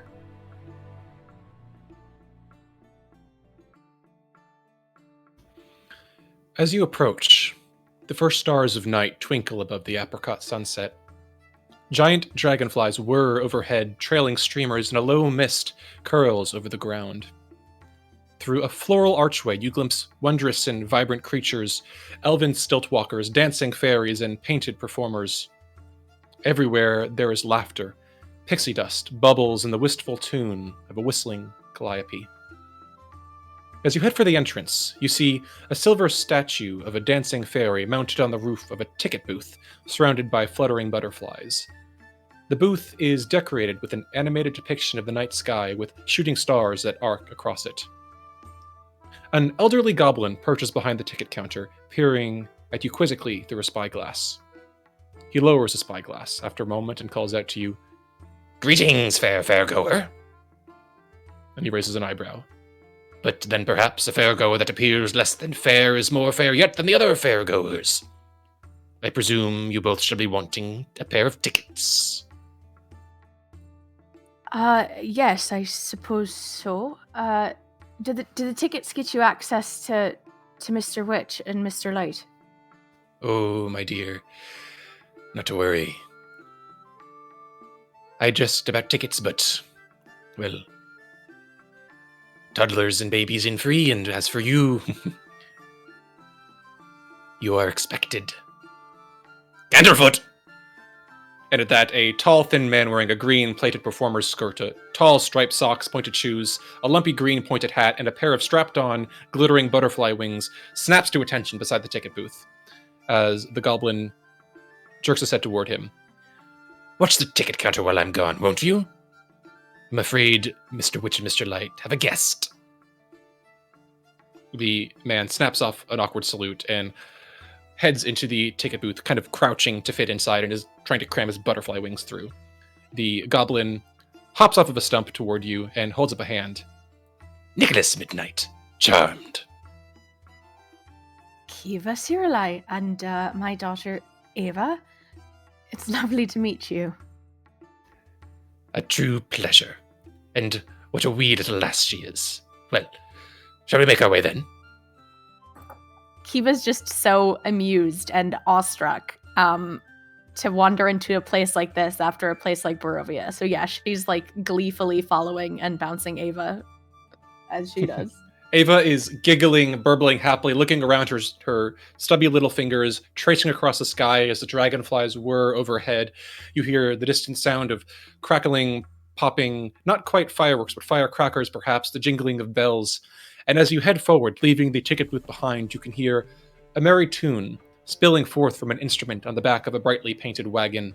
A monkey wearing a cloak covered with button turns a handle at the wagon's rear, sending music into the air from rows of golden whistles. As you watch, a goblin dressed as a ladybug toddles up to a fairgoer nearby, rattling a tin cup, and in the distance to the southeast, you can see the giant dragonflies once more, their massive wings sparkling in the twilight, twirling in a majestic dance as fairgoers laugh and cling to oversized saddles atop their backs. You pass a much larger tent, the roof reaching toward the night sky in 3 swooping peaks topped with spinning gold stars. painted wooden panels on the tent walls whirling with colorful motion, displaying vibrant circus performances. The sound of music and laughter drift out through the canvas door. But instead of going within, you pass it by.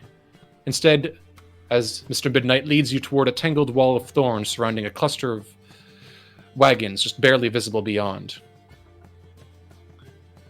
Nicholas stands before the thorns and clears his throat.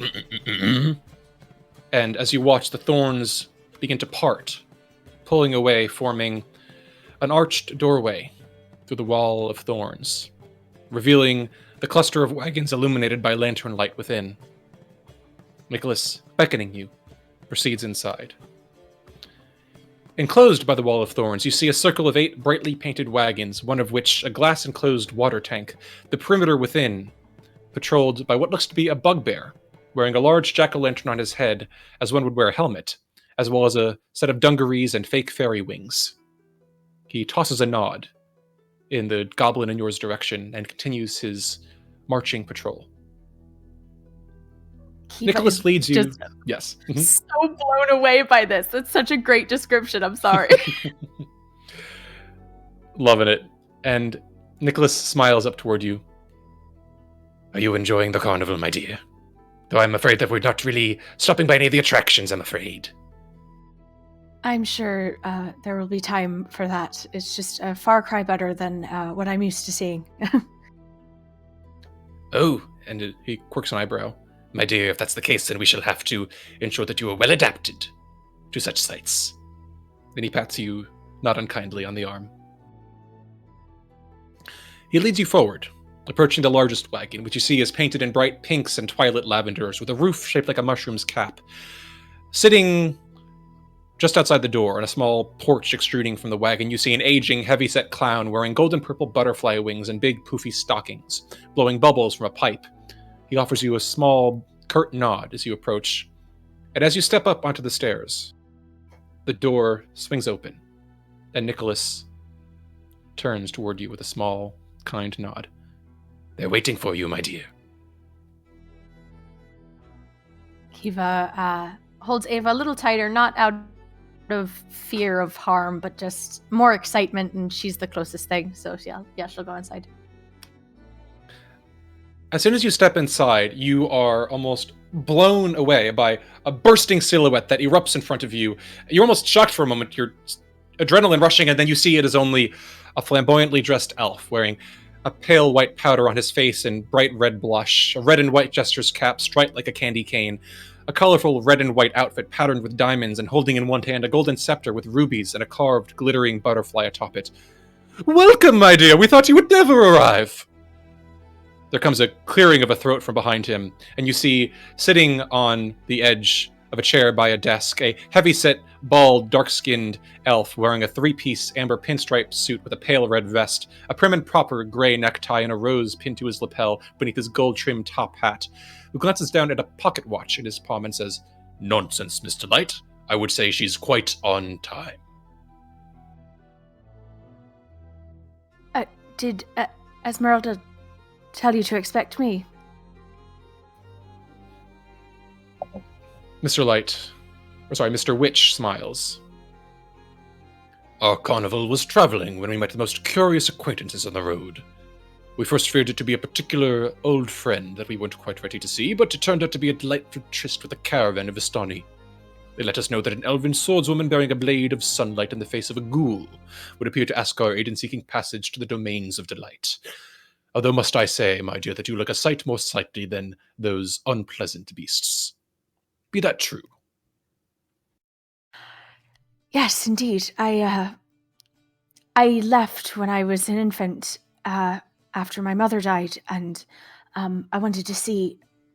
I know they don't just let anyone back, and I just wanted to see if there was any family left. I don't know if you guys can help me with that.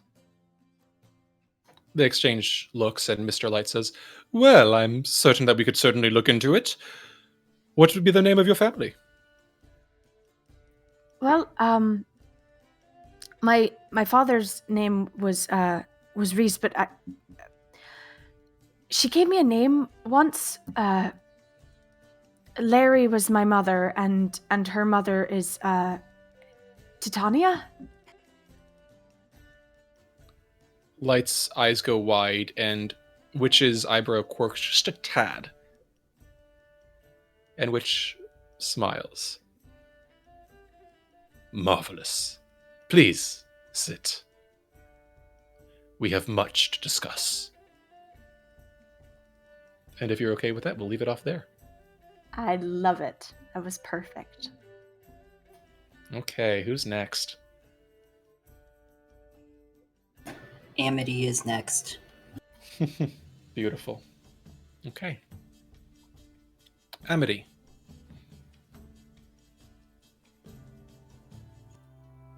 You find your feet taking your way along your own trail, through woods and paths, towns and villages. Is there anything you'd like to do along this journey? Passing through some small towns or cities on the way back home to Morningfleet, Amity could see if there's a customers for the seance ritual. Anyone who wants to maybe briefly see a loved one again. There do seem to be a number of takers. Is this something, as you make your way through the towns and villages, you do in fact find a number of takers, people who are interested in speaking to loved ones to make amends, to, at least in one case, here where they buried the damn key to the family fortune. But each time you do, you can't help but feel that there's another spirit just hanging back on the outskirts of the crowds that you summon. Not quite brave enough to step forward, but just lingering beyond the mists that you seek through. Then after the second time she gets this feeling, Amity is going to gulp in and go straight back to Morningfleet. Arriving in town, riding on the back of a draft horse that she then lets polymorph back into its original wolf form before sending it away. It whines, licks your hand, and then scampers off into the woods.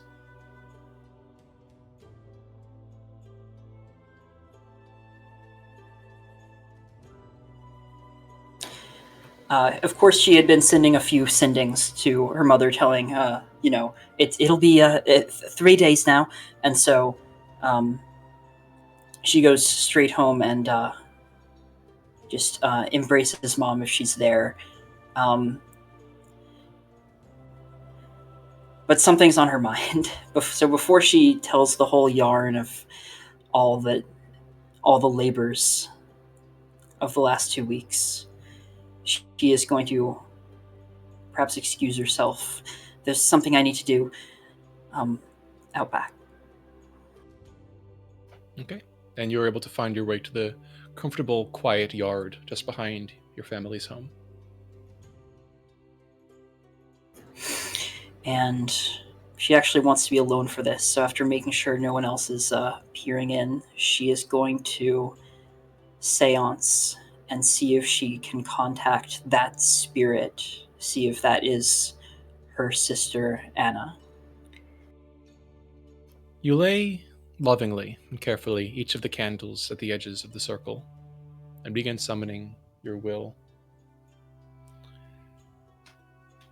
And almost in the blink of an eye, before you know it, the easiest connection you've made yet, you open your eyes, and there is a wispy tiefling child wearing a young girl's skirt standing just on the outside of the circle,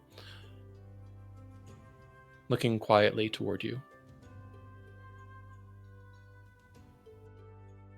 Amity starts to tear up as she looks at Anna's spirit. Does she look happy or maybe confused, or just is she looking for an explanation? What is she? Make an insight check. The DC is not high. All right. I'm glad, because I'm not good at insight. 13. That's more than enough. There is bewilderment, loneliness, and a deep sense of longing.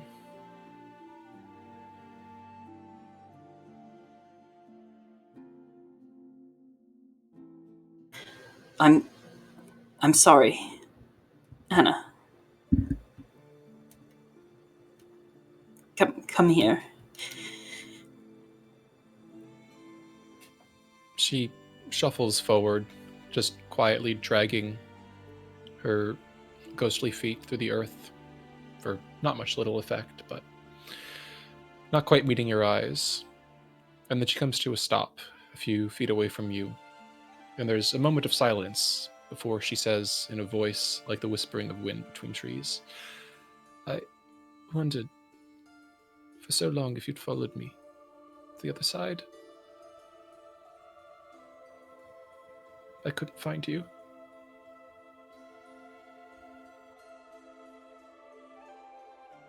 I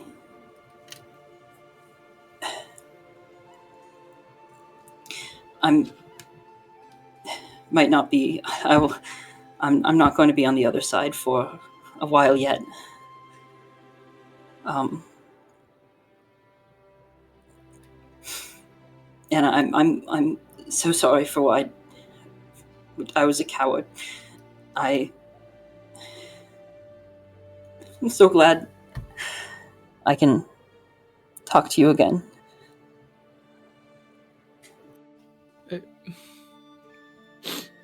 She sniffles. Are you going to leave me again?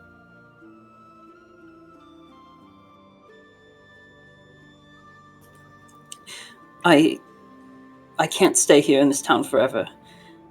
But you were there when I was in the other towns. Will you be able to follow me around? Will I be able to talk to you?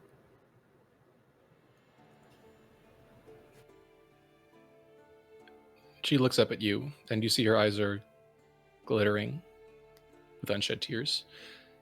I don't know. I don't know how all this works. But if I could, would you let me? Every day. Yes. Anytime. And even if I can't reach you outside the town in other countries, other worlds, I'll always come back here. She nods, as if weighing that, and then abruptly sobs, dashes forward, and wraps both arms around you. And strangely, despite her ethereal nature, you can feel her weight in your arms, and though you feel the chill of undeath and the grave within her, there's a warmth there. And in that moment, you can feel it burning, flickering, with a light. Amity just holds on and lets the moment last forever. And forever it lasts, but forever it seems is not long enough. But from that night on, out of the corner of your eye, whenever you're going somewhere, traveling somewhere, or even turning in for sleep, you think you can almost see Anna's small silhouette watching, standing patiently, guarding. And with each day, the sound of her voice grows clearer. Until one day, it's almost as though there wasn't a veil at all. For others, of course, they're not sure who you're talking to. But you know. And Anna knows.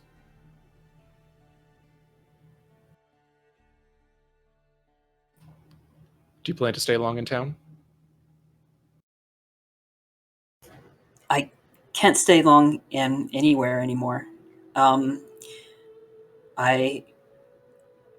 few weeks, long enough to, well, feel like I'm home again.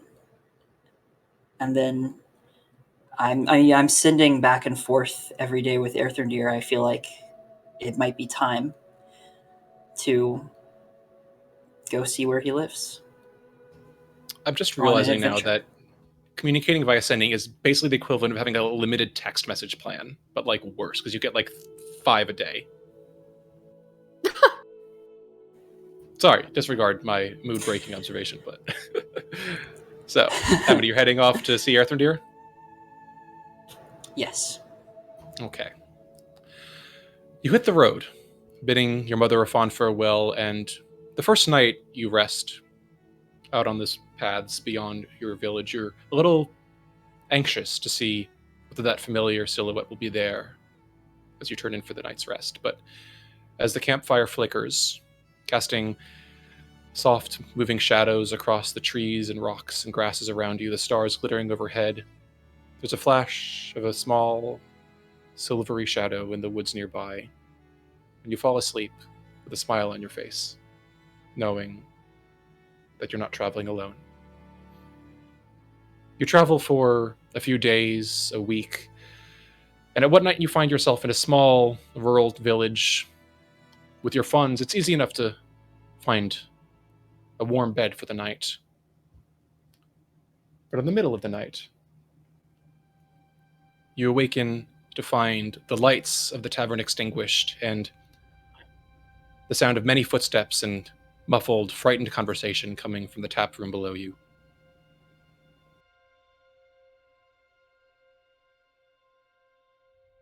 Do you remain in your room?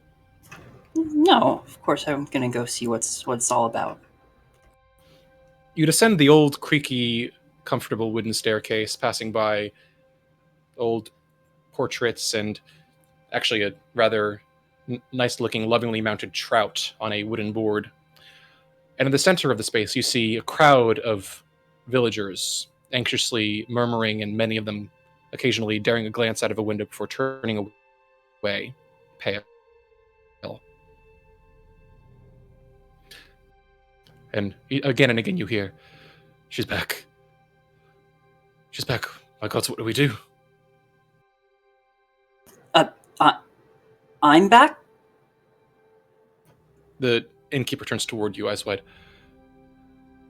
"Don't go near the windows, lass. She's out and about tonight. It's not safe for outsiders, or even those of us native here. Just head back up to your rooms, you'll be safe there."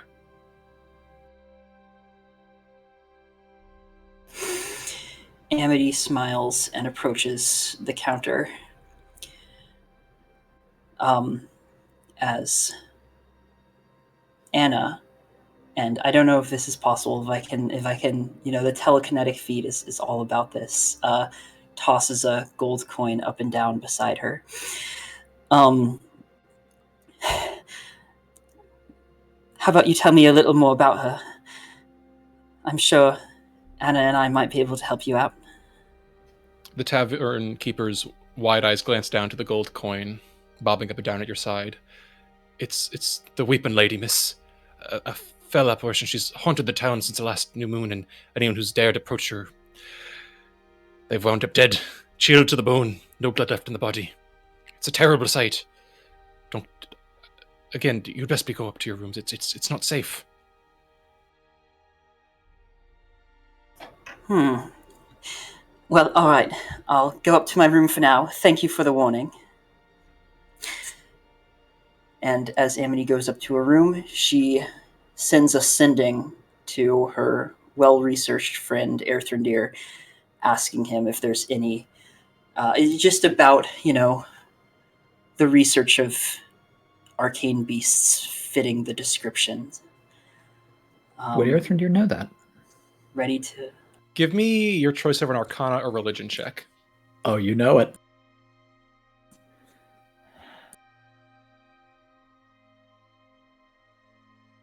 $17. Sounds like a wraith. Or at the very least a specter, but given the descriptions of the more exsanguinatory means of attack it has. A wraith seems somewhat more likely. Probably a wraith.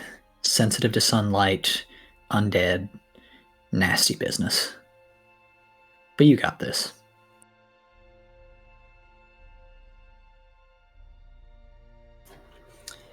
All right. And that night, Amity heads out of her room, out of the inn, locking the door behind her, to go on a little adventure.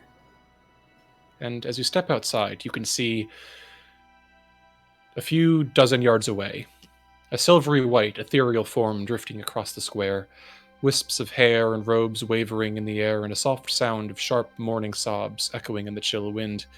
But at the sound of your footsteps approaching, the form whirls to turn toward you, a sallow, sunken face flashing black and gray and blue eyes, and an echoing voice that says, "Who dares approach me in my grief?"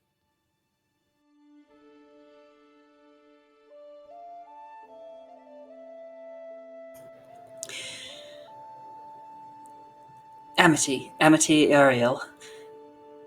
And, oh, sorry, I accidentally said Erfinger's last name there. I actually meant Elvin. Please don't read into this, audience.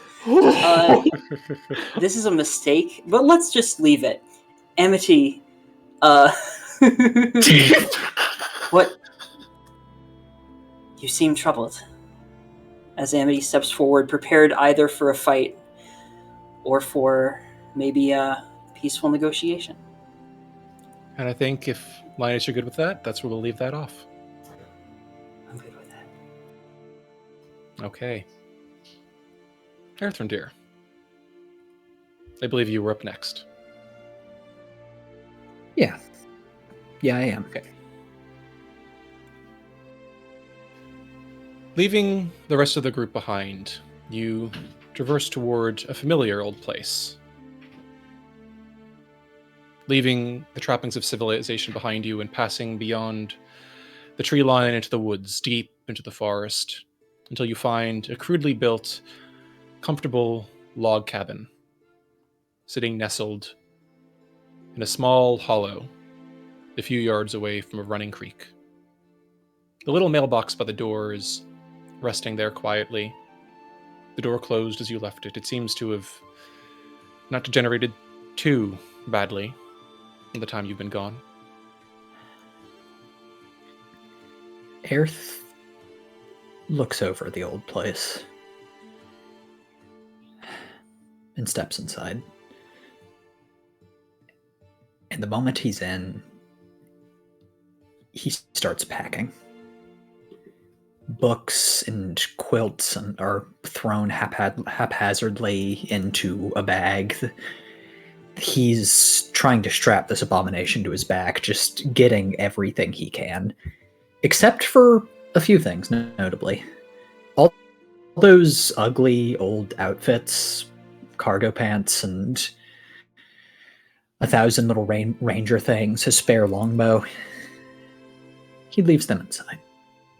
And then, when he's grabbed what few things of his that are here, he gives the place a mocking little salute and steps outside. And then he goes over to the well, draws up a bucket, and begins carefully pouring water all around the exterior of the house, sweeping away leaf litter and leaving the ground bare as he works for an hour or two. And then, when he's done, he steps back, raises his wand, and there's a tiny flickering bead of light.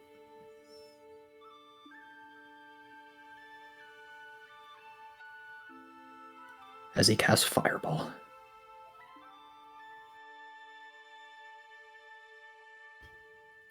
It doesn't take long for the cabin covered in dry mosses, twigs nestled along the tiled roof, to go up in flames. And as you sit there, You see the crackling sparks of the bonfire silhouetted against the darkness of the woods beyond, and it seems almost a merry flame, dancing in a celebration of what came before, and a recognition of what comes after. Aerith watches it for a long few minutes, and then steps away. He's got work to do.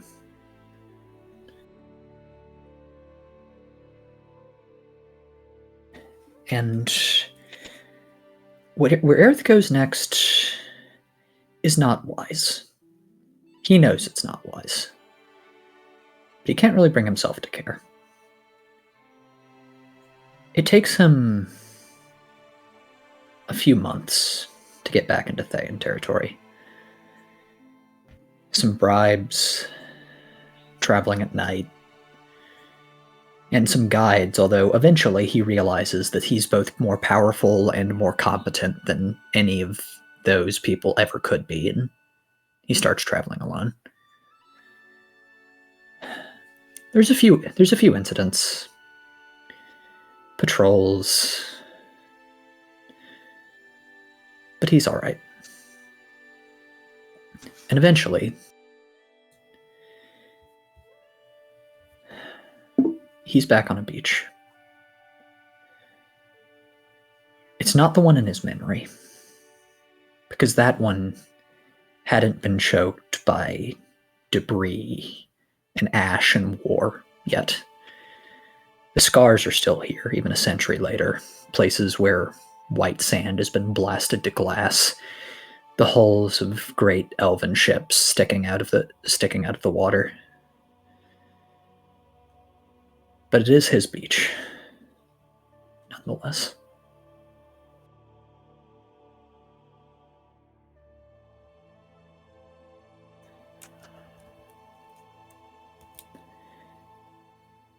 And Aerith...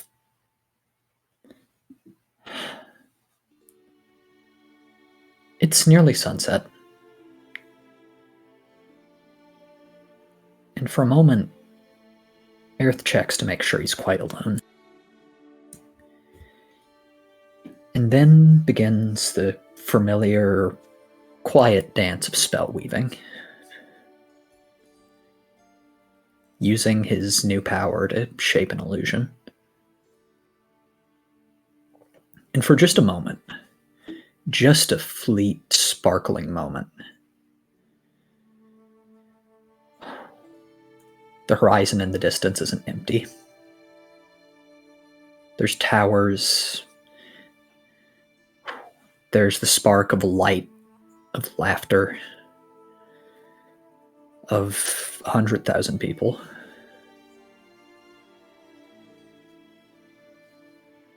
And then Aerith shuts it off. The beach is dark again.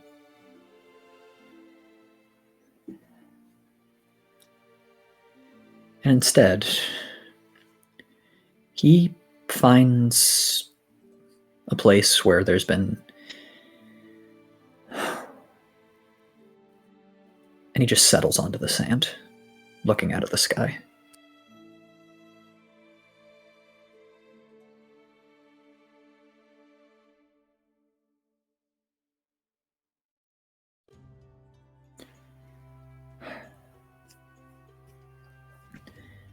After a while, he goes out when the sun's truly set. He finds an old boat sitting at the corner of a cove where P and friends left it a lifetime ago now.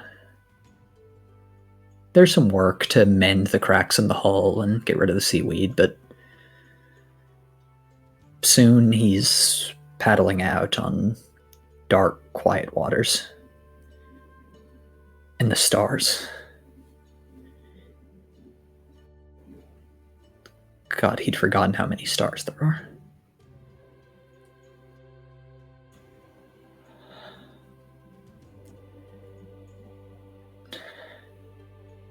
And Earthrendiri Ariel once he's sure as he's ever been, that he's alone, lies down and looks up at the sky.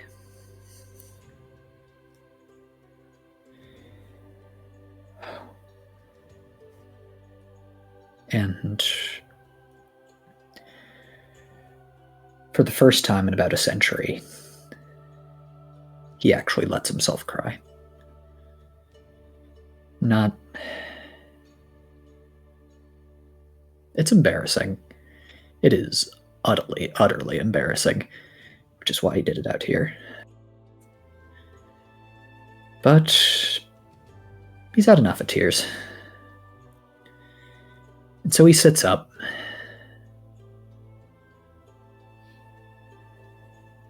pulling out that old Rowan wand, and dives into the water. And as he does, there's a shimmer as magic cocoons his body, surrounding it, wrapping around it, as he casts Alter Self and dives into the waves.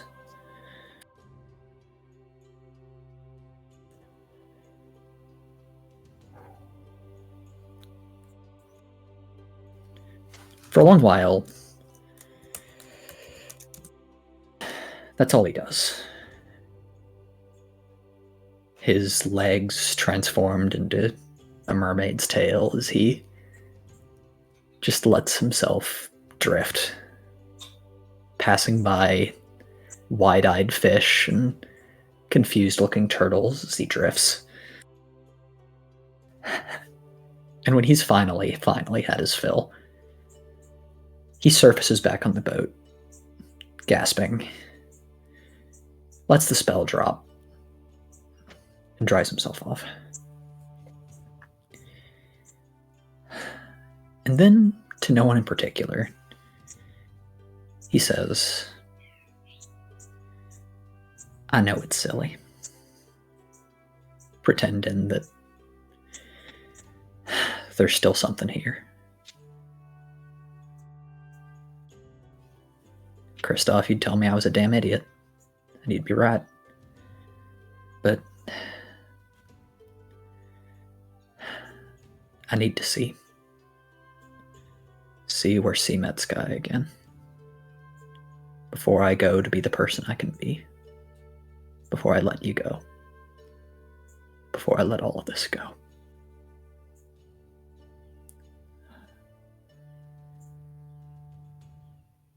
Earthrendeer has one last thing to do. He'll sleep in the boat tonight, and while it'll be uncomfortable, and the waves will rock and the gulls will scream, for now it's quiet. As he reaches into a waterproofed bag in his pack and finds a scroll, one written in Amity's careful, looping handwriting,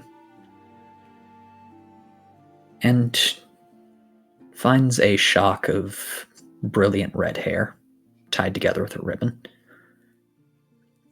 As he smiles and lies back and uses her scroll to cast Dream.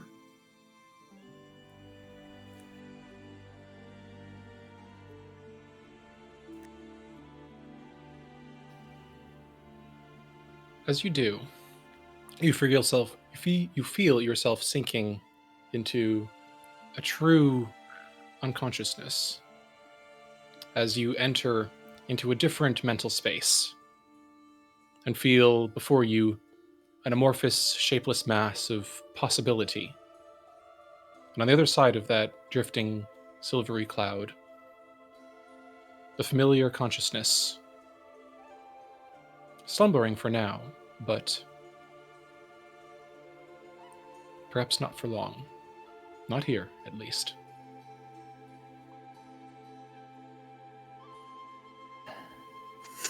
Hey, MD. So, how'd the Wraith go, darling? And if you don't mind, I think we'll call that one there. Yeah, let's do it. And we'll let them have their privacy. And finally, but certainly not least, Metreon.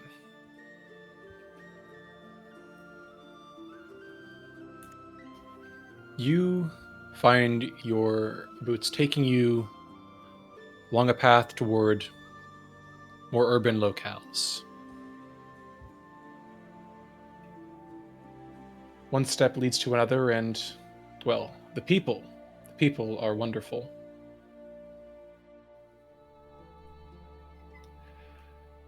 The party's raucous. The socializing, immaculate. And then one morning,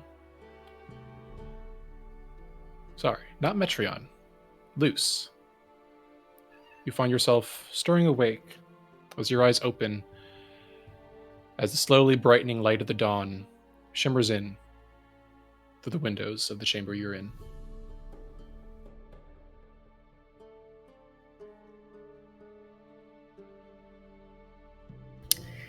Yeah, he'll kind of stir awake.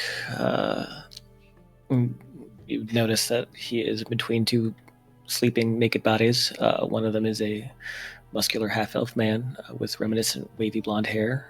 The other is a slender, deeper-skinned human, with equally reminiscent curly dark hair.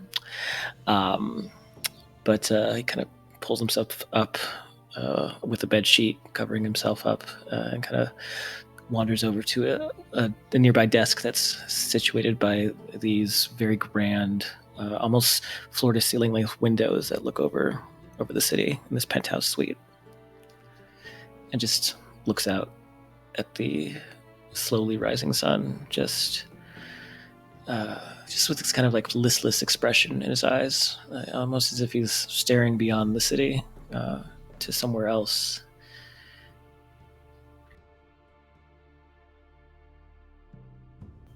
And he said he's spent his time there for a good while. The bodies in the bed not moving, aside from just stirring occasionally. But as he's sitting there, he's looking and scanning across the hotel room, and he notices that there's a wardrobe, a very grand, fairly finely made wooden wardrobe, and on the front of the door, which is kind of cracked open, there is a very tall, long mirror, and he can see himself in it, and he can see that uncertain expression in his eyes. He can see the tattoos, the ones that he had given himself back in that place, that still decorate his chest and his arm. He sees that gone is the headband, his signature teal green headband, and it's been replaced by a pair of red satin panties, and kind of shrugs them off and tosses them onto the bed at their owner.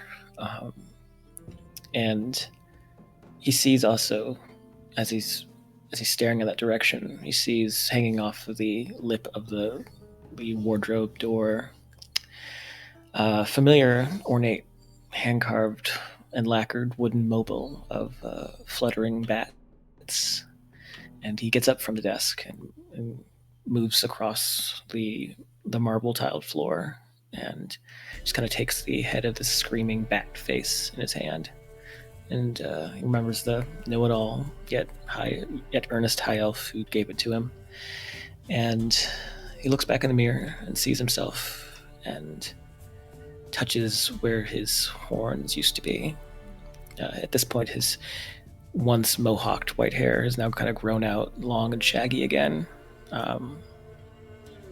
He's got kind of a fuller white beard that's started to form. And he has this sudden burst of inspiration, and he goes back to the desk, and there's a stack of stationery, and he quickly scribbles something down on one sheet and folds it up into a paper bird and just flings it onto the bed in between the two bodies. And he begins to write a second note, a bit more thorough, a bit more measured, but he folds it up and leaves it on the desk for now, but he begins to very quickly get himself dressed. He rushes to the safe of the hotel room, starts to scoop out all the treasure that he's hoarded in there and back into his satchel, puts the mobile in his satchel as well. And then once he's all dressed, he takes the letter that he has written and folds it up and puts it into his jacket. And without it saying anything, he slips out of the hotel room. And out of the hotel room you slip down into the busy, bustling morning streets of the city of Waterdeep. You hear merchants hawking their wares, people making their way down the street toward their places of work, guards keeping on patrol. The city is alive with movement and life. And behind you, the inn where you stayed, now a place of quiet, leaving behind. But I'm sure you have another destination, don't you? Luce does have a different destination. He begins to head to the northward, to the City of the Dead, which is Waterdeep's largest cemetery. And clearly looks like he's very focused and determined to do something. And as he goes into this cemetery / sort of public park, there's some early morning visitors, a lot of them elderly, and just doing the kind of the weird early morning jog. The power walking through. Passes by a couple families too who are out there having like a little picnic. But he looks and scans through some of the foliage and the trees and the grave sites before he finds what he's looking for. And what he's been looking for apparently seems to be a circle of mushrooms.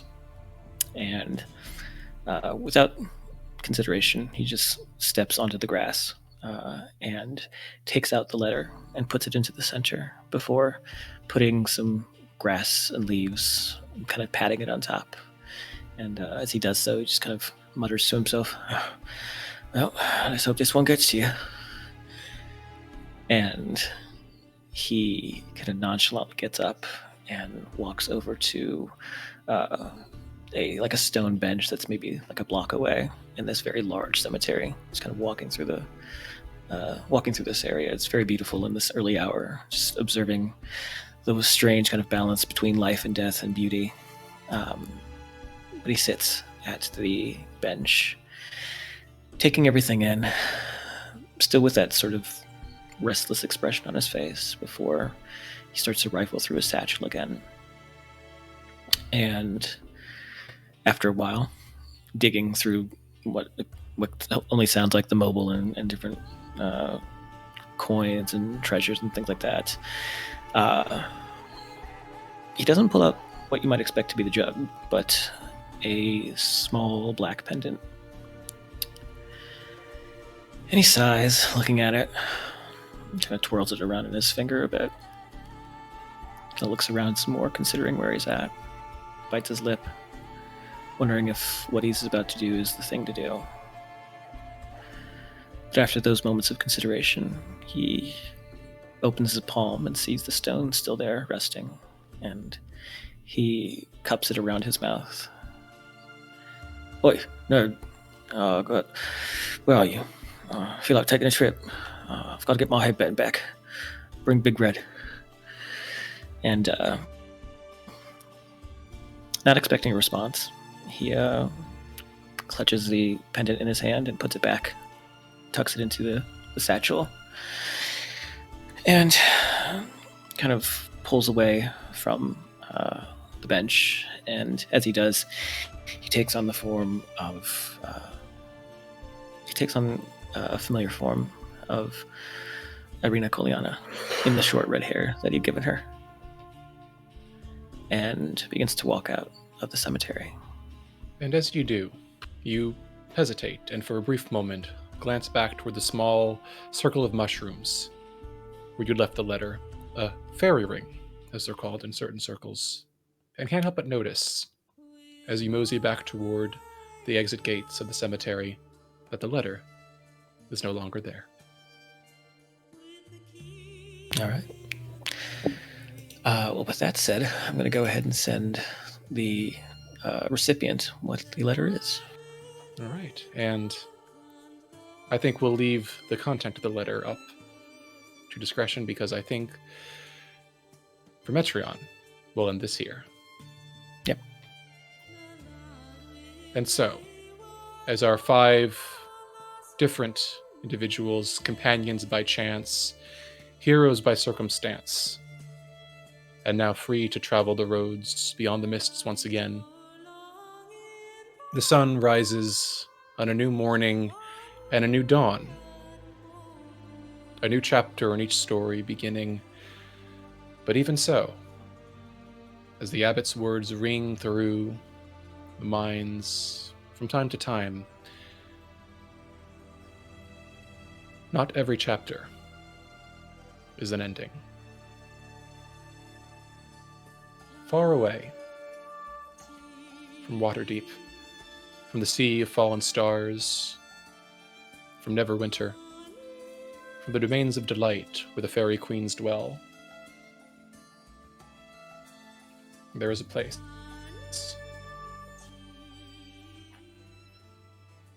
A small village, just off the side of a slow, sluggish, muddy river, where bright, colorful, but scraped and faded wagons line the embankments.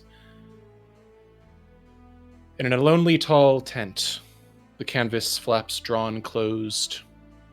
In the darkness, a lone, elderly woman sits, the crone craning her neck, straining to see into a crystal ball that glitters on the lavender-patterned tablecloth there. A deck of cards stands beside her, and without looking, she draws 3 cards and sets them before her. A finely carved puppet of a man is depicted on the first, its strings vanishing into darkness as its fingers reach for a goblet. On the second, a cloud of fog descends over a dark, ancient cemetery, and a wizened, cruel-eyed tyrant crowned with the helm of devil's horn stands beside it. The marionette, the mists, and the Dark Lord. She closes her eyes and cackles softly into herself. More than anything, she murmurs, Well, it couldn't be that easy, could it? I'll see you again soon, then, brother mine. Then when next the villagers awaken, the wagons are gone. 1 or 2 scouts attempt to follow them, but they find the tracks of the wagons abruptly vanish at the edge of the misted woods. Far away, in a distant valley, a wolf looks up to the full moon overhead, remembering its master, and howls toward the sky. As the clouds and mists swirl, fog rising over the mountains, a bat chitters, its eyes flashing red, and the swarm descends to devour wide-eyed hair. When they lift, there's nothing left but bones and not a drop of blood. And in the lowest tomb of a dark and distant castle, the mists begin to creep forth from the stonework and the earth, swirling until they form the shape of a shining black coffin of finely waxed wood. Slowly, quietly, the cover slides open, and pale, clawed fingers grab for the edge. And so ends The Curse of Strahd, Twice Bitten.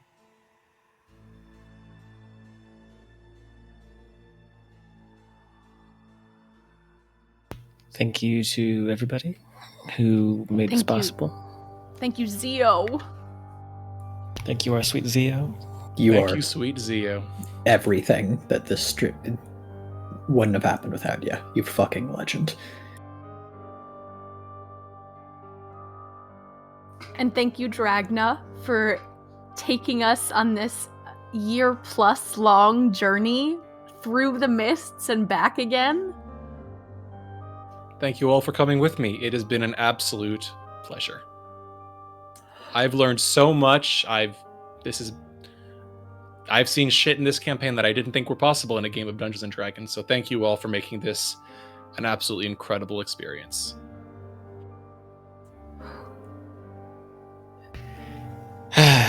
God. Well, they're not happy endings, but they're endings. And they're pretty good ones as far as that goes. well, we can discuss more of those endings on the next episode of After Dark, which is coming at some point. It is, indeed. In fact, for those of you who would like to join us, who are catching this episode in a timely manner, we will be hosting another episode of Twice Bitten After Dark. If you're not familiar, After Dark is live streamed. We'll be hanging out probably either on Twitch or YouTube Premiere. Look out for announcements on that. We'll be taking questions about the stream, about the campaign, about Curse of Strahd. It'll be on Saturday, February 26th at 1 p.m. Eastern, 10 a.m. Pacific, normal Twice Bitten time. We certainly hope to see you there. And overall, thank you dearly to everyone for joining us on this journey. It's been a truly magical experience, and thank you all for coming along with us. Until next we meet, enjoy the sunrise, and take care.